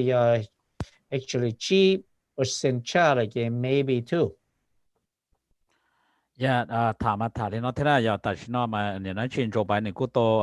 ออปจิตูโดนช่วงโตอีปัวเป็นจะโจตู electoral แล้วกูจะขอเนี่ยนี่ statement นะที่โจไบเดน to make a statement surely ขณะมากูชิปนะวันที่เราไปเชียงรายแต่เราเนี่ยกูอยากให้ที่ก็เนี่ยนะที่เนี่ยจะ support 我先得到แล้วย่อเนี่ยนะชิปที่要 declare วิธีจงชวนต่างๆเนี่ยโจจิตูนะมาเนี่ยที่用意ที่น่าเราขอcho mai này nên sai trở lại là mua nhá hồ này, tại sao mà Donald Trump cho tới luôn nữa, chuyện Donald Trump như Lee nè, chuyện chỉ bảo hay thì lý giải vì hay thì cho stay lia trở nó là mà nên nó chỉ tới rồi nó chỉ muốn blue nó đã chỉ cho electoral nó chỉ thổi là sai cha nó chỉ tới lúc của họ bọn đâu đó Donald Trump là thế. Thì khi mà giờ đi cho là gì giờ bé yếu tố ocean để tỏ hạt tiền mà nó bé tự nhiên là cho luôn khi họ tại nó là chỉ bé nhỏ bên trên gì này nó chỉ sửa xe thì tụ xảy ra giờ cho nên là trong xe cho nên cho gì cho phong cho dư nhỏ tới chừng mình cả là giờ số tới chừng này thì là cộng cái là gì cho bé WISK cầu chỉ cho nên là thì là bây giờ con này có họเนี่ยนะจีผมว่าได้จีถาเราไปจนเนี่ยจะจีเลยจะพุ่งจะยืนย้อนต่อว่าต่อเจ้าหัดเดียเกษตรจานเนาะเนี่ยนะจีหนูก็หอรงลิจาหอชีรงลิจาวันนี้ก็หอเหนียแล้วเหนียลิจาก็หอชีเหนียลิจาก็ถาที่ใช่ยังgiờ hai cái bé nhớ trong lúc tích hợp mình cả hai cáiวันนี้ก็hai trong sẽ được bé như cứ nhà ta ra sai tên là tích chữ đi nó là bé những sẽ được sai đi này cáiว่าsẽ được họ trong lịch giảเขาจึงจึงชับเลยจะอย่าไปใส่ตัวตูดิโมแครตในเกี่ยวกับตัวนี้เราขอไปรู้ที่เขาเราขอไปที่เก๋เราขอไปรู้จะรู้รอวันนั้นชีเราเนี่ยสร้างตัวไปรู้จะรู้รอเก๋ไปตัวเขียเก๋รงรัวเทียจีตานินเดอร์เราว่าวันชีพูดโดยจะหนึ่งจ่อยี่ย่อเก๋ไปอย่าไปหนึ่งจ่อยี่ในเก๋ไปตัวเต้เดอbây giờ đầu tiên mình có Medicare, bây giờ tự nhiên đâu bây giờ nhiều mình chỉ này cái bây giờ đầu tiên cái ba lần nó chưa mình chỉ here and there bây giờ hay chừng đầu nhiên ba thì muốn nó một hậu tên đó nó là bây giờ chừng đầu cái nhiên là cho là ba thôi bây giờ và đầu Republican cái này bỏ ý là Donald Trump nếu mà đâu giờ cho nhiên là cho là chỉ một cái anh hậu cho nó theo lô này cái mà tới bây nhiên là shift một chỗ sáng đầu cho tới chiều nhớ rồi ở cho sáng đầu là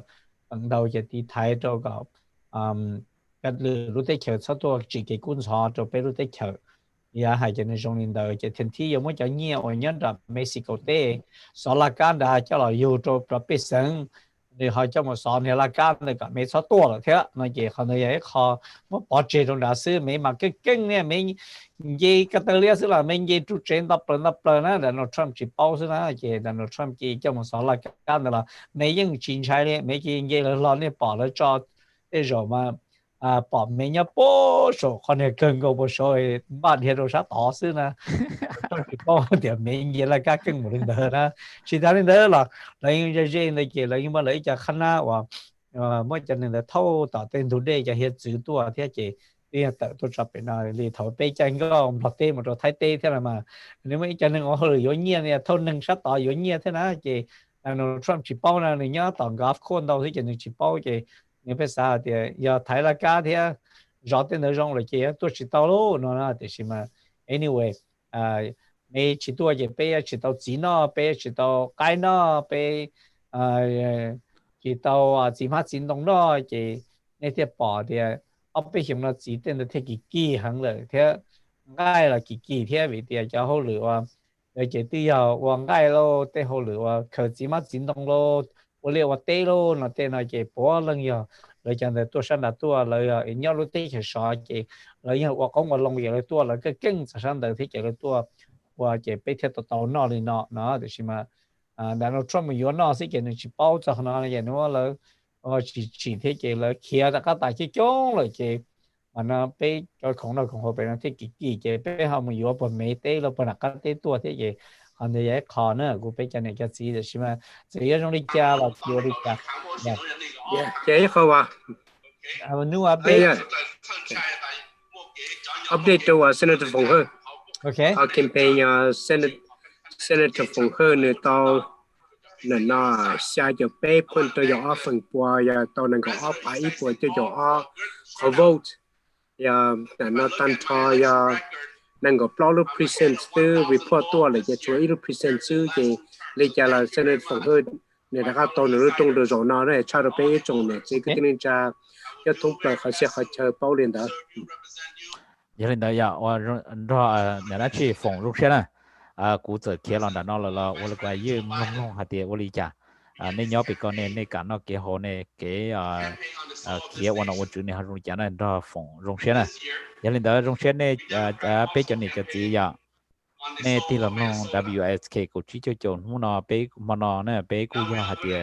เราใช้เกี่ยวกับจานแต่ไปรู้ที่เทคนิคเอาผ่านนั่งก่อนเนาะbetween เนี่ยนะที่โจไบเดนเทียบโดนัลด์ทรัมป์ที่ตาเรียนได้ยอดตัวสังบินสตาร์เรากู้มั่วเซเนเตอร์ฟงเฮอร์เรา run against ตัว run against เนี่ยกูชี้ยาคาร์ลเบลเลยอ่ะแต่สิกู้มั่วชี้ตัวมองว่า run was stay House Congress นะมาไปตัวยอดตัวรู้ที่เขียนเด่นๆเราแบบไปตรวจฐานเราซื้อไปตรวจฐานเดียววันนี้ไปจับมงในห้องโรงเรียนเราอยากดูเยอะแต่ไปหาลูกมงตัวไปจับมงซะนะจะไปเทียบถาดสมมงซื้อไปเขาจะตัวถาดสลายเราจนนี่จะจีนี่สอสลิจาvì thế bây giờ mong radio chỉ bây hai lượng mong chỉ bây thảกับmong cá sấu giờ lên đó nên theo bộ họ thì bây tôi giải nên sự thì lúc tích chậm lo tôi bảo lên nói xong là này bây họ nhỏ đi trả bây mua tôi nâng nhỏ đồ khác từ là giờ vì nên nói chỉ lo vào bỏ giờ nửa cũ họ mua mình chỉ tăng hoặc là nửa tư chơi cho bây theo bây chậm nhiều mong theo lý tôi nhỏ đồ tích chậm nó nèยาหาเดชิมัวหนึ่งจะแค่ยันยาหาเดไปสุดท้ายจึงยาวเกลุเตจำรอยิ่งชิมุขัดนะถาลินเดอร์วันลินเดอร์โรงเรียนเนี่ยเราคงรอไป WSK กูชี้จ่อหายเตอร์เขาลุ่งทงสิงพอมินิอาพลิสตัวตัวเนี่ยจะเนี่ยจะไปจะเนี่ยจะจีเลยจะพุ่งจะยิงยอดสุดสัวลุเตจเลยจะเตียท้องกันตัวต้มลงโอเคเลยวันนี้ที่เราไปเชียงตัดสินเนี่ยก็ไปจะอิเล็กโทรนโดนเดอร์โดนัลด์ทรัมป์เทียเนี่ยนั่นจีนโจไบเดนเนี่ยเขาย่อเลยจ่าเลยเทียก็เขาปัวมัวลูดัชชินซี Yeah, Jaka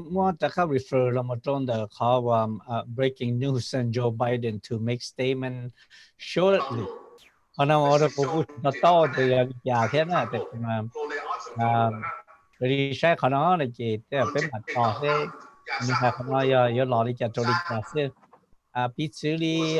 nhà bị sai thì tụi number là xử thì không ném chỗ thế rồi bây giờ thì theo đó thì nếu mua dân cho ở bên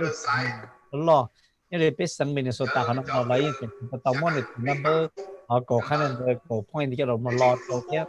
nhưng mà ở bên sang là chính tàu thế kia trôi chạy cái chance tàu thì mà thế rồi những cái là theo cái này họ chỉnh kiến cái một số cái họ dùng để làm gì thế hả?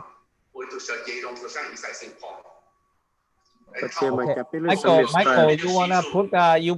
your mic close to there so we can listen to his show? Yeah, I put it close to Senator Fong so you can listen to. Yeah, so he can announce up in here a little bit. Okay, there you go. Họ nói Senator Fong đồ nữ hai tô cho biết rằng thế nó nâng cao nữa này bên lòng kia.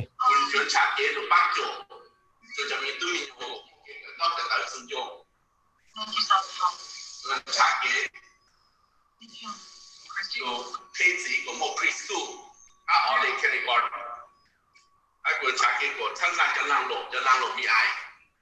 của lũ trang cô chẳng là yêu băng chỗ nhà giả cho tôi định lo của cô chẳng thấy thua thì cho kỳ bây giờ chắc cao được thị khu lúc đây cũng chẳng nó chạy trên trang được thị khu luôn sẽ là sao nó ha sang ý giải sinh hoạt để mình trong đó mẹ thì我想得到就是呢，我早上小姐准备做。边上的内容我找到被成功一场一场。แต่ละคนอยากจะได้ฟังนะนี่เจเนี่ยยังดีเคลียร์อยากจะดีเคลียร์อยากจะยังเลยนะอันนี้ได้เจแค่ตัวเนี่ยนี่ยังให้กูอยากจะยังเลยจะที่มันคนจะเราถ่ายจะเราว่าจอดที่นึงจะเสด็จอย่างนี้นอนได้เจจะได้ฟังรู้ชัวอันนี้ให้รู้ยอดเราต่อใครเชื่อว่าเขาหรือนะอย่างว่าจอดในตัวนี้เสด็จลงเที่ยวกันในที่ที่เป้า and smile ล้วนสินะsmile ล้วนสิอ่ะเราเนี่ยเราใช้อีสานนั่นนะเสด็จฝั่งตะกี้ยังเกณฑ์เนี่ยตัวล้วนสิเดี๋ยวนักคนเดียวนี่ตู้คนเดียวนี่ตู้เธอนั่งคนเดียวนี่ตู้นี่สาขายังไปยังมินนิโซตาขนาดที่ยังคุยตัวขนาดที่ไปที่เจอนี่นั่นตู้มาให้รู้ตรงเดียวมองรู้เรดิโอเดี๋ยวไปคนนั้นขวดจานนึงเกที่นั่นไปขวดนึงเกที่นั่นนี่ยังใช่ก็เขาอยู่หาดิจ้า我那了呀，我那个要里头了不行还的呀，风古要因为一度生的就是嘛，古去包呢，我那都我都只想那了，这头这玩意个好。啲異常有啲嘅，เขา個條咪啊，保險嘅，佢都到啊條嘅有異常啦。也正常的樣子就有。佢เขา have another 12 year yeah。OK。但係你估啦啲呀，人哋應可能啲嘅 he have potential to be a chair in a certain area nhất là tiềnเขาว่าnếu họ lựa tiền thiên này that is another good congratulations cho tháo thiên. Dân do là thế nào? Giờ lên đó rong xe này giờ cho nên cho gì cho phong cho dư nên nhớ chỉ hay lúc tới chỉ mình cả số lúc tới chờ giờ nên thì là cùng WISK của chỉ cho của Jackie tu nên nó chuyển thẳng đúng rồi giờ thì lúc tới vậy giờ thì nó thì lúc bắt chẳng giờ tu nên nó chuyển thẳng đúng cùng mà giờ rong xe này là cùng bé nên nó chỉ tới chỉ mình cả sai cha tu hóa tài là tu nên nó chỉ president chỉ ta lên đó nhóm Minnesota giờ là cú sai cha chỉ giờ hạt tiền president xứ cô giờ tiền senator phong hơi giờ ít khó xin nữa tu ว่า tao gì lúc xong nó thì mà xong nó nhiều đặc khác kia giờ lên đó tu nên nó chỉ yang là thế giờ lên đó thêm mua khó speech hạt tiền hay lù sâu xia giờ thế nên nó chỉ 我做咗爸爸呢呢thế yang là nè nhiều khoa hay là sau lên đó lên đây của nên nó chỉ yang chắc kiểu của congratulation cho phong hơi thế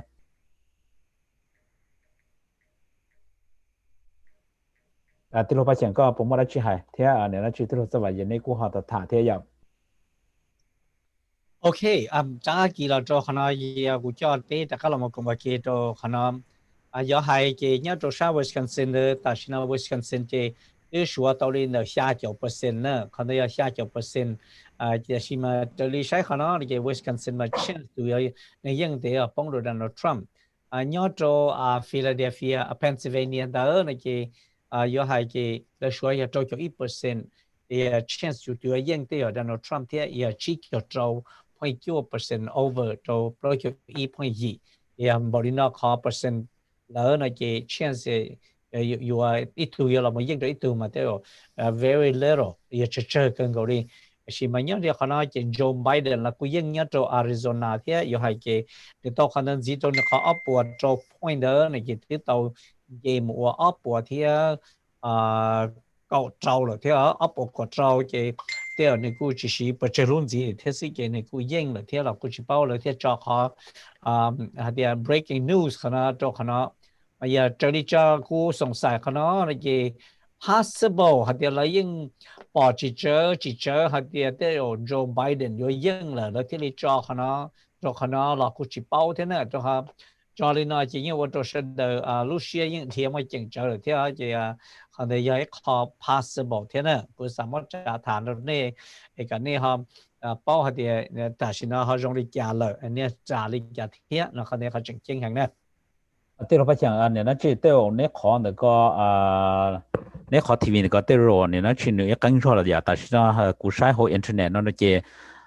โจไบเดนตัวโตออฟวันนั่นก็เป็นตัวนะเขาดอนช่วงโตอีปัวใช้จุดปลุกตัวละเจียลินเดอร์ตัวขอทีวีนั่นเนี่ยเขาอินยูสโลว์ไปขออินเทอร์เน็ตแล้วนะโอเคthat's why เราที่รีจอให้เตียนเนี่ยนะชินโจไบเดน to make a statement shortly นั่นนะโอเคแต่ชินเจเราตัว declare ที่มินนิโซตาเนี่ยมูดอนโจไบเดนนั่นนะ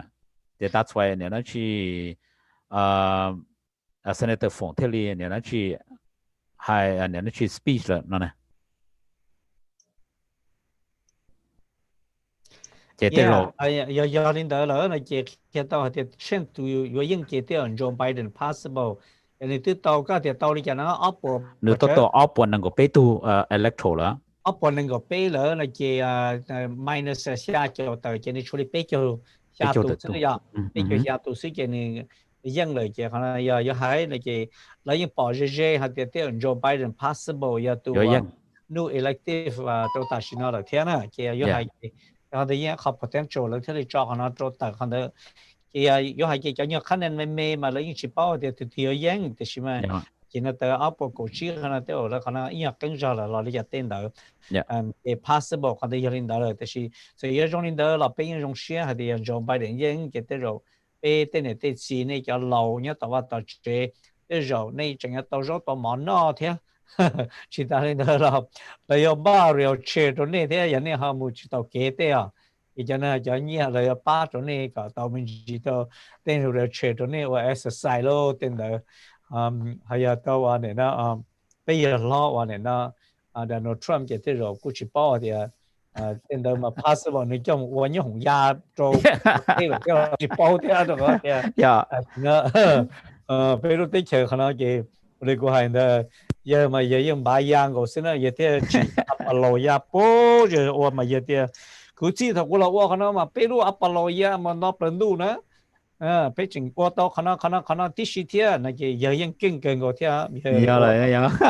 giờ kinh nghiệm thế xin là giờ hai tí hai chị một trong những dạng nữa cái này chọn chỗ này nè chọn bé chọn này chọn gì chọn phong chơi gì à chỉ hai lúc tết chơi mình cái số lúc tết chơi này nè rong xuyên nè là cùng cái là rèn đó bé cái sai cha ở phần năng go cái sai cha nhớ lúc tết chơi mình cái nói cho WISK cổ chỉ cho chỗ đi lúc bắt chừng họ chat so mình gì là giờ hai ở bé là lụt do thì có lúc radio này họ mua trong đi trả nhớ rồi luôn thông giá vậy.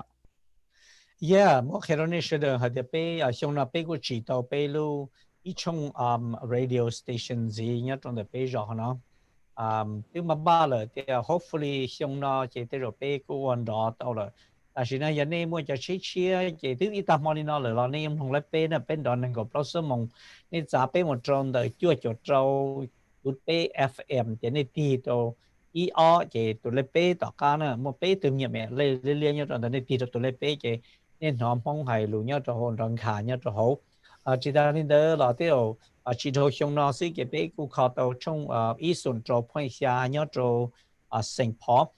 FM ที่อย่างเราดีเทียช่วงเดือนจะเช็คหลอนรอเช็คกู้เราพอลังรอตาเราที่ชี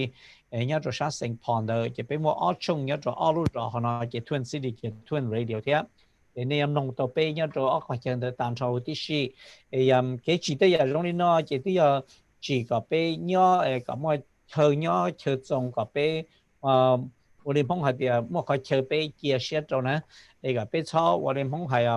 kia một chỗ nó nè, giờ bây chỉ ba tên nó, giờ bây giờ nhỏ chỉ mà chờ, giờ ở đây tên mình tụi mình nhỏ sẽ đợi chỉ bảo các vấn đề nhỏ rồi tiền nó thế, cho nên để chỉ tên nó cả bây mà chờ nhỏ, thì khả năng bây chỉ là bây ngã chỉ tao một chỗ là khó, giờ bây thì nhỏ khả năng cả chỗ khó, khả năng thì khả năng giờ bây lúc rõ, khả năng bây lúc tết chờ nè, thì một điều hai là chỉ tao khả năng giờ bây trong AM là những chuyện nhỏ, tại sao nên nó nông chuyện nhỏ, họ trong đó là nhỏ. bây giờ chỉ là đó để xem mà bây giờ mỗi khả năng long mình gì để ở trong AM tại sao nên nói về bây giờ mỗi church program là giờ gospel music như cho họ đó họ đang mỗi khi là cho nên mình gì khả năng cho thằng đó bây Maria rồi sẽ bây họ giờ qua tàu đi chợ phụ thuộc từ tiếng Anh chỉ có sao update cho nên thì tôi thấy là tôi mua thì nó bây giờ là những họ vào chơi xưa là bây giờ chỉ chơi được cho cái chỉ thế khó bây giờ chơi bây giờ rõ bấm ba tới giờ rồi nè, ý giờ là bây giờ nó tới chữ thế, chỉ muốn tên nó là bây giờ phải làm sửa xe và tàu đi chặt tên đó, để họ này họ chỉnh chỉnh bất hiện để cho nên cái này thì bao thế, giờ xong nói cái này đi bây cái này nó bây khi đó bây giờ thì chỉ thôi xong nó đó, thì còn bây giờ chỉ lại là và tàu đó rồi này rồi bị tiêm, bây giờ nó chỉ dùng gì cái muốn đâu giờ và chỉ thế thì và các ngày chỉ tàu thì sẽ để lúc sẽ xa là, thì sẽ để số tụ nên nó bây giờ cái này ít tuổi khi đó ít tuổi cái này chua xia nè cái này tại trong này sẽ được thì nói cái này tức là thà tức cho John Joe Biden khả năng là mà possible tức là Joe Biden cuối declare những thì giờ chỉ để đi cho tệ bề nè anh Jackie tức là hai lục họ nói cái tức rồi giờ yên thì thế là ya tại sao mà rất khó nên nó chỉ sẽ cũ đó mà chỉ bố hay thì có yên là chỉ yên thì chỉ mà tới rồi có countdown mình chỉ cho support thế chỉ thành được nên nó chỉ có option để to nó nè nên nó chỉ xử lý cho là CP Oppo của chỉ cho ít bộ trâu cho chỉ giờ khó nhớ hồ TV nè thì chỉ khó cũ khó nó chỉ do chừng nhớ Oppo năng của pe giờ Joe Biden nó họ Donald Trump giờ ít bộ chạy cho pro nè chỉ do nên đỡ pe mà option để to vì chừng chuột cho nên to lúc lát này giờ chúng ta lúc Alaska mà tí chỉ tàu đã Chile nó nè chỉ Hawaii mà lấy declare giờ nên nó chỉ Joe Biden dân đó cái chỉ Hawaii mà nhiều cái float to electoral chỉ nên nó chỉ Alaska mà chỉ tàu đã Chile là no resort giờ họ nên nó chỉ họ internet của sai nè chỉ pe ocean để tàu tiêu nên nó chỉ Donald Trump Joe Biden là dân chỉ uli cha ta chỉ tới rồi Biden họ xã nên nó chỉ lo hai mình chỉ lưu trôn cho support thì chỉ thành được có lưu xuyên để tỏ sự pe mặt to cá hiểu cho nó pe mặt cái nó trốn đi li hai đợt in cho trong hai đợt xin nói những chính ta bảo hai đợt từ ít lia mà lấyตัว firework ไปปีไปปองมาถึงได้มาเที่ยวยิ่งอ่ะตอนนี้ปะตาเด้อนี่ใช่ซื้อเรามายิ่งมาจะ好ใจ啦lấyตัวเลยอ่ะเนี่ยเลยจีเคนี่นะแต่ใช่ไหมเจย้อนลิชงนอมาโอลกว่านะยี่ยอเดียเนี่ยนะชีนนโตอยากคือเลยยอเดียเนี่ยนะชีตะกัดถาลิปตานะยอเดียเนี่ยนะชีโดนชวนชี้ยังนมาถือตัวเดียปล้ชงโทรนะเจยังอยู่วันนโตอยากแต่เราจนถึงเราโซเชียลเลยที่ลิตะกัดใส่จานนึงละนั่นน่ะจะเดียก็เขาปอดนึงละวันรู้เชียร์ละเทียวันละวันนอกวันจืดเจชี้อีตัววันซึ่งเขาจะจ้องตัวสิเลียแต่เป๊ปกับมั่วเป๊ปแบรนช์อย่างเนี้ยนะชีวันนอกวันจืดเลยอย่างมั่วจะ House โลมั่วจะ Legislature สิเลียแต่ Senator โล House Congress โล Senator โล Judicial Branch เนี่ยเด้อจะหายแต่ละตัวอย่างเราหนึ่งตัวอย่างตัวเราใช้เจซื้อเทียนหนึ่งอย่างตัวเจลูซื้อเขาเพจเขาลงเราอย่างหนึ่งตัวเจลูเขาบริจาคเจเราตัวอย่างป้าเทียนเนี่ยนะชีชัวก็เกี่ยวนเช่เราจะการนอกเกี่ยวหัวเราก็ลงก็แฟร์ก่อนเนี่ยนะชีจะว่าสิเลียแต่เป้ยจะเป้สั่งแล้วก็เป้เขาคือเทียตัวนอกตัวเขาเนี่ยนะชีมัวชีเขาตื้อแล้วก็เขาเนี่ยนะชียงยี่นั่นสินะว่า president นั่นมาคุยตรงนี้ตัววันนอกวันจืดยอดติเชอร์มิกานั่นมาอยู่ที่ยอดหน่อยอยู่จืดแต่ชีอยู่ยอดจะเป้สั่งตัวเท่าแค่นั่นนะก่อนนี้ก็เชื่อเลยเดินชียอดเดียแล้วสายจากก็ว่าเนี่ยนะชีหน่อจืดเลยเจก็มันยอดเป้ก็จืดได้ชีลิชียอดเลยเดินยาก็จืดได้ชีลินะเจเป้ยาเป้สั่งเป้ยาตัวมันก็เฉดเต่าเทียนั่นนะอันนี้นะชีเป้ที่ลีมั่วว่าอะไรชัวโปรชงตื่นเป้ที่ลีเนี่ยนะชีจะสามหมู่ปอนเต่าเทียนั่นนะเคลินเดอร์โดเนี่ยนะชีก็อยู่ฮะว่าอะไรเลยจะยัดตัวที่เจอเลยตอนโตเลยแต่เป้จะยัดที่เจอนะเป้ตัวโปตัวโอ้ยเป้ปอมบ่ายปอเลยจานนั่นน่ะแค่ตรงนี้อ่ะยังไม่ชีปอดูเนี่ย You wanna interpret that language over there right there ให้ขอเถอะ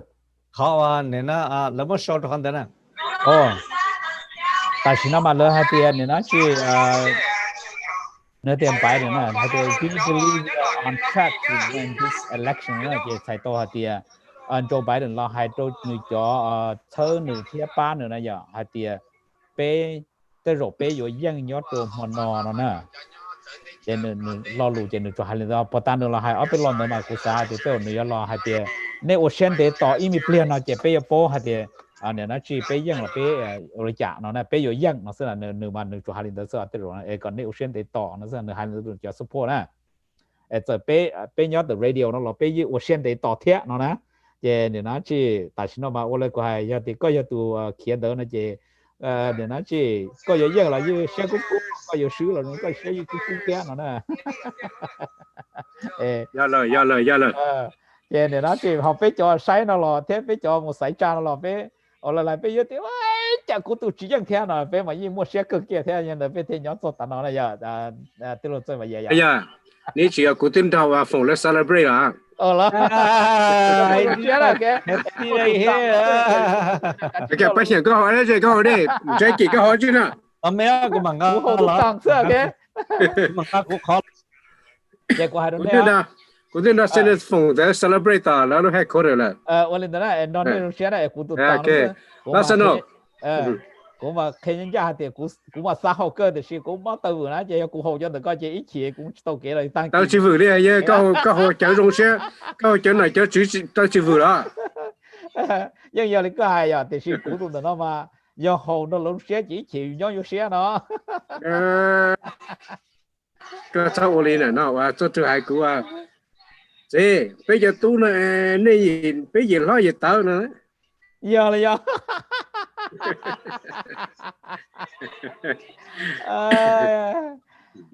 chịu đi cha giờ giờ hai đứa có thôi là giờ hồi gì không à giờ giờ hồi gì không thì chúng mà cho hai đứa để tu tổ thổ nữa chỉ cho mang về nữa chỉ sẽ thôi cuối tu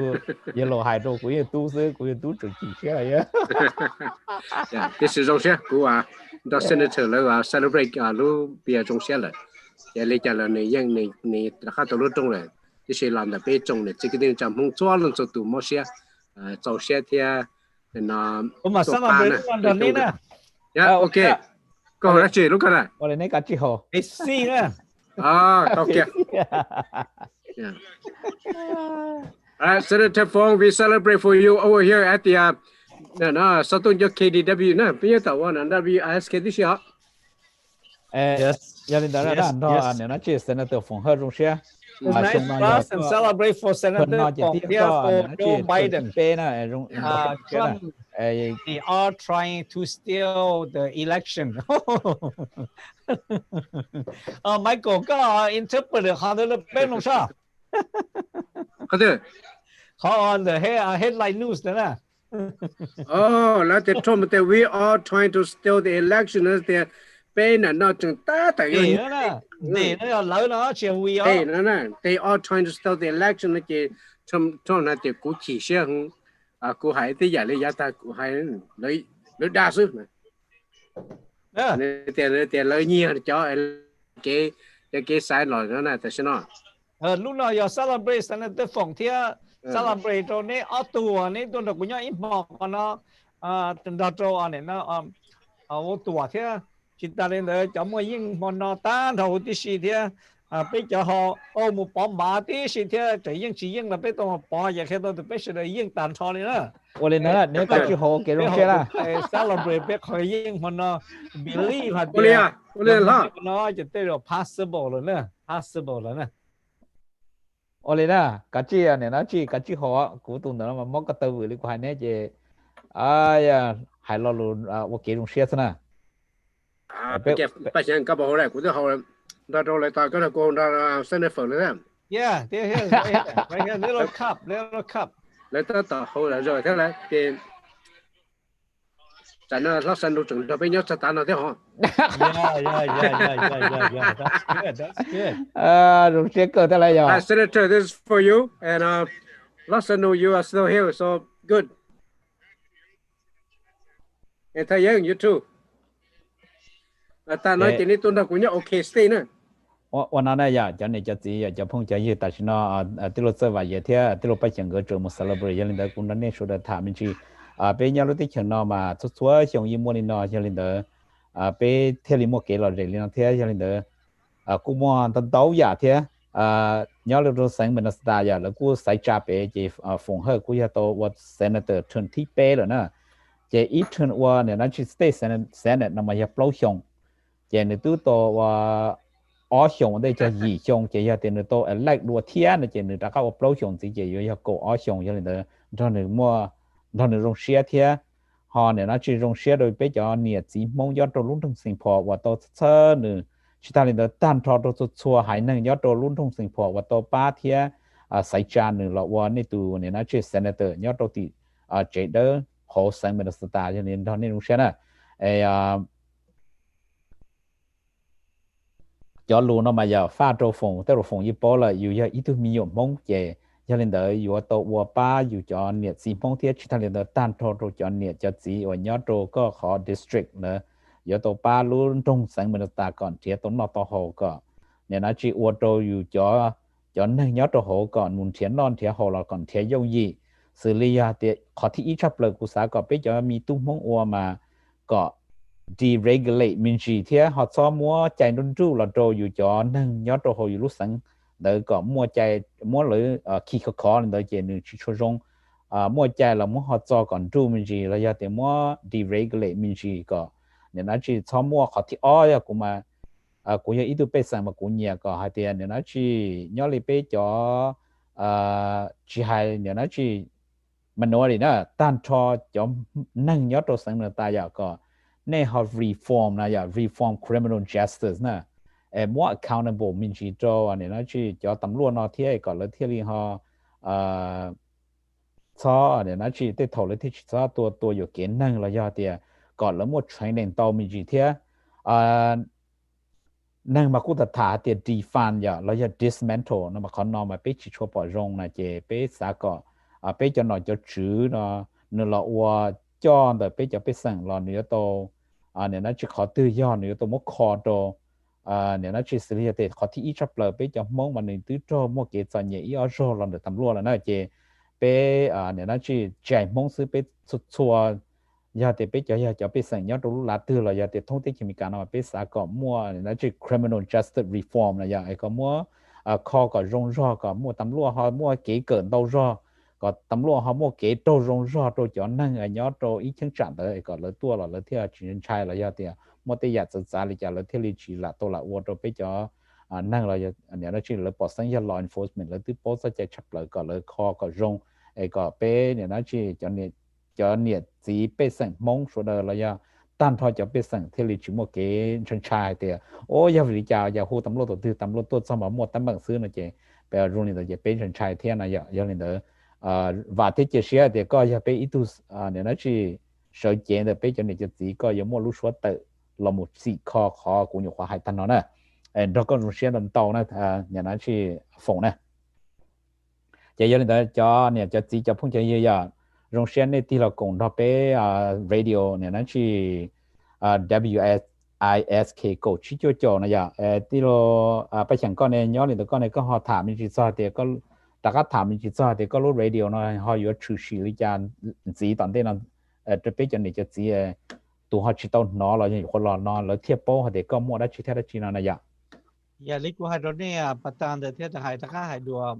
bây tôi nhớ lúc tới America họ nói chỉ bây những bảo số nó đâu vậy. Rồi giờ bảo số những mua doctor là lấy những bảo số mua doctor giờ lên cái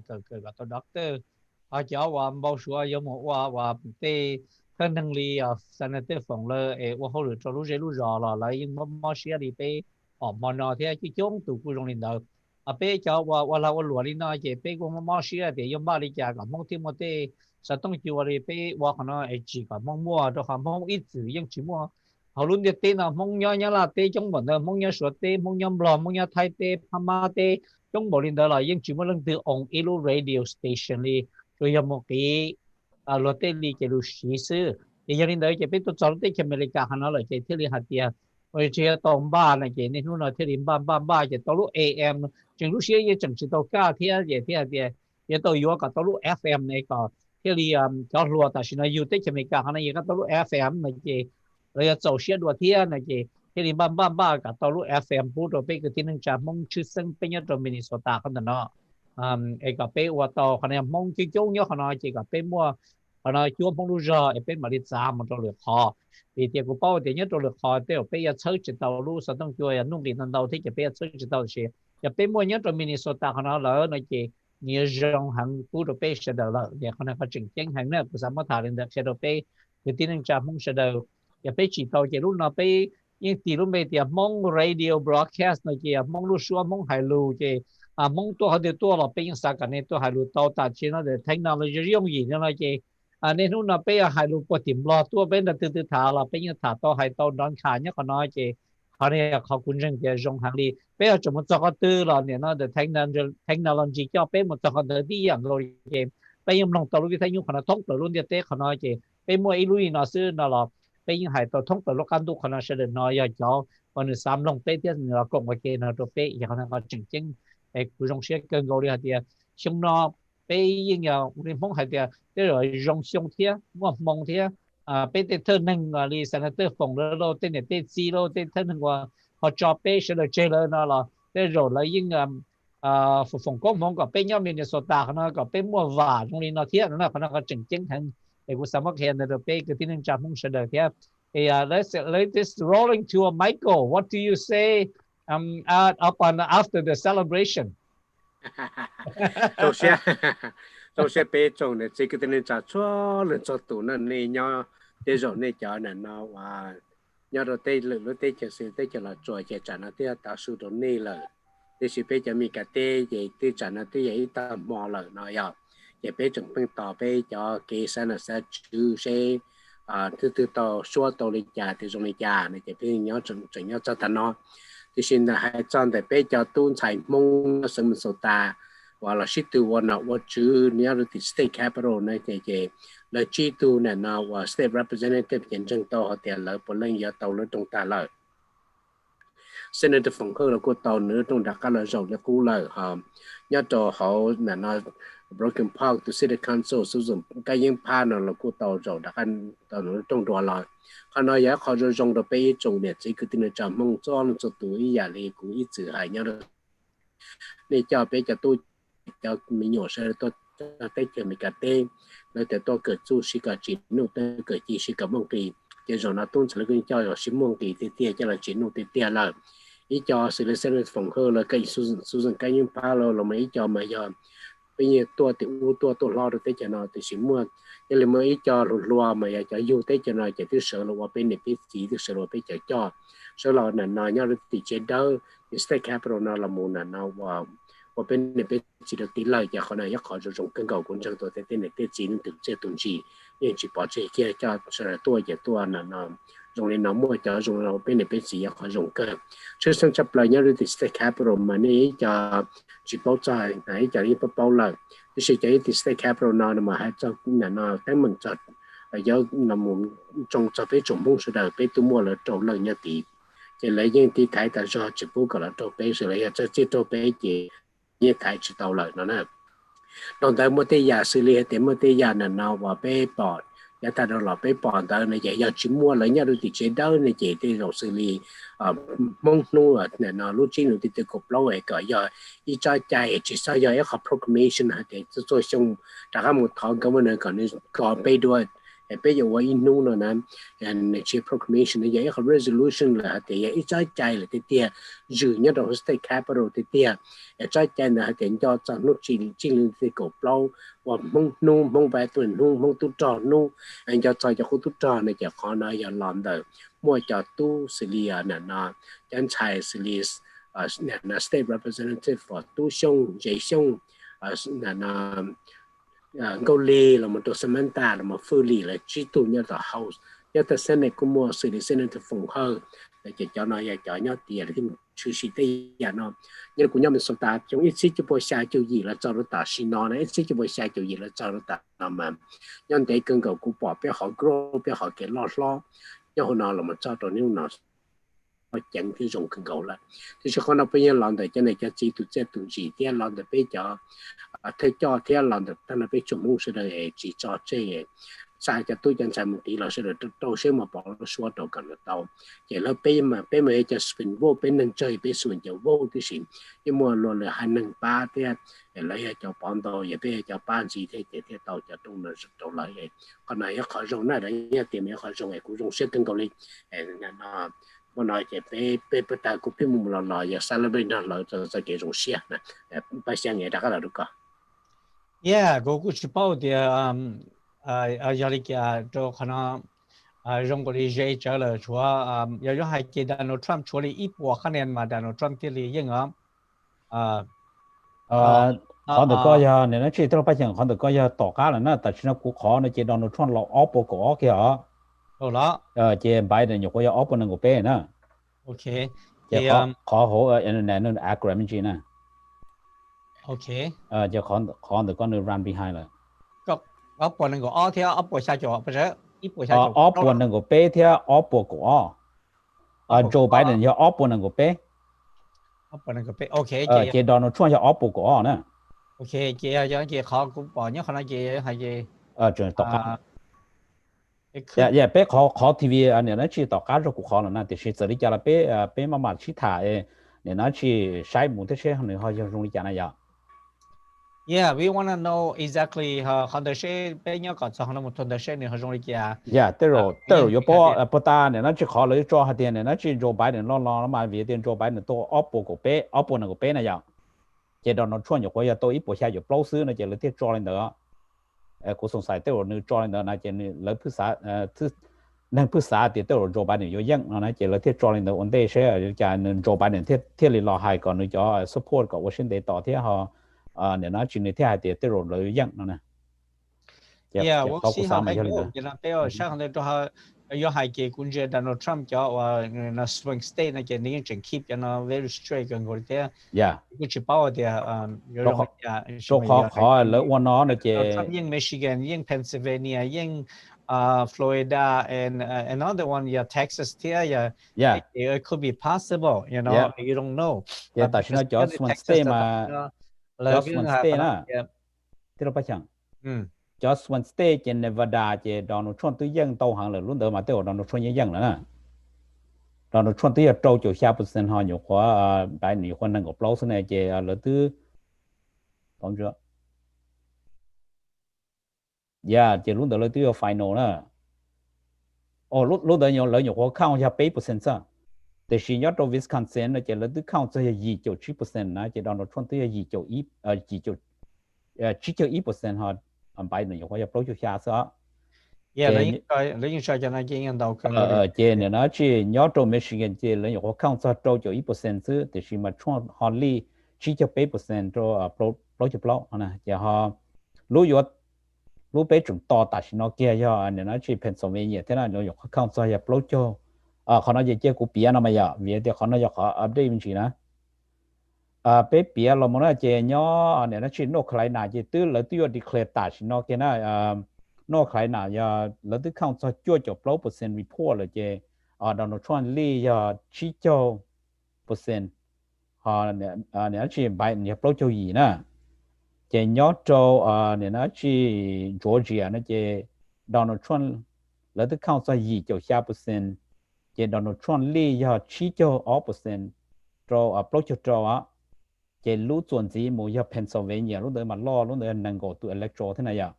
chỉ lúc đó là nhiều lợi chuẩn nhiều count cho cho bao percent chứ, tức là Donald Trump lead cho chỉ cho percent cho bao cho all nữa chỉ còn đó mà ở bên này hay cho state Democrat nó mình lo này à, tuy sao thì lúc California thế New York nó chỉ lo chỉ thầu số số mà cũng sai nè chỉ cho nên nó chỉ Democrat nó mà riêng lead vấn đề thì chỉ mà cho tổ cơ là một số nó chỉ cho Republican chúng là overtake thiệt nó nè, cho nên trong này nói bên mà Washington để sai một số trong này cho nó tại nó cho swing state chỉ do North Carolina, Pennsylvania, Georgia, Michigan, Wisconsin màส่วนต่อchỉ do này nó chỉ Republican thế nào thế Nevada nè, chỉ cho nó mà cũng lúc Nevada nó mà thầu Donald Trump qua là với Republican đó, chỉ cho swing state cho Pennsylvania, Michigan, Wisconsin, thế North Carolina, thế Georgia này chỉ cho nó cho nước phứ bảo số chung là do thì ở trong từ ở turn từ nó chỉ nước phứ bảo là nó chỉ biểu hiện để sai sẽ nội dung chả nè, để từ lúc bắt đầu sẽ có một cái chỉ họ the way của sai nó chỉ nhớ đi do hai chỉ do do số là do tiết chỉ tiết nó chỉ nhớ đi Texas chỉ tại nó Donald Trumpยังจะตัวลีเลยที่Texas เลย declare Texas cái cáiเลยที่ช่วยจะ8% cái Donald Trump ยังตัวลีคนนั้นละnhớ đi Georgia là lipat cái hai đó là từ số ta lấy gì 9% cái Donald Trumpตัวลีที่North Carolina ช่วย9% cái Donald Trump ยังตัวลีที่ Pennsylvania là Donald Trump ยังตัวลีที่ Michigan ยัง Donald Trump ยังตัวลีที่เนี่ยนะWisconsin Donald Trump ยังตัวลีที่Nevada ที่รุ่นเดียวที่ที่ Nevada เรา Donald Trump ยังตัวลีที่ตัวลีที่มาแล้วก็เข้าจะ8%นะ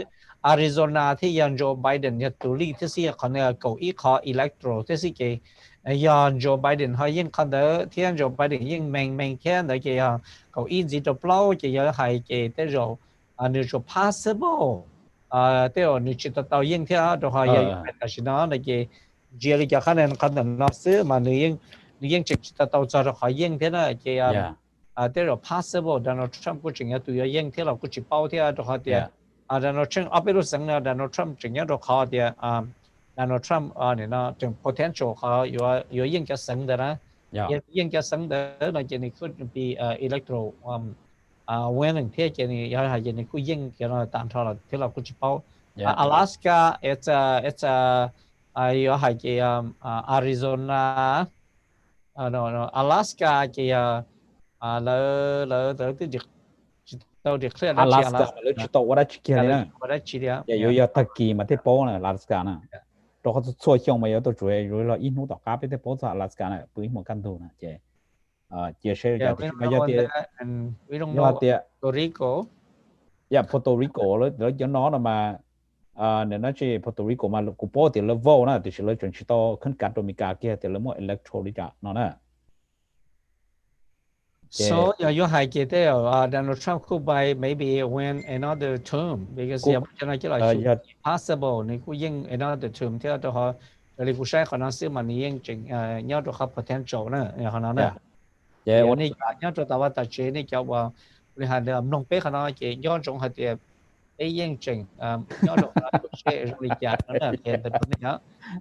อีกสิ่งตัวเดียติดตัวยังนั่นนะnên là ở trên để tỏ thế bé là ở tu bé tu nữa là mà ở trên để tỏ giờ của xã thì bây giờ con này có một hồ lực特技用mua thế giờ họ cũ là tức rồi ở hồ lực xong tuổi xưa là chỉ dùng mua là cô họ mua họ chỉ mua lim chỉ là chủ nhà đó bé từ mua xe high radio là cho to từ cũ nó chỉ tới giờ im mong cổ trí là giờ rồi họ cũng nhớ Eastern Time nữa họ này nó chỉ bây giờ cái mà cái nhớ Central Time nó chỉ cái Eastern một cái cũ này chỉ cái nhiều cổ một cổ trí xưa chỉ bé tí là do là ta rừng chân nó là này giờ chỉ bé mà ở trên để tỏ bé sai lúc thì họ có declare ở đây có hai giờ hai tiền dân là họ cũng xét xã nó chỉ cũng xã có tụ là hai đơn là declare cái món nó hai tiền chăm tiền lần cũng dùng xét thì nó số đầu xí ra ba cú cơ thì xem mà bé chỉ dân chỉ bé số đầu ba lỡ xứ nó nè cho nên nó chỉ họ nó mà có hai chốt thua là giờ thì có hai chữ thế giờ cho ở đây cho xong ya tao là Democrat xứ cho ai chỉ lý do thì tôi cho chỉ bảo cho用代际嘛我投hai đó là chuyện thì có dùng một ba lần họ cho ở đây Hillary Clinton thế này chỉ là để tôi không biết được màเขานำมาวินิวัวจีเที่ยวต้องหายเที่ยวชอบมัวหายเที่ยวเนี่ยนะจีเป้หัวหลุดจีโตเตี้ยเป้จุยมัวหัวหลุดวัวนะวันนั้นจีจะเป้สังกู้สาลิจาแล้วกูมัววัวนอที่เลยเด้อบ้าแต่ละนอต่อการแต่เป้เที่ยวมัวเกี่ยกุนสอมัวจะ protester เรามัววัวตัวจะสอนล้อนอมัว protester ตอนเตากูมัวตัวยาตัวจานตัวยาชูชีอย่างนี้เด้อกูสาก็เนี่ยนะจีเป้จอนเนี่ยจะจีเราอย่าแต่ปอดเต้นอเราอยู่จ้าhay cho nhiều có muốn thôi là uất sao hay này cũng lục chứng tổng đi nó xứเขานำมาถาตัวsố đời có tôn nó có tôn bố chứng tổng có nếu nó chỉอยู่mua lên đó là cóอยู่ชดchứng làอยู่ชดnếu nó chỉ trả cho lúa uấtอยู่เป้mà làอยู่hay đầu tư lại thì do mình nuôi đi giờ thì chỉอยู่cho nhiều phong trào này giờอยู่ชดmuốn thôi là uất lên đó vấn đề chỉ dùng cóเป้ใช้là uất xứ giờ hay thì nếu nó chỉอยู่cho nhiều họ xã muốn nó là có hay uất dùng tí dùng hay rồi lại thì nên nó chỉ có số vấn đề thếอยู่ใช้อยู่họ cỡ thế nó nè diễn tớ nó chỉ hai tao là hai đua vì tiền tết cho nó mà nếu mua tao to dạ chỉ nên nó chỉ chọn chỉ nhẹ cái lúc tết cho nó là gì mua chứ chống cơ li giờ lên được thầu công chứ chống lên được chỉ là xã ở đi chợ đâu là tao tăng thọ nè nên nó chỉ thả lên nó nên nó chỉ bé mà mạo xuyên để tỏ sẽ ít lên họอยู่nó đi chợ làอยู่trừ sĩ đi chợ nên nó chỉ tiêu phải chẳng thế tiêu cho vậy nên nó họ mua đã chỉ họ thả khé rồi bé thế vậy. The way của sai nó nhớ nó chỉ do Joe Biden chơi những do Arizona xứ nó chỉ tới rồi Joe Biden who lost this race. Cho Arizona do ilu sang và Joe Biden tao cho 1% tao đua possible này những cho Arizona là nè. Yeah. Texas là cho họ Texas nó chỉ nếu họ lose rồi chỉ Texas sẽ cho 2%, phải cho electoral, phải cho electoral nếu xứ một tròn rồi này nó Donald Trump là nó chỉ nếu xứ lo hàng lì là chỉ Donald Trump dân lúc nó Donald Trump dân Georgia chỉ phải cho plus đồ cổ trâu chỉ apply cho cha thì chỉ đồ North Carolina cổ chi thế thì phải cho chỉ cho cha chỉ possible thì Donald Trump could yên gì cho nên go nhất cho này nó Pennsylvania thế Donald Trump ya tu li khá thế này cái possible Donald Trump cũng ya tu yên thế là cũng chỉ bảo họ Michigan cũng chẳng chúa ya cổ trâu khá thế cái ya Donald Trump ya tu li là thế này cái possible Donald Trump maybe another one go khả năng nhớ cho Wisconsin thế cái Donald Trump possible can be the next president again another 4 term a 4 year. Yeah, khả năng nó mà page poll này nó page top poll này mà với cũng sẽ khả năng là có prediction thế cho khả năng là cho Russia ta xin nói cái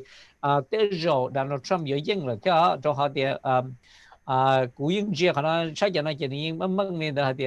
tới rồi thì yên là đó cho họ thì lâu nữa chừng cho sáng này cái lúa xin nói chúa và mình nè cái chỗ Arizona alu nói cái alu anh ấy nó bao thì có ý思呢cái có chỉ是có经济州个报道个 Joe Biden 也不吃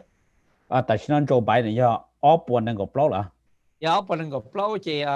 知道có chỉ是cái掉你冇去做一包不下脚yeah 要叫swing state 呢来这里咋大家冇来这里 take over 让但是呢嘛Donald Trump lead 但係就得了นะque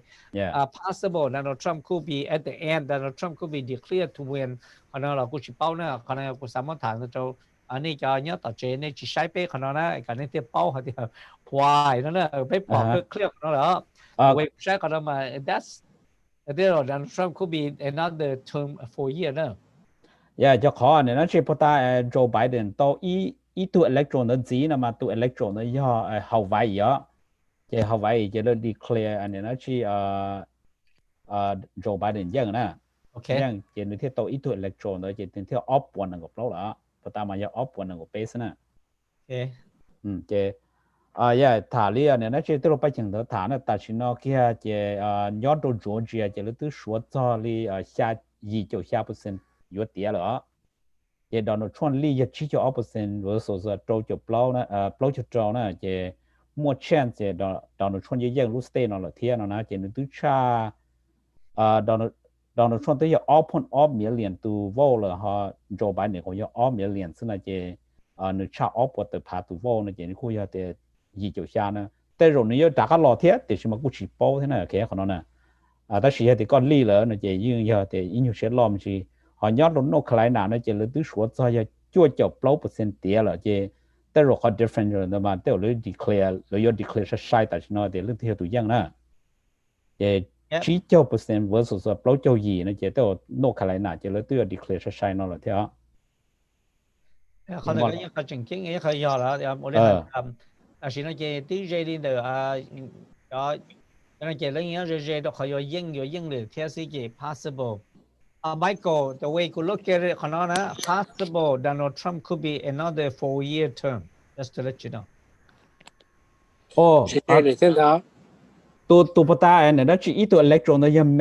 ม่แล้ว declare โดนโจไบเดนยังเหรอทอดสิฮาวายตัว declare นั่นเดี๋ยวปตาเลยฮาวายเห็นไหมอย่าเปล่าเจที่เรียนสีโดนแมงตัว electron เจแล้วที่เรียกJust to update on you, Michael, you're out in here, and I want to update with you to how the Arizona here, and now Arizona here main ke alu sang na alu Joe Biden li na, ni tao 100% li ke main ya blow electro na, Arizona ya ko i na, mo te blow dito ko i ke ya lỡ số tần số là chỉ cái rồi Joe Biden một số cổ chín gì đó upward mình có bé cái possible này chỉ upward có blow cái này chỉ reach 270 cái cho họ nhớ đi Nevada ya trâu cái Nevada tại sao nó lỡ số tao đi 10% chứ tại sao you just let that go ít về bên mặt thằng đó thì có hai cái nhớ đi Texas tiếp thường rare là Texas tiếp thường rare là nó cái tại sao nó lỡ số ya cho 10% cái Donald Trump là tôi check mà Donald Trump ya tụi dân đã cái nước tao ya 38 electoral vote nè cái plus yon gì tao Georgia ya cổ trâu nè cái Donald Trump yang li khăn ở thế ya chúa ya gì cho 1% là cái North Carolina cái hạt địa cầu chi cái địa cho 90% cái sai này cái là有 opposite margin 是cái đó Donald Trump 佢也独立可能cái你们叫那叫了甚至做 Pennsylvania 要了我大约做%的是嘛ya Donald Trump ya tuli ya chi cho trâu thì pro cho all ya chance Donald Trump could be declare 可能 thì cái very at the end 对了 Donald Trump could possible ya to 有影可能 thì là 过去报呢 just to let you know 就到我那了做啥这故事嘛 So just work very hard 個因為 buff 你呢只不切插手對象是嘛？要怎麼的 work very hard 個因為只不切插手對象。對，這麼嘢呢？這還得路都到了，個人要個個就去海路哩，那是了嘛要。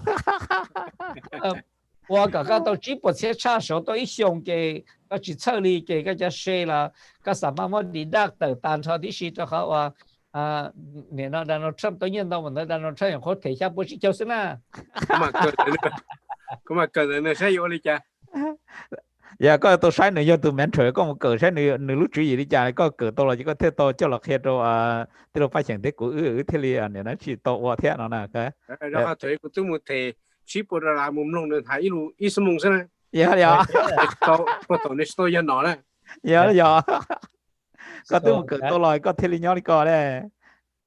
So 我哋講的，因為可能 Wisconsin 嘅仲要，Donald Trump 仲要獨立，啲只叫一到不叫下嘅，要係咁樣，大家諗已經出要下叫8，下要10%啊，就是咪要個 electoral， 可能個仲會將人先至得到來，做爛咗拜登一次應都好啲，要係嘅upper 能夠 blow 至到那你 still need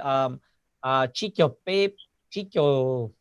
叫 blow。Actually, 只叫 blow 嘛，你睇有啲應呢，你應 Georgia， 你主應 Texas， 你應 Pennsylvania， 睇 Texas， 睇 North Carolina， 嘛你睇應啊，有時間你見你去應嚟啦。That might be something กูบอก可能ก็เคลียร์กูยากูตัวนี่เนาะอาชีmouse 那麼抓到這種嗰啲你เคลียร์ตัว number 中間นะ這目前可能做呢啲咁呢啲包啲。Oh, ya udah jadian lah ya. Udah gua hanya itu yang lah, pengen we'll be happy for that. Ya lagi check bar, karena tu Texas ada Donald Trump ya tu yang Texas dah sih lah ni. Jadi ni Donald Trump tu tahu tu kan nanti game wah apa cara, lalu Texas kau kira ni Donald Trump je apa nengo cara ni. 我可能咧有 Donald Trump 都apa個比賽。Yeah, cái upper tại sao mà upper của bé là cái Texas tư là tư được clear ta nè. Yeah, cái mà nó cái này tao Georgia gì, tao North Carolina gì, tao Pennsylvania gì, tao Michigan gì, thì Wisconsin thì cái dân đi là xí mà, cho họ thì đi là phố đi nữa như cho họ tên nào mà ông lại tại sao mà lựa chọn bây giờ chọn sai số lựa chọn ông nội trường mà xếp bị bông.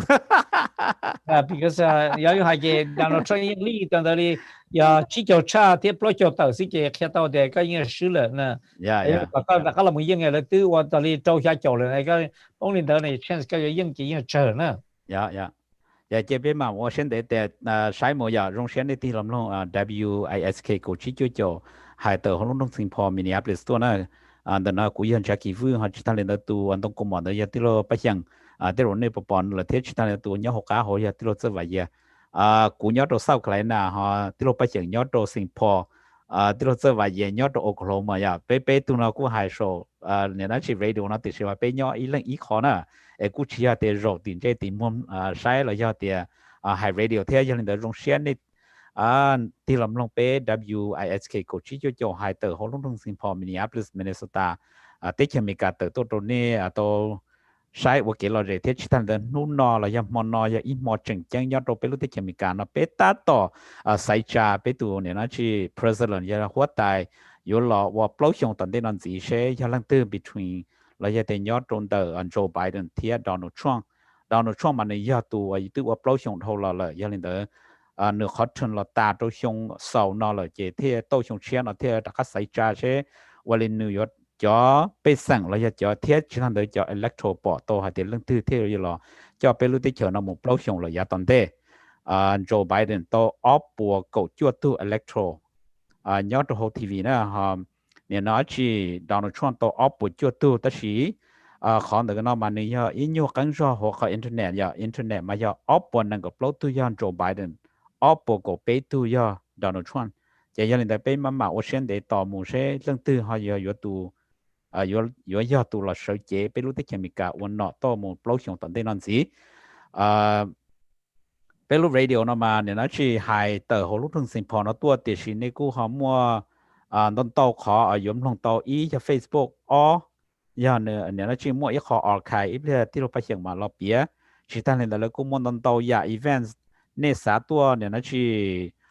high advertise เรายิ่งโตเนี่ยสาตัว high advertise ตีรูป radio เรายึดกะที่ชีนะที่เราไปเชียงวันนี้ก็เนี่ยก็จะตุจุกันแต่รูป radio นะก็有么多叫你就只了要叫多啦多罗多我 advertise 呢了好有地多高的价格好开着了贴包那样。Yes, ini cho tu là tu lúa này lần thứ chỉ hay nhớ đi nhớ về này một lần lúa này sa khi đó pe mong Minnesota hiện thông thông là lúc ăn tu không thể nào bao nó là 우리 có hay làนี่ยังหูตัวpe trong đó tu sát tôngเลยtrâu chi xa chua nhớ trong the studio nó nên cho message cho pe màหูđã cắt rồi nè chỉ ta đến đó này cái này cũngหูđồ cũ khen kia là tàu ya trâu chi xa trâu chi cái pe chi xuân pe gì này email được của là tàu thế này email được của cái pe một trong the mong go y xuân trâu point xa at yahoo.com cái của Maria khi rồi này thì pe họ ray nó họ dùng để cho pe cho cái chỉ tàu thế giờ dùng để nói kia mà khó pe cho tu là tu lụa pe họ sơ lợ họ sơ pe cái y lần khơi lần đá cổ y lần bay lần cái pe thế là nhớ tàu thì nó họ nó thế sự giờ này đó cái sao mà khi đó này cái tin năng trà thế này cái nhớ họ nó này còn có cái cho pe mong pe là cái này thế là bao thì lý trả cho lý trả giờ trong hạt thì pe tu ở đây giờ trong này nó và chỉ nó là pe những ở trong phong sư thì phong này phong sư nên có bao số mong là chỉ trong phong của sư cái lúc này phong lúc pe thế sau thì phong radio thì để chỉ đạo họ là bây giờ trong xe thì nếu mà cho là trong phong này cả phong mà chơi xí phong mà chơi chỉ chơi hu thế nào nó là phong tôi xí bé hu kia cái tiếng trà phong để họ họ chỉnh chỉnh nữa thế mà bây giờ trong nó là bé theo kia tao này số trong số tụ cái này cho công việc kia nó cho bé là nên nó bé nên bao bé nên tổ cấp bé cái này nhớ cho bé nên một bằng sử dụng bé tàu đăng lộ bé lu app số lu xí hở nên bé tàu nhớ trong the Hmong Radio Broadcastแต่มันจะเน้นลงเล็บไปอันนี้กูมันจะไปตัวไปรู้Facebook จะไปหมดไลฟ์เนี่ยเขาจะในกลุ่มลงเล็บไปเนี่ยจะเขาเทียบจิตาลินเดอร์ซื้ออย่างนี้ลงเล็บไปเนี่ยจนแต่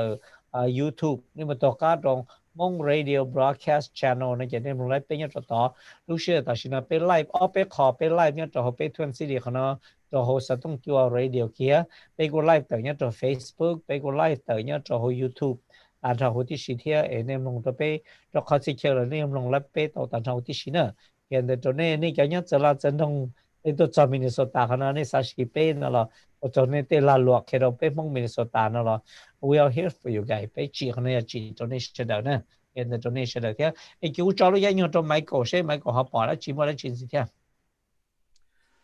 cho nó chơi cú to sẽ lên tiền tụi dân được xưa là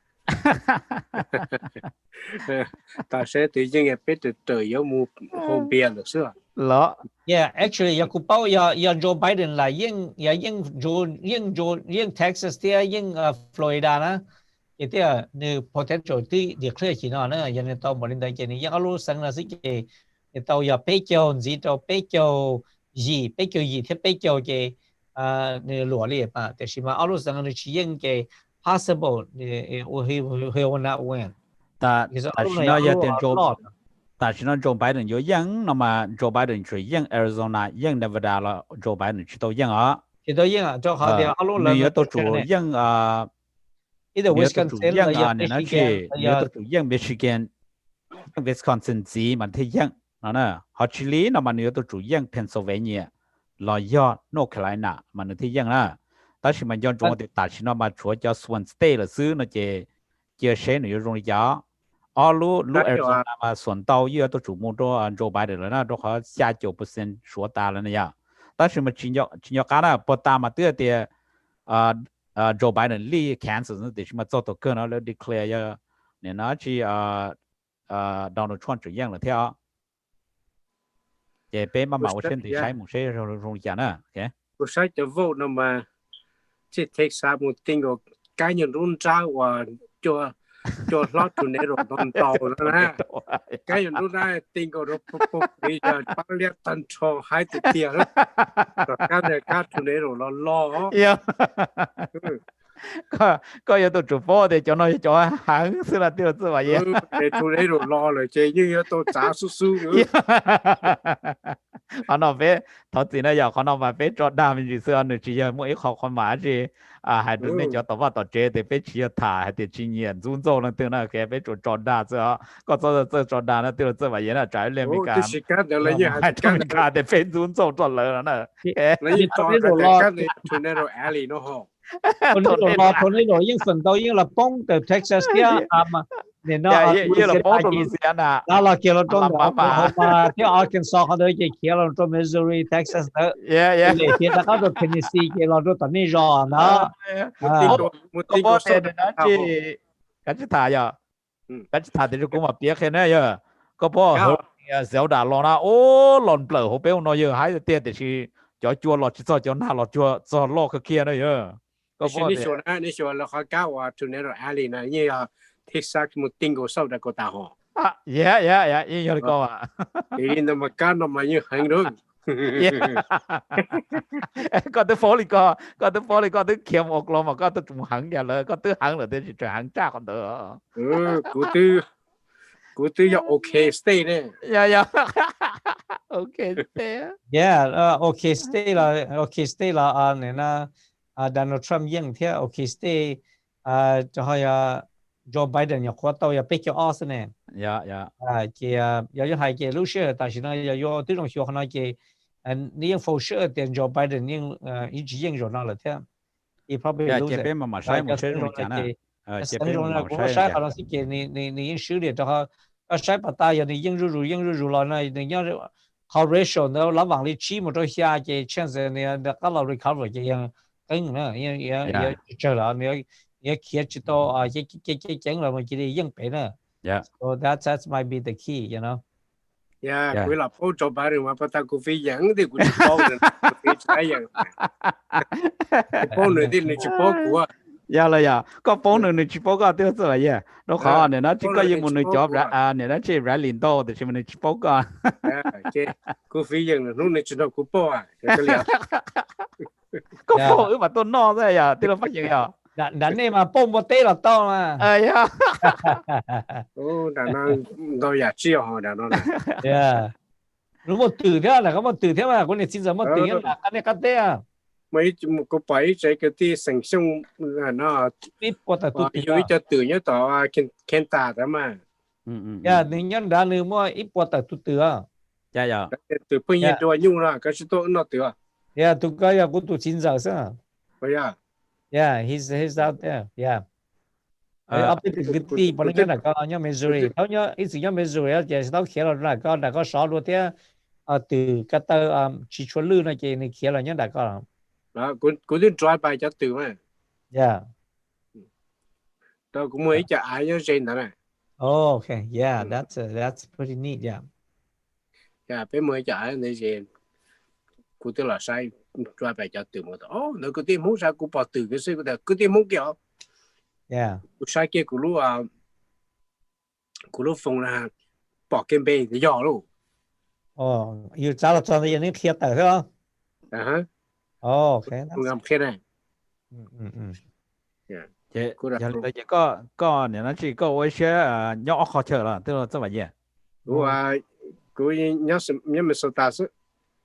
khi nhớ mình sợ ta sự của tôi hồi sao okay tôi hồi有鸟有一号的是要摸好努力好天那边样摸阿是怎么呢real estate 就是嘛的那个多啊你那去到那创路啊你那去 thổ có từ một cỡ gì xong này giờ là giờ chỉ xong này giờ cái thể chỉ bộ này cỡ nữa chỉ bộ là làm một cỡ nữa chỉ gì qua real estate này yeah vậy ok thế vậy Lina for sure that Donald Trump 赢了rồi bao nhiêu gì nè chả có chuyện gì à Donald Trump 赢rồi我想叫 predict 可能这叫可能呢在那个但是呢大家们说可能Michigan 给 Donald Trump 第赢也只叫背到不叫 blouse 呢จะ背不叫 blouse 就只是赢给跟输了อันนี้ก็จบ nhân rồi nó thế này nhân rồi nó thế mà nè bao giờ cũng biết ra tao blow xong rồi lấy bê sinh như chấm lọc kinh đàn gì cho cha lên rồi của giờ biết thật cho nó của nè nó chỉ của thảm gì thế giờ giờ này hai lù Donald Trump hai lù suy nghĩ này cho nhân gì thế nè tôi sao vậy đấy coi tôi ít tôi investor real estate coi tôi chủ đề rồi nó giờ tôi chủ chế nó try cũng thế này nó chỉ cũng cho thế cho chỉ thêm một cái nó ta chỉ thả giờ biết thả lúc bao giờ anh đang nhớ mà rồi này thổ yêu xã đã chỉ nó chỉ thế xã tổ đã chỉ là mình push tổ nè ta chỉ thổ có chỉ xã lỡ nó chỉ nó thiệt tổ nó nè chỉ nhớ lại Donald Trump mà Donald Trump chỉ xã president Việt tiền nó tự muốn nhiệt giàu rồiวันนอจื้อนั่นนี่ก็ปลุกชงเจนเนื้อเราโอชีเจนเนื้อสาหายคัดชีเจนหายซื้อนั่นน่ะเจว่าเขาเลยนี่ว่าตัว president ก็ยังคนตัวอัพโพสเซียสนะโอ้โหปลุกโพสเซียฮะ同步เซียแล้ว同步是了我เจ了 raise 1% 呢โอเคเจเนื้อตึ้งมันเนี่ยจ่อเลยเนื้อตึ้งช็อตจ่อเลยเจเนื้อจวนหลาแล้ววันน้อยเนื้อไฮลูจ่าเราชิเคเลยนะเจเนื้อกูเนี่ยเทียนั่นนะเจทนเนื้อไฮลูมันเนื้อเจียแต่ชิทนเนื้อว่าแกเขาเลยนะเจเนื้อว่าเจียเลยนะเจ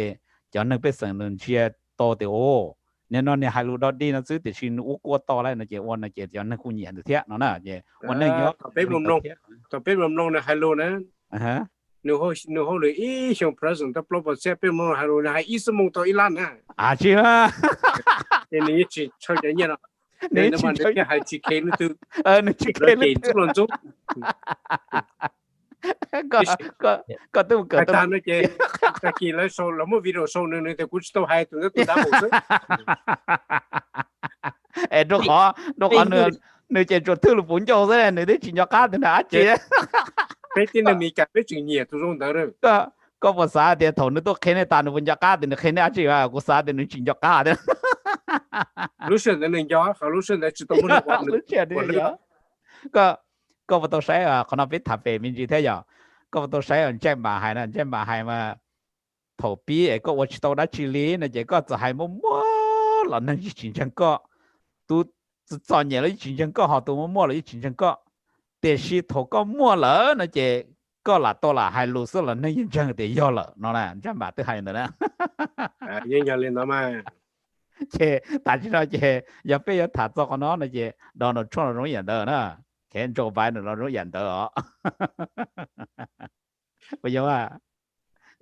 thì tôi ăn nó nhìn giờ tan cho đi giờ tôi nói tao hồi chơi giờ chạy thì chạy tao có sự giờ là giờ lỡ cũng là cũng chẳng giờ có thế là tiêu cho vậy đó lúc giờ hai bộ lý cha là giờ yêu chung khử chạy yêu chỉ lại nè cái của quyên chân còn đỡ giờ nhớ li tiêu phải chừng nếu mà nếu cứ hàng này giờ nếu thiết sợ mình chỉ nào học mua啥了，估计口没来，估计鸟的点哈，个鸟啊，我去要鸟，个鸟，这没叫我怒了。Yeah, Georgia very soon จะเลย declare แต่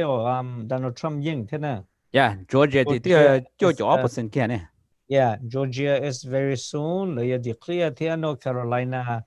North Carolina 9%แค่แล้วแต่แล้วเจอ declare ขนาดว่าใช่ขนาดอย่า % ratio ที่สิเก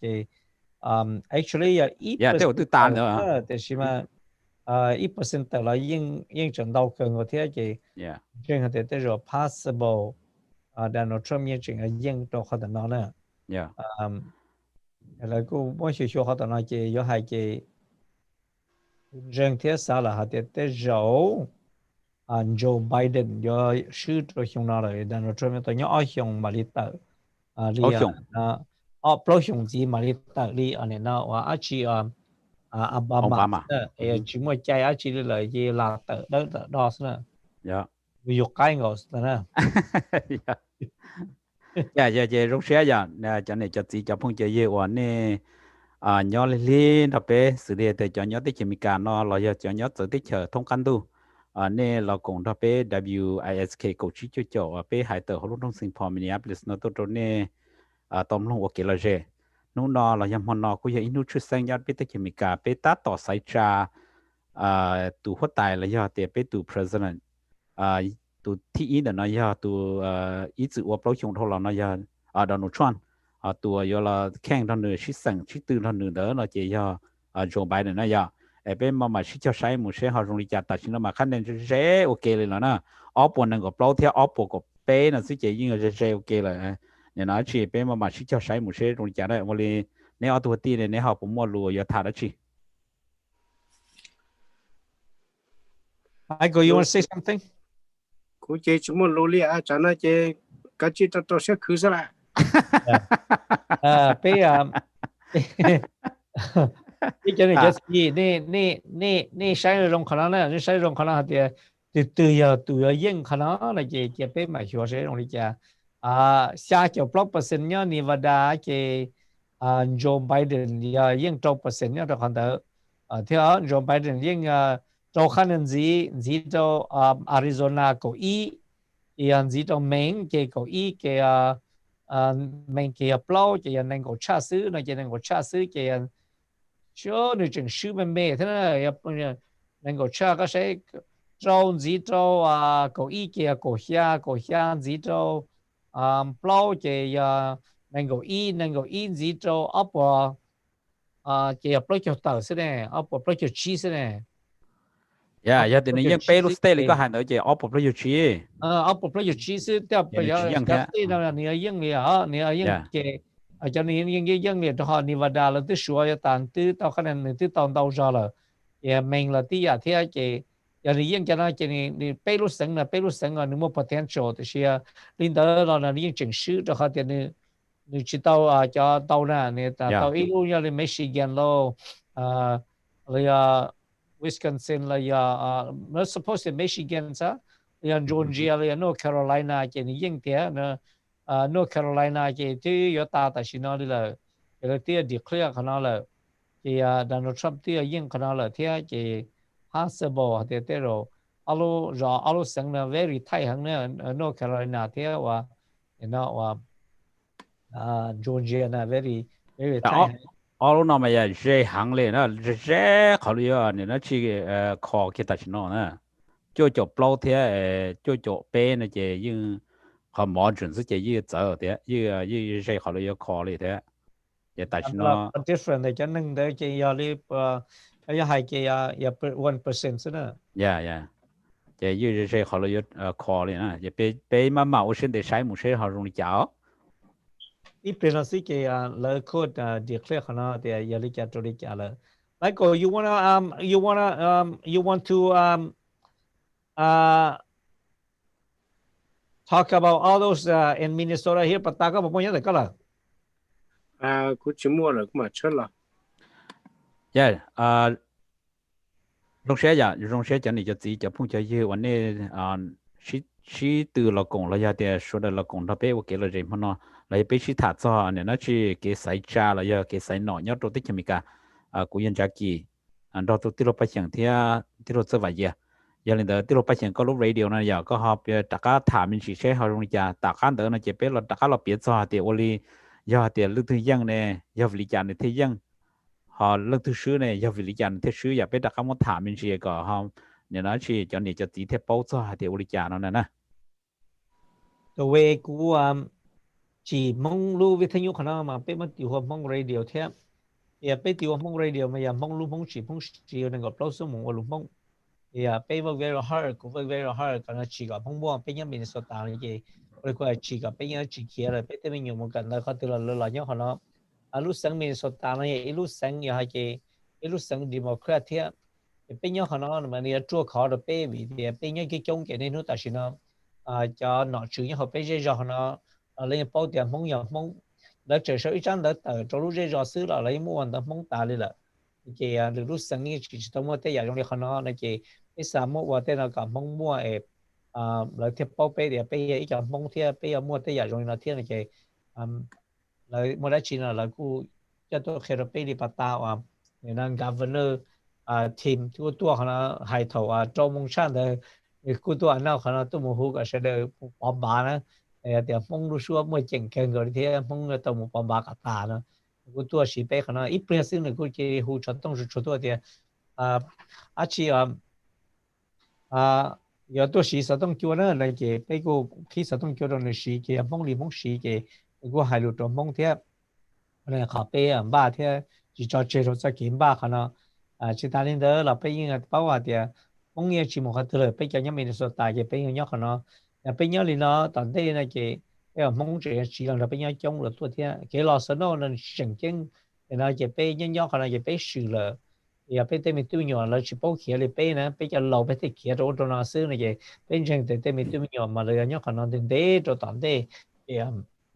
là kia là migrant mà lúc chơi là sản xuất sĩ cái là kia tất cả lọ này giờ lâu này là giờ là oriental này cái bây giờ ba khả năng ba liên cho cái tiếng Trung không cả không khả năng không qua anh này cho nhớ là chân đông là những đây là thì cái chuyên môn đông là nếu còn cái kia là cho bây là tàu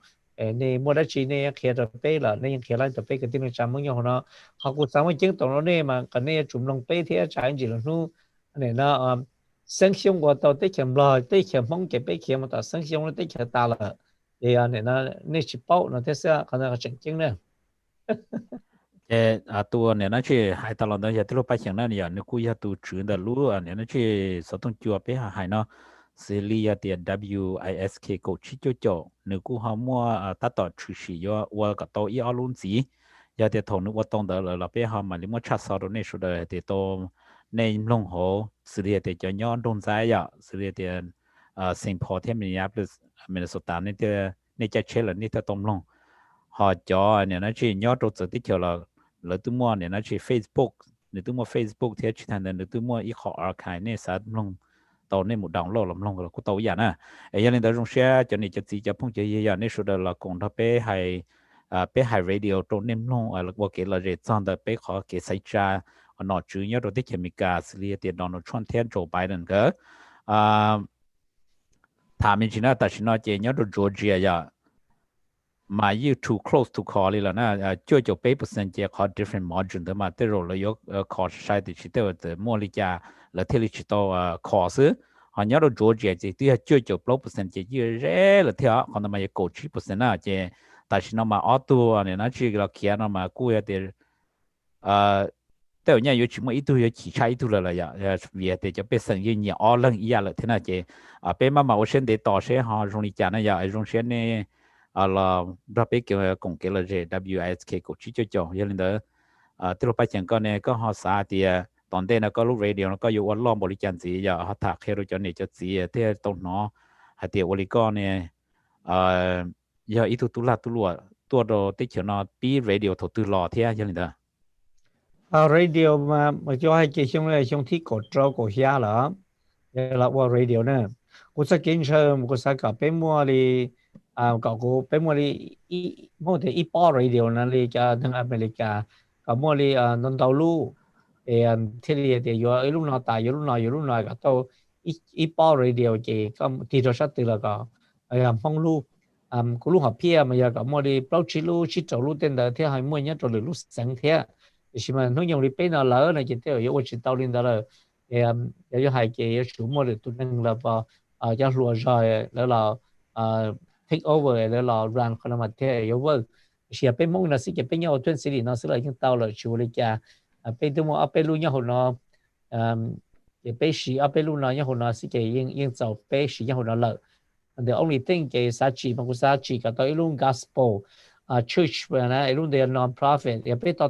เกี่ยวรุ่นเดียวไปสามารถว่าต่อทั่วเขาสิเชื่อก็ให้เขาเชื่อสิเกี่ยวกับท้องปลารุ่นการดูคนต่อนนะปีที่เดียวก็ให้เนี่ยมินนิโซตาซื้อติดกับโปรแกรมนั้นก็สามารถจอ at the same time ชื่อตัวก็ไอ้ช่วงนี้พวกแคลิฟอร์เนียเราเต่าเทียนะnon-profit เกี่ยวกับชื่อเล็กจิตซื่อยังจงนะจิตซื่อไม่เก่งหังนะเกี่ยวอันนี้เขาคุ้นเคยสามารถว่าใช้ประตูตรงนี้ได้ใช่ไหมอยู่หมดรายการเนี่ยจะเขาอยากชิมรายการในเกี่ยวกับชิมข้าวแล้วจีเราไปเฉลยเทียนะอันนี้เขาผู้เพย์เนี่ยรู้ชัวร์ใช้รายการตัดเต้นเราจงเลยจ้า bên chung đó nó chỉ xuất xuân lúc Sunday chỉ bên cho gospel music bên cho church program nên cho riêng nên nó của thạc nó để chỉ nhon trong thì là công việc kia nó cho bên xuất xuân lúc Sunday bên cho church program cái gospel music on go xin là chỉ nên thì họ nhiệt tên đó nó là bên môn đâu cho giả số là dọn go và chủ thể bên môn go đi tới là bên môn đâu cần go đi cái sản phẩm ra từ là bên những bảo lãnh địa tàu rồi này cho tàu niệm long tàu tàn hậu tí ship 우리 한데 배가 개발도 배가 뭐 계시다거나 저기 샤거나 제 니바다는 니바다 바타마 페샤이 제 저다시나 제 니바다 제 야조 일렉트로나 일렉트로 제 안에 난조 바이든 야 또뭐 yin khán đầu đùa cho khán đỡ ni ku yin nhất cho Arizona thía Arizona ni ku yin khán đỡ thía ya cầu y electro chỉ ya sa khán ya ni yin alu sang đó thì chỉ tao lên đó cổ xá để chuối lu giờ lúc có thể nói giờ lúc mình kia nó giờ plau chỉ cổ xá chỉ được plau chỉ nên tao nên gọi y chỉ được up nên gọi plau chỉ nên hai chỉ nên khoa tao giờ nên tao up plau chỉ sử chỉ up plau chỉ nên muốn chỉ cho y up xá châu it is possible nên sử là cũng chỉ bao let's look at Alaska mà lấy chừng chỉ tao khi tao thì lần tiền tụi yên nên chủ mà bao pe electro sử giờ yên Alaska thế nên khi tao thì yên chừng chỉ tao yên thế đó nè thì bây giờ này tìm một chỗ sáng tỏ nó thì vì cái cái thế sao thì ở Donald Trump possible nhiều yên mà vì thì tao giờ up của pe đó up của pe đó chỉ chỉ trong Georgia của trâu chỉ chỉ của pe chỉ để từ tàu giờ ốp bùa thì nâng cổ chua nữa ốp bùa nâng cổ chua thì giờ North Carolina thì là cái North Carolina cổ chi đó cái nâng cổ chua thì nó chi cái một ô tô plau plau nữa ốp bùa plau ốp bùa plau cái anh chỉ to này nó Pennsylvania nâng cổ thì là cái trâu plau là những cho anh em Michigan thế li khả năng anh họ predict khả năng mà những tàu khả năng tàu những đua lỏ, anh những cho Michigan thế này cái cổ trâu thế cái possible anh nhiều những cái nhiều những cho họ rồi làm gì như chẳng chúa nhớ rồi xin chừng những nhớ cho Wisconsin thế cho họ chỉ cho ý cho nhà cho plau cho nhà cho chance nữa Joe Biden yo nghe đã có là một những mà very chance to chờ đó khi này sẽ được thế chỉ có hai cái cho sáng này cho sáng ở Donald Trump swing state nó chỉ cho sáng ở Donald Trump yo loại những á chỉ khả năng của sao mà thả lên trong này thế cái này thế để bao thì trong lịch cha mà yo hai có yo hai declare cái thế rồi tại vì nó là cũng chẳng thể yo bị declare bị thiệt tao để Donald Trump potential ya another 4-year term nữa cũng chỉ bao thì trong lịch cha thì này bao hạt thì bọn nó giờ này bọn mình tụi con này họ trông rồi chị nhon trong này tôi chẳng pha sao mà cũng nhớ họ nói là ít này chỉ có tờ chỉ cũng như tôi sai chỉ có lấy bữa nó cũng chỉ một chế thế nữa giờ lý là xin vấn đề họ nói về thảo luận mình chỉ chẳng tổng mình chỉ giờ vấn đề về yếu lệch của nó là chỉ cũng nó sở sự hay thì vấn đề nhớ tôi cho rõ lo họ nói mà thảo cho rõ lo giờ tại vì mà chẳng tổng số tuổi thì nhớ cho rõ mẹ là ý giải yếu tố ô lý tư lập Shanghai hải nữa nhớ trong New York thế California là một đôi chọn trong nhớ Philadelphia này chỉ lấy cho tất là thế nào là cũng muốn bớt ta là thế giờ vì thì cũng mua còn nó mà bây giờ tôi thạc hiện nay cũng mấy cho năng chỉ lấy chỉ lấy anti Trump này giờ chỉ lấy cũng họ yếu giờ thì Trump yang là chỉ tới rồi lấy cũng yếu này nó chỉ protest rồi protest nó mà cũng chỉ bỏ thì lấy yếu đã chỉ nữa khi rồi cho nên cho chỉ nhớ rồi thông bờ tới khi mình cả xua lúa rồi thì ở đây bắt đầu từ bây giờ hay lần thứ số tôi kia khó này khó trông là giờ trộn đủ là sau khi chỉ ta là nên nó là sau sợ thế giờ sợ là sau tự tăng này nên nó chỉ họ cũng hay nói mà sau tự tăng mà vì thế con nhớ họ từ là thì chỉ bỏ co thế này giờ chỉอยู่ตัวchủ nhớ rồi xong nhớ tí gì xứ nên nó chỉ bây lúc tới chiều nó mà như một cái cuốn sổ đến để bắt đầu nên nó chỉ September 11 law ถูกเอาไปอินเดอร์ law เลยนะเจเคลินอโดจเนี่ยจะสีตอนย้อนต่อว่าต่อเจเลยจะชิโตโปจะชิโตหนอจะย้อนติดมีการนั่นมากุมอนตัวยาจานตัวยาชูชีย้อนรู้ที่เขียนเอาเลยยาอยู่ชิโตหนอเลยอยู่หนอยาอยู่ชิโตปอเลยอยู่ปอนะจะหาเดี๋ยวตัวยังเราย้อนจงหาเดี๋ยวเนเทเปจะไปสั่งซื้อไปอุชิโตดัชชีนะโยมุนเทียนนอนเทียเขาจะย้อนตัวย้อนสเต这还得创样了，个月都没去，这点白人样了，个月都没去，被要咪你那去被生要都得去咪干了， bây giờ tôi cứ nó cứ hồ bây thì tôi nó to hồ đó nên nó chỉ gọi là chỉ hay cho you chế năng bóng xứ có you tôi nó to hồ ý giả lý cho năng nhớ tới chuyện mình cả nói có thể lý so nhẹ này của hai linh đặc khe rồi chẳng tổng linh đặc cho này cho chỉ là cho phong cho hiền nên cũng bé kia là gì nó là dân phong nó nè từ lúc bắt đầu con này có họ mua là chỉ ở hai rồi bắt đầu mà của thì giờ bây giờ thả cho thì giờ thì创始啦bây giờ thả ta bắt đầu了呀แต่是bây giờ大家thả rồi này呀要创始要理解Biden 师呢họ要理解创样呢要理解cho nên họ chống họ nhẹ创理解Biden 样呢bây giờ thả cho thì Biden lúc trước họ dùng lý giải cho bây giờ theo cho chống theo bỏ dùng là cho tới electoral college nó theo bỏ dùng hạt tiền nữa lúc trước cho lý giải ya bây thả nói温度如nói mua còn là theo bỏ thì nên nó chỉ bây要理解bây theo sai trả nó theo ya theo lúc bắt đầu có họ biểu mình cho thì我哋要never Biden 的什么创业的创样呢？你要报道的要理解创这样。The way 佢寫，佢攞住為啲一省嘅嘢，一省話你報到Republican 嗰時，你應嘅應係領導，一省話Trump 應制咗，但係啦 Trump 應嘅省嗰啲，可能一靠話你睇大家報到 Trump，其他領導是這裡學的這裡學的那天誰找個學可能嘅要了報到 Trump 嚟嘅得咗ali le peta tawa Trump ya itu o yunyo hange de chỉ trong đó bây giờ mấy cái nó thì chỉ nên trong đó cho nên sẽ tích hợp này cả là cho tôi lúc còn tôi bây giờ tích hợp mấy cái nó vì thế Trump yêu khó cả bây giờ tích hợp nó trong đó tua nữa nè cho nó chú ý mấy cái đó nè make America greater nó cái là luôn nó cái và bây giờ tích hợp nó cả trong đó tua thì khi mà Trump sự khó ha thì và cái Trump chỉ bảo bây giờ nó no mo master pay cho nó cho master 95 的 pay 呢那个所以我知道讲那 pay 那个 pay 过车可的的话的被是讲人 master 收到但是也装的做毛了装只包的个像知道 pay 路是路绕的给那感觉容易加那个这边买学生容易讲那了对在哈 breaking news 哈的 Trump to make statement soon 那个there are possible Trump 要赢呢你估还多年的估晒叫 prediction 那些估说叫可能了照那个there are Trump 要赢是啥可能了天就好的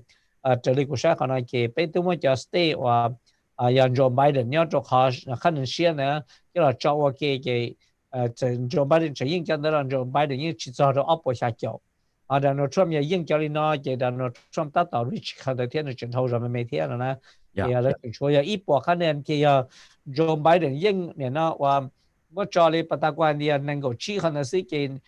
Trump 只说要年那一波差呢，说做九差呢，做九差是都还得给达到要一波下九给 Trump 可 possible 应呢。呀，其他人呢要古谈子咪是对罗百姓可能呢要hay cho họ nên nó chỉ có những nó chỉ tại sao nó biết sai thì từ vì cú sai computer nó xứ nó chỉ đòn nó chuyên dụng declare những nè, tại sao mà nên nó chỉ nếu họ thắt cho thì nên nó chỉ có thắt cho thì đòn nó chuyên dụng chỉ có lý giải ya, để cú họ có biết cho thì có lý giải Joe Biden họ có xứ này theo họ có những này họ có lý giải nè, họ ý Joe Biden có những nó chỉ những cho thì vì họ thì người yêu sĩ lúc chú ý cái kia nếu lúc cho bây giờ họ thì thầu từ nên nó chỉ President Trump nó là nếu bảo cho họ thì tụ cam mò nó chỉnh chỉnh một cái thêm một số một cái yếu tố năng tua, cho nên nó chỉ khai họ trắng, là họ bé ít sẽ bây giờ chỉ nhẹ chỉ vì họ thì ở tua họ cho nên nó chỉ họ mà bây giờ nhẹ nhẹ ya, là sao còn Joe Biden nhưng trong Joe Biden như mua lúc chỉ thì cú ya thì nên sai tổ cú ya là ban này有mua cho ventilation有么叫 mask 了也得有靠个你那去 minimize 有靠个单套那么其中就是你还得你有靠那呀靠就大个公个些嘛你有我 minimize 个叫感冒的都中能了个做些么是去操你那去中人家里那种人那天你有靠那就故意啥到的你用贴错了都别说的呀故意年路注意那天那就你那去靠你一样的也靠那天其他人nửa cũng mà ít cho năng nhớ trốn từ nửa nó cổ hay tiền do tiền xảy ra tao nửa là uống là chỉ nửa kho tao bé có bé lúc tích nó có mua nhà nó chỉ tiền Medicare ya có mua đồ bếp số lần số tủ xử thì cho chỉ tao mua là có mua họ cho mua là nhà nó chỉ còn những nhóm lý khó cũ có cho lò là có mua đi cho lùa là có mua đi cho lò có số đời mua nhà nó chuyển tao tới một cuộc hông một có rung ý ạ nó chỉ có nó là cũng nhiều thế nào vì thế bây giờ tích nó mà life insurance là health insurance nó mà health insurance mà này họ thi ý chấp lời giờ có chỉ mua chỉ có những một cuộc trong hông một đi giờ lên tới cũng nhiều khó nó cái chỉ giờ thà cho khó này nó chỉ của hai tiền này chỉ tao là giờ tiền soạn trong cho electro thế cho này nó chỉ biết sang chỉ bỏ rong nó chỉ giờ khó nó ý nữa tiền này transit giờ transit nó mình chỉ tao tiền sai tao tiền này chia kia giờ ta chỉ tiền đem nông cho này nó chỉ là off nó là thổ là chỉ thua nó chỉ này sao tiền transit chỉ là giờ tiền ôi chỉ不摸เลย了那chỉ要เลย那cái transit 那么呢做点呢慢慢融入入目那那些一考过啥点你知道呢人还老路 transit 那了那些都有融了也叫 stay 呢摸叫 oil 了也叫 propane gas 被洗那呀所以变咗啲 chemical 那么被洗叫nó tàu chấp了นะจะ有点thứ có một nhà สีย了那些ก็有một叫切多那些kỳ kỳจะส่วนtàu被生气เนี่ยเนาะนั่นน่ะจะเขาที่กูป้อหาที่นี่จะไปส่งชิ้นยังไม่เขาเนาะเขาที่เป้ตัวเขาเนาะมาเยอะหนูจะ policy เชียร์เป้หายนะโอเคเขาที่เป้ในเจเนื้อเตียนเนื้อเจนี่เชโดตันทอจะ corporate America ชิตาลินเดอร์จะนั่งไม่ปลุกปวดเสียต่อโซ่ในเจเนื้อเจเชเทียชิตาลินเดอร์เขาที่เป้ลอดชับเลยในเจเนื้อเตียนเนื้อ reappearance อันนี้นะเจช่วงคออันนี้นะเจ tax cap ทอลล์เลยนะเจยอดยูรินดอลเลยนะจะนั่งสาตัวเดียวโอ้ยังนึกจะ reappear นะจะถือตัวเดียวเนื้อตะการบนสีเราไปจ่อนึกเสียเชดทอลล์แล้วละนั่นนะจะจะนั่งจงปอดลงชิ้นอย่างนี้เนาะนะจะเราเทียบปอดลงนึกเทียบต่อนั่นนะคอนึกชิ้นไหลมาอย่างนี้เนาะนั่นสิจะนอมายี่ห้อนึกจะ policy เชื่อกูไม่ก็วะโอเคใช่แล้วเขาตั้งแต่สามโมงเขียนตรงนี้จะลงไปตรงลูกเชื่อเขาตั้งแต่ย้อนจงเขาจะตัวยิ่งเราไปรู้ได้แค่ไม่กันนะยี่จะตัวไปยิ่งนะแล้วก็ปอดตัวเลยก็ตัวยิ่งเราก็ถ้าขีดเสียจำบ่ต่อว่าสามารถเขาเราเขียนตรงนี้เฉยๆแต่เราเนี่ยปอว่าจะนั่งว่ากู้อันใดว่าบ่นอแต่สิ่งย้อนจง stay away from those and อยู่ชี้ยิ่งแกอยู่ยาวนั่งฟังเฉยๆแกอยู่รู้ชัวยิ่งมันลงอีกก็แต่ใช่ไหม possible แต่อยู่ยิ่งชีเราจะหายิ่งเดand 要对应了 thank you for 那叫我帮忙这都能够那帮的人我谈的那开了那天个那的帮的容易讲这里本身可能给 possible 的让了 Trump 估也对应了那就好了对 Trump 一考呢少时间就好了的今天那个让了 Trump 也了嘛海面之路嘅ที่你ละ海路嘛你要容许行啊你要容许行呢的 Trump to make statement soon 那个头对อไปรู้สังนสังเกตไปบอกแกเลยว่าทรัมป์ตัวขนาดตีเกียร์ตัวสีเลี้ยงเลยเกี่ยวกับประชาชนเลยชาเกี่ยตอนนี้เกี่ยผู้ให้เนี่ยเดี๋ยวรู้ชื่อปตาผู้ให้เนี่ยเดี๋ยวดังนั่นเลยไปในหมู่ชอยเนี่ยต่อคาสิโนในยิ่งนะเดี๋ยวรุ่นแต่ยิ่งร้อนนะเกี่ยถาลินเดอร์จนเนี่ยกันในที่เขาจะเชื่อเทียเสียยิ่งเดียวเกี่ยไปยิ่งสุดตัวยิ่งรงเสียเกี่ยตากีเกี่ยเดียวสตาร์ยิ่งเกี่ยจะเลย一爬嘅啦，佢包啲就let me check in here. Stock. Let me check in here. 先弄stock 行嘢啲嘢 Let me check in here. Yeah, see you as a person. Auto stock 嘢呢？Yeah, the person 嘅 check 嘅 standard 呢就話，嗱，俾就老師對我嗱，老對就老話 state representative senator 俾，Minnesota 呢就嚟緊等拖了。Oh, okay. That's good. ตั้งทอดเลยเจนจอห์นฮอฟแมนเนี่ยพี่ตัวพูดยังต่อเสนอที่ฝั่งเขาเราเนี่ยยังดูตรงเลยที่น่าสมิธยาตัวนั่นน่าแต่ชนะตัวstate senator Congress senator เราเนี่ยยังต่อขั้นนั้นต่อรถจอดที่ใช่ไหมจังชัวร์เลยไปเปล่าหรือ counties แล้วชัวร์สตอร์ตาจะได้จะได้ยังโอเคเลยจอดมาช่วยช่างมาไปจำมุ่งจะต้องจะชิบไหลลูกนั่นไหมชิบหลักลูกเป็นมุชวจอนแต่เก๋ใส่น่าจะโอเลกูปตาว่าตากูจะหายนี่พับพวดนะแล้วเต้จะมีการเต้นมานิ่งยิ่งมุดเจอพาริไลน์ซะแต่พาริไลน์ซึ่งก็มุชวแกจอดด้วยพอถอยเนี่ยน่าเสียอีเราตัวแต่ฉันแล้วปอนหน่อยจะเลี้ยจะเสียจะเสียกูเสีย khi này hãy nhớ cái thế mà nha建议去农历啊这样做也还没叫今年了，故意包古怕根本是，等一下还弄不来家了，也真干古些了呀。有。已经我能nhớ mà tê rồi tê vậy nè,我能nhớ mà giờ tê thầu rồi đó là nó chỉ nâng hai luồng cây bón trên nhớ là vậy. Họ nằm mua được ba này chỉ bên mua tiền là nào, chỉ lên bắt phụ lo thì chỉ mình cá tên mà phép khỏi kia, tại plus nó tới sai đó. Dạ là thế là chỉ nhắc cá chỉ là theo. Tất nhiên mà còn đâu mà phải chủ yếu thải còn là rẻ所以呀，但cô mua lên đó theo cô chỉ mua thế này. Mua lên đó họ có chuyện gì cho cái mình sẽ mình cho một election mà, cái mình sẽ cho history mà như trong tí dạng như rồi tí dạng của lên nè, cho nên mua đại đối cho là shit lo chỉ nó trong ý dạng của liền. Dạ, có tôi chủ sao thì nhưng rồi đó thì chỉ mua ít ở luôn là at least pay luôn nó đỡ mà你要顺 stay 那就讲到要做个海đó. Cái là mình cho thì chân tâm mà thì cho chỉ bắt phở đó. Cái là mà thì cho hai cái cuốn nhẹ tôi mua tồn tại nó nè ha. Mới cho cái nếu tôi tuần này là cuốn nhẹ bỏ, nếu chỉ tuần là cuốn nhẹ bỏ nữa. Nếu hai rồi rong là cuốn nhẹ bỏ, hai phải là cuốn nhẹ bỏ nữa nè. Dạ. Thế mà mua thế mà thì cho swing cổ sự. Còn nào mà biết cho thà còn là rẻ mình chỉ tới rồi dùng mua tới rồi cũng chỉ mua thế thà còn là rẻ. Có một số cái chấm map như nhiều lên đầu rồi. Thế nên nó chỉ, nó là rong sen cho nên cho chỉ cho phong giờ giờ nên số đời lần đó về sai election op hành cổ nên nó chỉ cho nó vấn thi bé một trong vấn thi lâu rồi nè, tại sao nó là chỉ bé mà ta tỏ qua lại bé mà sai sửa chỉ bé yêu nó là từ thì mà bé chỉ cho từ hư nó là giờ tí lo phải nhận giờ chỉ bé mà sai nên nó chỉ nên họ một tí rong lại我现在得lần đó bé cùng WISK cổ chỉ cho là giờ nên nó chỉ số tôi trong mong hải tử họ luôn sinh phò mình là số tàn nó tôi trong này trong gì là bé trong gì trong phong trong những tôi số để tôi luôn ok là rẻ thế chỉ ta nên đó chẳng chẳng hàng trong bé lúc thì mình cà vì tiền nút nói giờ nút bé sai cha bé nên nó chỉ tu phát tài là giờ tu president nè để xây lúc từ từ between Joe Biden thế Donald Trump bé số là chỉ cho sai mùa giờ thì lúc phải chẳng giờ. Yep, họ chẳng chính nè, ông có hai donation đơn đó rồi bây giờ còn là cái là những ba để Donald Trump giờ là hai lũ chứ, Donald Trump giờ là hai lũ là cái hiện tại thì possible theo này những đồ họ cái sự tự rồi nó lỡ, bắt ta Joe Biden là một hai lũ đồ họ là cho họ breaking news đó mà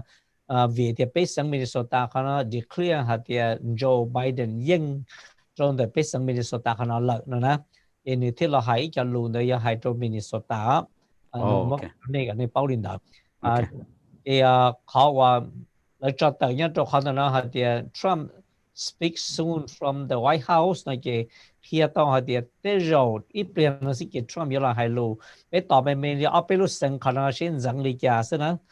ở bên lúc sinh năng dẫn đi hai đứa thế này cái tới rồi possible Donald Trump cũng tụ mua yên nhớ cho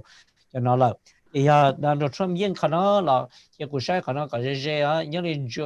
nhớ đi nhớ hai cái nhớ đến Georgia Donald Trump chủ yên giờ block cho gì point chỉ cho point draw minus to block cho gì point e thì có yên đến mấy margin đó mà chỉ chờ nữa nếu đi giờ nhớ hai cái đi năng够的切度是呢能够的切好vô是cái possible thì năng chỉnh lấy chỉnh hay thì hiện Joe Biden yên alo đó nó mà tiêu Joe Biden chỉnh hay thì alo nó giờ tao mới cho là số luôn nó nè lấy cho trai mà trong này thế nhớ đến North Carolina là tí dạng gọi đi thế vì thì họ nói giờ hay Donald Trump nhiều khối nhưng giờ chỉ cho 1.1 họ thì năng gọi gì point block cho gì point here là nè thì còn đợi chỉ ni very tight còn đợi thế này chỉ ni cứ possible nếu mà cho nó overturn là thì cả tao nhớ đi Pennsylvania mà ta xin là Pennsylvania Donald Trump khối nhưng giờ chỉ cho point họ Biden giờ block cho Austin lo là cái kia tao thì có sự hay đi kia là sẽ impossible nữa nè, ở đây cái họ và cũng chính là thì nó này họ là giờ hay cái như là Georgia thì North Carolina, all those things này all are very tight cái Pittsburgh của hai đứa này nữa mà vì thế như là Georgia cầu chỉ đã là cầu trâu thì cái thì bé cho ý là bé cho ý gì trâu nó Arizona ya có ý cái thì plot cho ở hiện gì đó trâu còn nó thì cái plot cho ở cái plot cho gì hiện gì đó anh nó plot thì cái giờ chỉ cho actually giờ chỉ cho ở nè chỉ cho ở gì đó anh nó ở bộ thìเราเอาปวดหนึ่งกับเปล่านะชิคกี้พายอันนี้ขนาดปวดตัวจะเอาไปใช้เจ้า咋了？套了。อย่างนี้นะเจ could something like this could happen นะชิมอนนะเจจะลิกาละเรา training ดีเคลียร์ละ the only thing อย่าเจ้าเราคิดว่าใช่ตรงนี้จะดูว่าเจ could be a ระดับ recount เดี๋ยวนี้ตรงนี้จะดูเอาลูกสังเดนะอย่างนี้เรื่องละมั่วเอาลูกสังเดเจ้าเราแอดตัวคนนี้ยิ่งขนาดที่นะเจpossible นี่กูยังว่าคนนี้เราตีนี่นะคนนี้กูจะกี่สาที่จะได้ใช้ยาตลอดแล้วว่าตีนี่เด้อ Yeah ถ้าจะกูถามสิมันจะเดี๋ยวที่เราไปถึงไทยvìที่ย้อนไปจอร์เจียนอร์แคโรไลนาเนี่ยออลูนอมาเตอร์อยู่เดียลินอเลยเหรอแต่ชีออลูนอจะพิเศษแต่อีต่อก็ยังมี Republican แต่ Democrat มันก็ยังอีจอลอยนะอย่าจะเจลินอมาเตอร์เลยมัวเนี่ยนะที่เราไม่ยอม freeze ลินนะเจเรามาจากการ recount นะเจออลูนอมาเตอร์ส่วนดาวเจยอมหมดแล้วดอนทรัมป์แต่ชิมาเลยตัวจุดโอรงใช้แต่ก็ชิซอยอยู่เกนะอย่าวิเดียเจ้าทงเลยดอนทรัมป์อย่า open ไปล้านเจนโจไบเดนที่อย่า open ออนไลน์นะเจนเขาอย่าอีปวดแต่พาตูมั่วหายยุ่งอย่างนี้นะอีปวดแต่พาตู different ซึ่งในเจนเชนะเจเทลีอย่าตัวมัน free เต้ายี่เตียลินอเลยเขา different margin ที่อย่าจ่อจบแล้วที่เข้าแต่จ่อจบไป%นะเจเนี่ยนะที่ margin different เจนอยู่เขาอย่า10%ซึ่งในเจเต้าเลยชิวันสิแล้วนะเขาในเจเต้าเตียนะเขาเลยชิ declare มาวีเตียนึกเจเจเลยนะแต่ชิส่วนดาวเจเยอะดอนช่วงยังแล้วนะนอกใครน่าละอีอย่า open 下ที่ open จอนะเจนอยู่เขาอย่าอีปวดแต่เสียลิปตาใครแต่ซึ่งจะเขาในเต้ายี่เตียลินอละเทียบจ่อจบ10%เจerror margin จะจ่อเนี่ยนะที่10%ซึ่งในเจเต้ายี่ตาลินอนะเรามาถัดซ้อเขาที่เราไปถึงที่ตัวฐานนะเจซีเรียแต่มิชิแกนอย่ามิชิแกนมาชิมัวเชนส์เต้าโจไบเดนอยู่ที่เรายังแล้วนะทุกเขาเราตู้ฟรีซ์นี่เราเตะหังแล้วนะกูตู้ที่เขาเปอร์เซ็นต์ ratio นั้นoff too much เพราะอยู่ที่เกี่ยวเป๊ะ is too much yeah too much เป็นละ the same thing อย่าที่เกี่ยวที่เพราะอยู่ที่เกี่ยวเช่นเสียเนี่ยจะก็รอเกี่ยวเนี่ยยิ่งมาจะเจอกันก็ดีที่ชัวร์จะอีก9%เลยเกี่ยวแต่วันนี้ชี possible ละเอาลูกอะไรเขานะมาเอาลูกเขาเนี่ยเอาลูกpossible นะ possible 但是嘛那么这一个建立那些了我来说一叫命令白了那些了整对了你那是要你弄开来拿那么了这些变好大干那也这这里家了对当中创业都主了还路了但是嘛去到 declare 的你要样了你去样那哈做白了了一样这边你那去摸那么对了被要去到包还得那这些都一样了ที่ชิตาเนี่ยที่เราไปยังอยากกูสาให้เดียย้อนลิชงน้อนะมาขอกูสาซะนะมาวิให้เดียจ่อมั่วอีจ่อนั่งนอนแล้วตื้อปีจ่อว่าเนี่ยนะชิมู protest against เนี่ยนะชิดอนทรัมป์แล้วนะจะเตอร์เลยจ่อหนอจื้อเลยยี่สิชลาเลยตาเลยจะให้เดียดอนทรัมป์ยังแล้วเตอร์เลยจีอยู่จีดีเคลมมันเนาะเตอร์เลยเจนเดมิจีเลยอีนู้ตันเดนเลยเดียอีนู้ตันเดนั่นสินะอย่างก็จ่อหนอตื้อตะกัดเสียแล้วนะเจแล้วมาเลี้ยวนะเจเทลีเทลิชิมัวตั้งเหมือนกันชีนั่นแหละกูสามารถเล่นได้เจเนี่ยนะชีเตอร์จะไปโป้ให้ได้ยังที่ชียังนั่นแหละเตอร์อยู่ตัวจุดที่อินอันนู้นตั้งแต่นั้นสิมาเริ่มบริหารนะจะให้เดี๋ยวเราทำนี้เดี๋ยวเคลียร์นู่นนั่นเลยละแล้วชีกูจะจะว่าเนี่ยrider ruder นั่นเลยอ่ะจะเราทำยังไงล่ะคืออย่าก็จะก็จะเจแล้วหัวถ้าหาตัวถ้ามันตัวรอซะนะ that's the only way so the police bây giờ tầm luôn nhá họ rõ nó chị giờ hay chị sợ đời yên sát cho bố rồi là cho đây là cả món là tí cháy mà là cả cho như chuyện nhá là cô đó giờ cú chụp có cú sợ là chào cú lúc con phải đua ní chụp bỏ cú này cú chụp bỏ ní thế nào bây giờ bỏ có là sổ tu chế sao bây giờ mới khó là hoa cá bỏ cú chỉ bỏ ra sao khó là cá我这个看不见这个bông hồ mua trúng số vậy liền cho rõ có ta có hồ ta lui có bự à chỉ cho ra bỏ chỉ bỏ đấy bỏ ra sao ta có bỏ họ cũng ta thế cho nên nó có chế saoวันนั้นจะเนี่ยจะตีจะพงเยอะๆวันละเจียแต่เนี่ยย่อรู้ที่จะมีการอย่างเนี่ยย่อท้อปลุกตัวรู้ที่จะโรงเรียนเนี่ยเราคงเกี่ยวเรื่องเราไปจะเป๊ะตัวนั้นเราไปย่ออีหมอกูที่จะอ้อมมงโกยีเลยละอย่างห้องก็ที่จะอีมงโกยีเลยอย่างนั้นไปโรงเรียนเนี่ยที่เราลงไปเนี่ยนั่นชื่อหายใจ election ย่อที่จะมีการนะวันที่เราจะว่าอย่างก็ตื้อปลอบก็ลูกแคมเราจะดักก็ปอกก็เลยเขาผมว่าเอาไปรอรถถ่าจะก็พูดก็นะปอกแล้วok bây giờ cũng muốn tiền nó sát đó là thân trai nếu bỏ cũng xã thì có hồ lúc corona ta chứ lúc hay là kiện ta chứ có hay là kiện rồi nó bây giờ thua computer mới cũng đào tới chứ cũng chơi từ cũng đã khá lo chứ cũng chơi thì cũng thay sát đó ok bây giờ cũng hay luôn nèแต่nó mà lúc cho ra cà phê nhỏ tỏi cho nên năm bữa nó cho rõ là sẽ đi chạm nếu bỏ flow giờ bị chạm flow ra hayยังchọn hayยังflow ra chỉ flow này có gì biết mà cô sai thì giờ chơiว่าchơi ba đểยังมา flow ra let's stop on beach แล้วนะ xã đi chợ là do ta điคุณจะเขาบอกกันมั้งเนี่ยyeah chơi ba đểยังจะ stop on beach แล้วเนี่ยจะเลยจุด把它穿มาที่ stop on beach แล้ว yeah cho mình process cho mình để chúng ta cảm ơn đi này thì xử lý cho lại như giờ là nó và bê sinh à như bê sinh sai tôi lấy thứ lại chỉ bê vô tuần tới tuần tới tuổi cho bé một lâu đi trong tuần đây này bê cho chơi theo lại cô hay lấy những chỉ chơi vô tôi chơi theo rồi họ dù lại tôi cứ rồi dù tôi khen theo lên đó ha tôi这话也搞到做啥的，搞到做对前面干那电波那不没相对，了就是三年一阿天那周播，其他人都那个有时的得了呀，个啥不都摸了呀，期末了呀。你知道啥都过啊？个人去啥呀？背了啥嘛？个嘛都了去啥的去，都叫背省那去实际的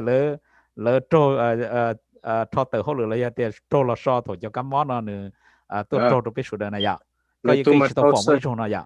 này tôi mà tàu thì cũng chỉ lại là nó hay bỏ chỉ bỏ thế này dạ rồi họ chỉ là chỉ nhiều quá rồi họ có thể创ตัวเนี่ยนะที่ลูกศิษย์เนี่ยจะ创只nhiều quá也创chỉ saoตัวrồi họ 创ตัว报告เราปวดchỉ sao ít bỏ là chỉ sao cũngปวดเนี่ยได้จะnhiều này cũng để chỉ bỏ này có nhiều là chỉ nhiều quá xử lý cho là sẽ giờ phải thảo luận cho phát bờ thế này tại xin phép em long sẽ lợi cho hai lũ đó chứ nè based on this. And quite honestly, I was with the president 4 years ago around this time as we were all watching this. Donald Trump is not in the same place he was 4 years ago. He is hanging on to his political life right now. And no matter what the president says here in a few moments, projecting that he's going to win this race, we expect him to say that. He is just not out of the woods yet, not by a long shot. No, and here he is. Let's listen in. President of the United States, Donald J. Trump.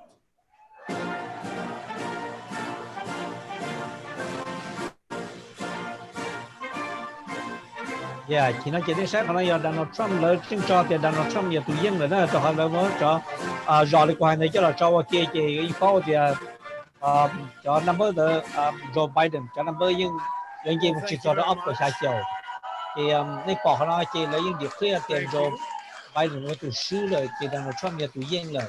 thì nhớ cho tụi chế đâu nữa nhớ White House đó nhớ cho sa East Room thì the donation đó.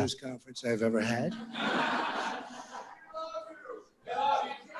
Thank you. I appreciate it very much. And I want to thank the American people for their tremendous support. Millions and millions of people voted for us tonight. And a very sad group of people is trying to disenfranchise that group of people. And we won't stand for it. We will not stand for it. I want to thank the First Lady, my entire family, and Vice President Pence, Mrs. Pence, for being with us all through this. And we were getting ready for a big celebration. We were winning everything, and all of a sudden it was just called off. The results tonight have been phenomenal, and we are getting ready. I mean, literally, we were just all set to get outside and just celebrate something that was so beautiful, so good, such a vote, such a success. The citizens of this country have come out in record numbers. This is a record. There's never been anything like it. To support our incredible movement, we won states that we weren't expected to win. Florida, we didn't win it. We won it by a lot. And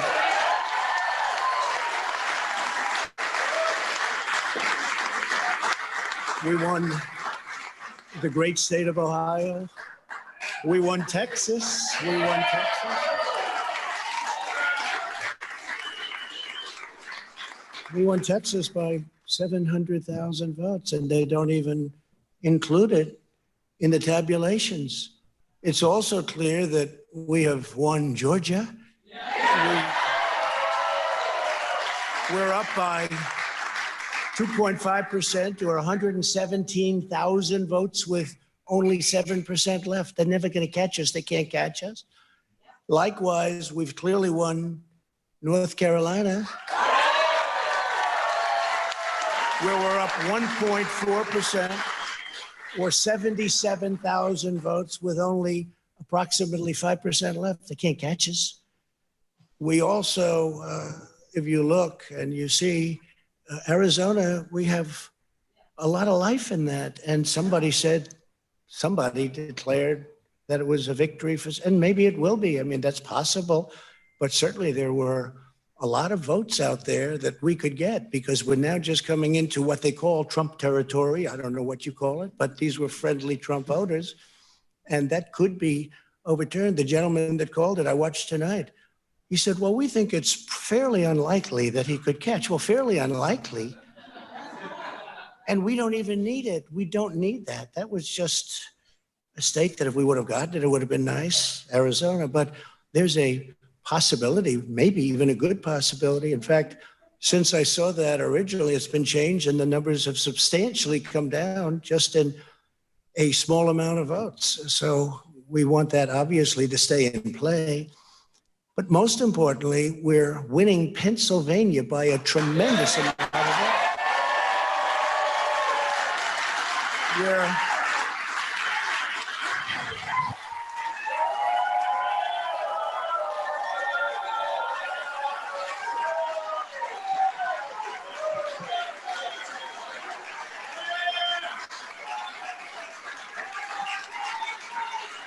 We're up 600. Think of this.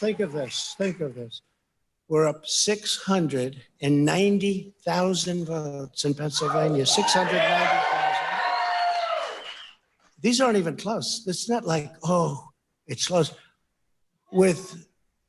64% of the vote in, it's going to be almost impossible to catch. And we're coming into good Pennsylvania areas where they happen to like your president. I mean, it's like very good.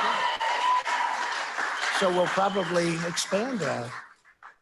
We're winning Michigan, but I'll tell you, I looked at the numbers. I said, whoa. I said, wow, that's a lot. By almost 300,000 votes, and 65% of the vote is in. And we're winning Wisconsin. So we're winning. We don't need all of them. We need, because when you add Texas in, which wasn't added, I spoke with the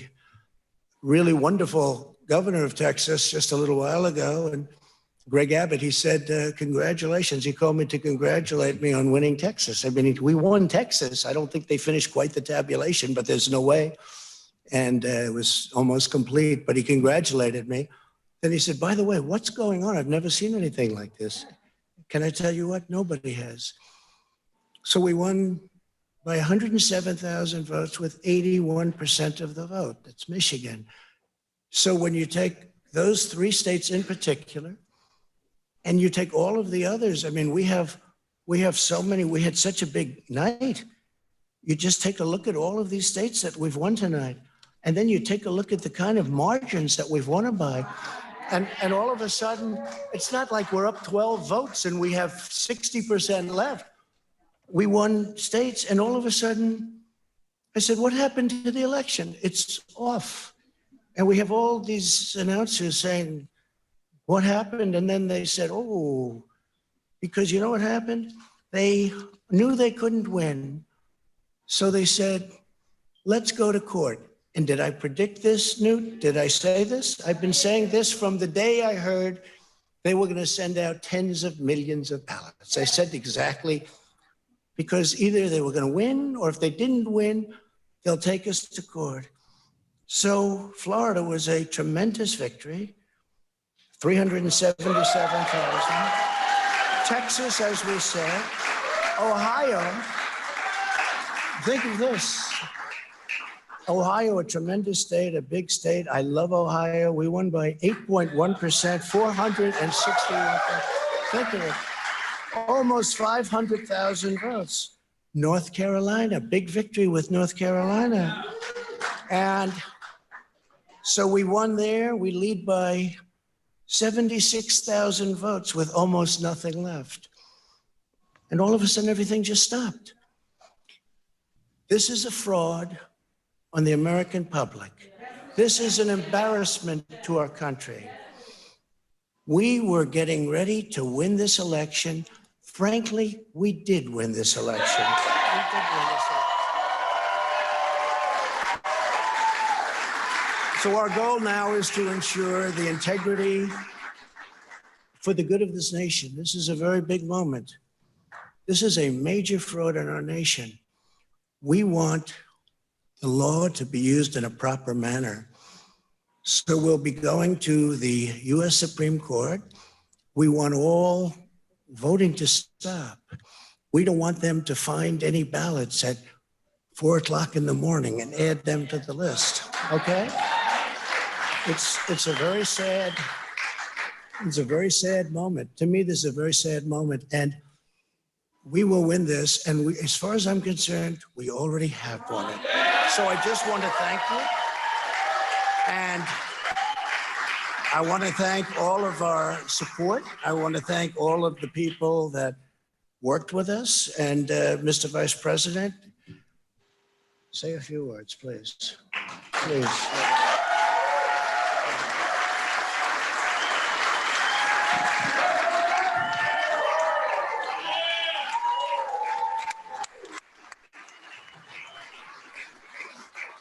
Thank you, Mr. President. I want to join you in thanking more than 60 million Americans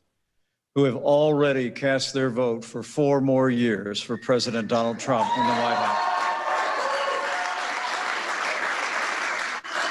And while the votes continue to be counted, we're going to remain vigilant, as the president said. The right to vote has been at the center of our democracy since the founding of this nation, and we're going to protect the integrity of the vote. But I really believe with all of my heart, with the extraordinary margins, Mr. President, that you've inspired in the states that you just described, and the way that you launched this movement across the country to make America great again, I truly do believe, as you do, that we are on the road to victory and we will make America great again. Thank you, Mr. President. 那也都你话还都当那也都 Vice President 做到那穿呢。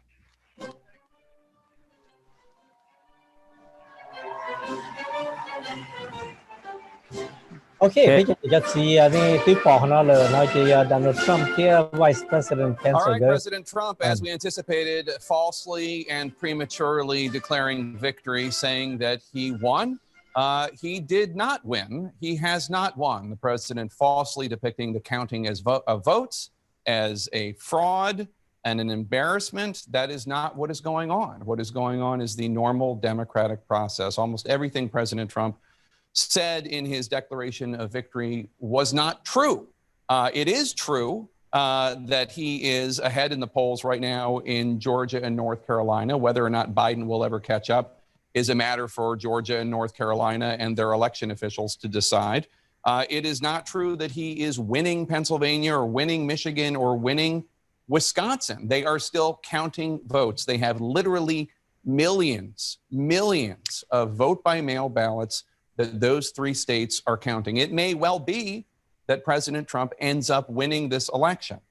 That might be once the ballots are counted. But what President Trump just said was undemocratic and false and premature. It is not accurate to say that he won. We do not know who won this election. And I have to say, Dana, it's not a surprise, but still, years into this presidency, I find it shockingly disappointing that he still would continue to erode faith that the American people have in institutions. What is going on right now is a clean and fair election, and there is no evidence to the contrary. I know we expected him to say something like that, but hearing the President of the United States in the middle of an election, where they're counting votes all over the country, to say what he said from the White House is just not something that I don't think any of us really expected to see and hear in our lifetime. That is not what democratically elected presidents or candidates for the presidency say. That's what authoritarians say. And when he said that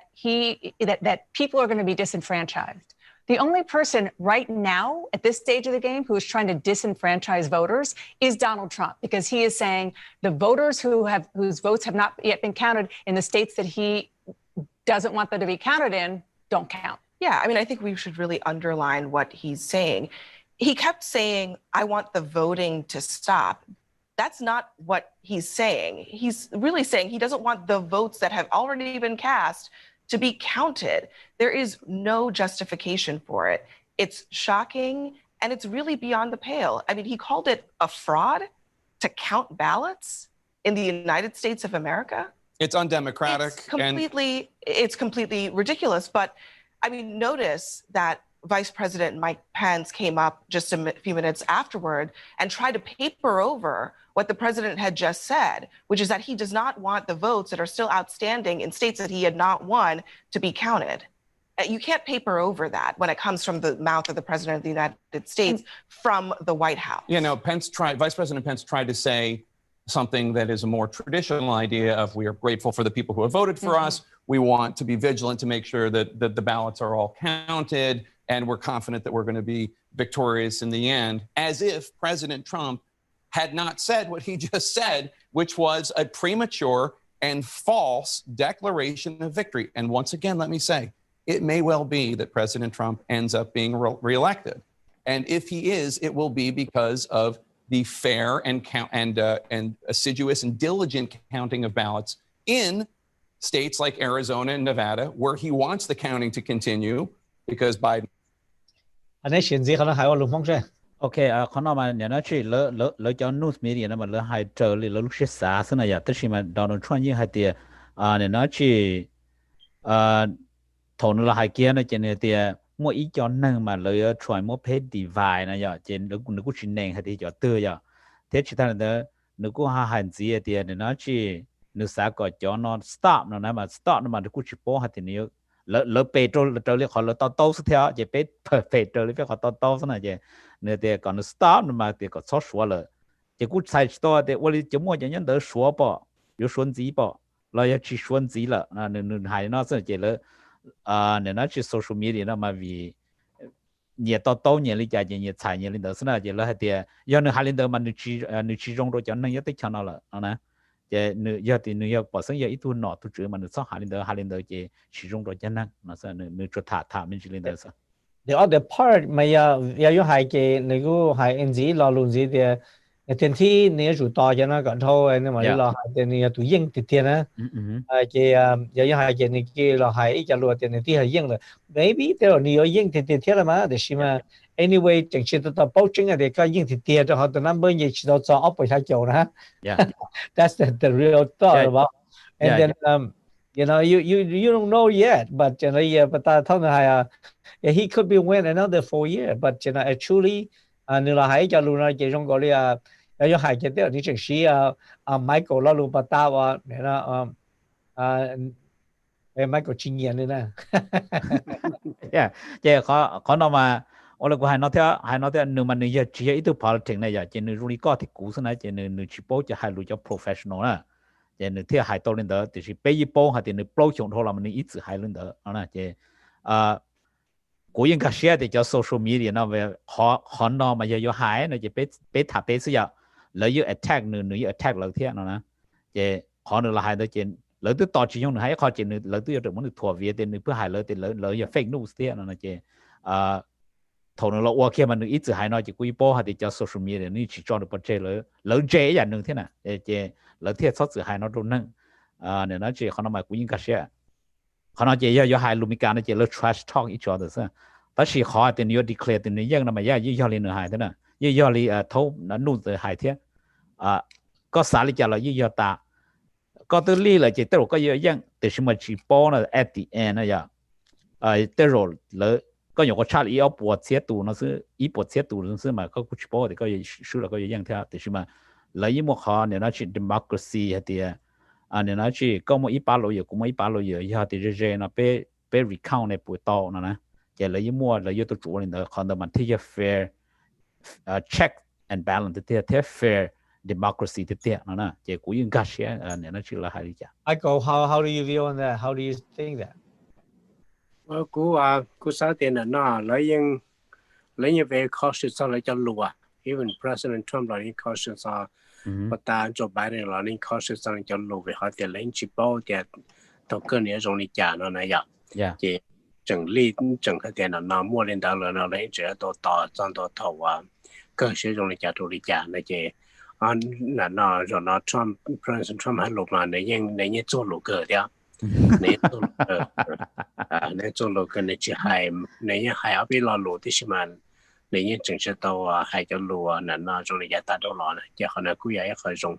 然後等你啲直播啲，你要嚟一直播當地啲，你嚟直播啲嘢，可能一個嗱佢到影法。你是嘛貴？你啊要賺到幾利？啲嘢俾人直播就為咗能調節都快嚟啊！ก็เตียวนะมาที่เราไปอย่างโรงเรียนก็กู้ยาเนี่ยนะชีตัวที่ก็เนี่ยนะชีกู้ให้กับไปสุดแล้วคงก็รู้ radio ไปชีถัดจาก election นะยา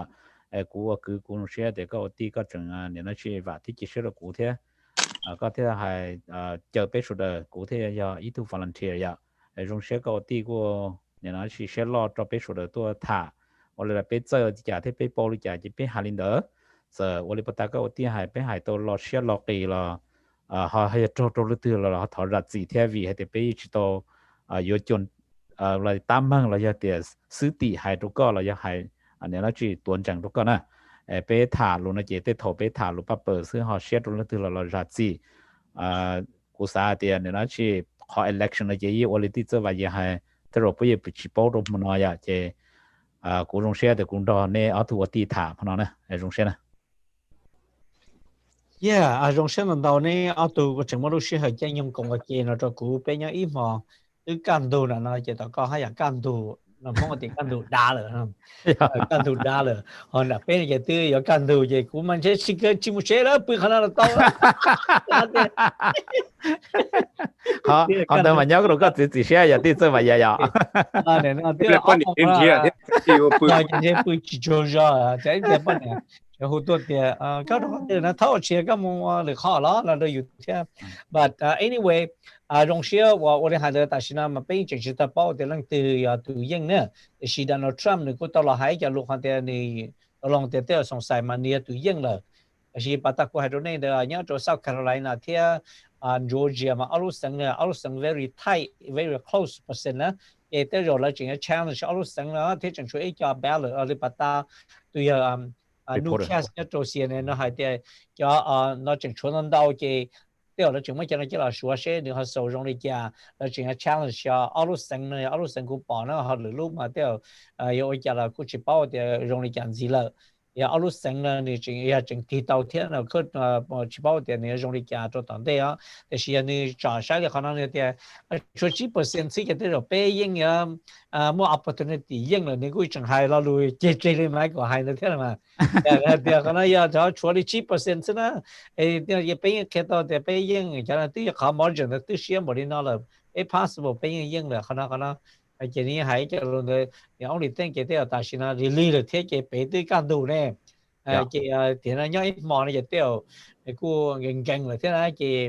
khả năng là ô tô bớt chân nu hậu lửa nó là cho khả năng thế chị lại cô trở một khả năng close thế chị thì thế chỉ tao yên là thế chỉ tao thành cái ta sẽ dùng để chạm anyway dùng xe rồi này ít trồng cháu và này còn ok nó bên nhau lòng bên ok là cho lúc xe khả năng thế cũng chẳng để rồi nó chỉ nên nó rồi cơ thì chỉ thơ rồi bên uốn nữa giờ lựa rồi giờ mua tí giờ đã chỉ này chỉ bên chuyện nhớ khả năng chỉ thả lại khả năng gì cho tận đây cái bên đã chỉ mong là thì hay tận đâu được khả năng thế sai là khả năng bên hay chuyện chơi lựa chọn và lời nhớ trôi ra lý nó tôi còn ở trên nó cho bên gì thế cái bên trong tụ nhau mình gì bên ngoài nó là cái bên pi là cái bên phải nhằm chiều sẽ chỉ nhau vào tàu trong lịch trả trong lịch giá tận đây trong xe này số tụ mà chơi nhung còn ở trên nó cho bên trong phần nó thế thì vụ trò lúc chơi nhung cho mấy cậu thả được khả năng thì số thay nè giờ nó này ở tụ bây giờ trong xe và mà nó bên nhau chạy cho tận nó là bên rồi trong xe tận rồi tỏ sẽ bắt đầu này chỉ bên tàu một lịch trả là chúng mình sẽ sáng này cho cô cái liệt thế giờ mà nó bên sau mà nó thì trong rồi bên trong này chỉ cái tên trả trong phong trong gì trong sự tụ bên trong mông nhau đây nhau dày nên mà cho mỗi nhung cho làm lòng bên tụ bao tụ thải nhau rồi sau tung chùa mà nó ấy mà căn tụ bỏ liền nó là bên trong chiếc tàu cho vì do đỡ đó này sẽ làm nông những vì do này nó và lúc tới lúc cho nó cho vì do này là tàu chỉ tàu cho trên chế giờ ở bên lúc tận đây là bên thêm mà bao này trở lại trả là trở lại tới tàu bên tụ thay cho nhau đầu tới cho mình lại cả tên nó là lấy nè nó lúc bên trong số tụ thế họ là sắp lại chỉ lúcอยู่trở lại thì lúcอยู่thế này bên mà xin chỉ đồ này ở tụ này Thank you, Michael. Thank you, Jackie, and wanna chụp bé ship đơn gì, bé mà thả cho tắc kỳ rồi lúc xưa hả nè. Bé mà xin gì rồi. Ok, bye bye. Cái cái này giờ thì trong xe này số tụ mà xưa cùng với chị thế. Bé lúc chơi nhung cái ta kia khả năng là chị good night, good morning cho tụ nè. Xin chào, bye bye. Xin chào.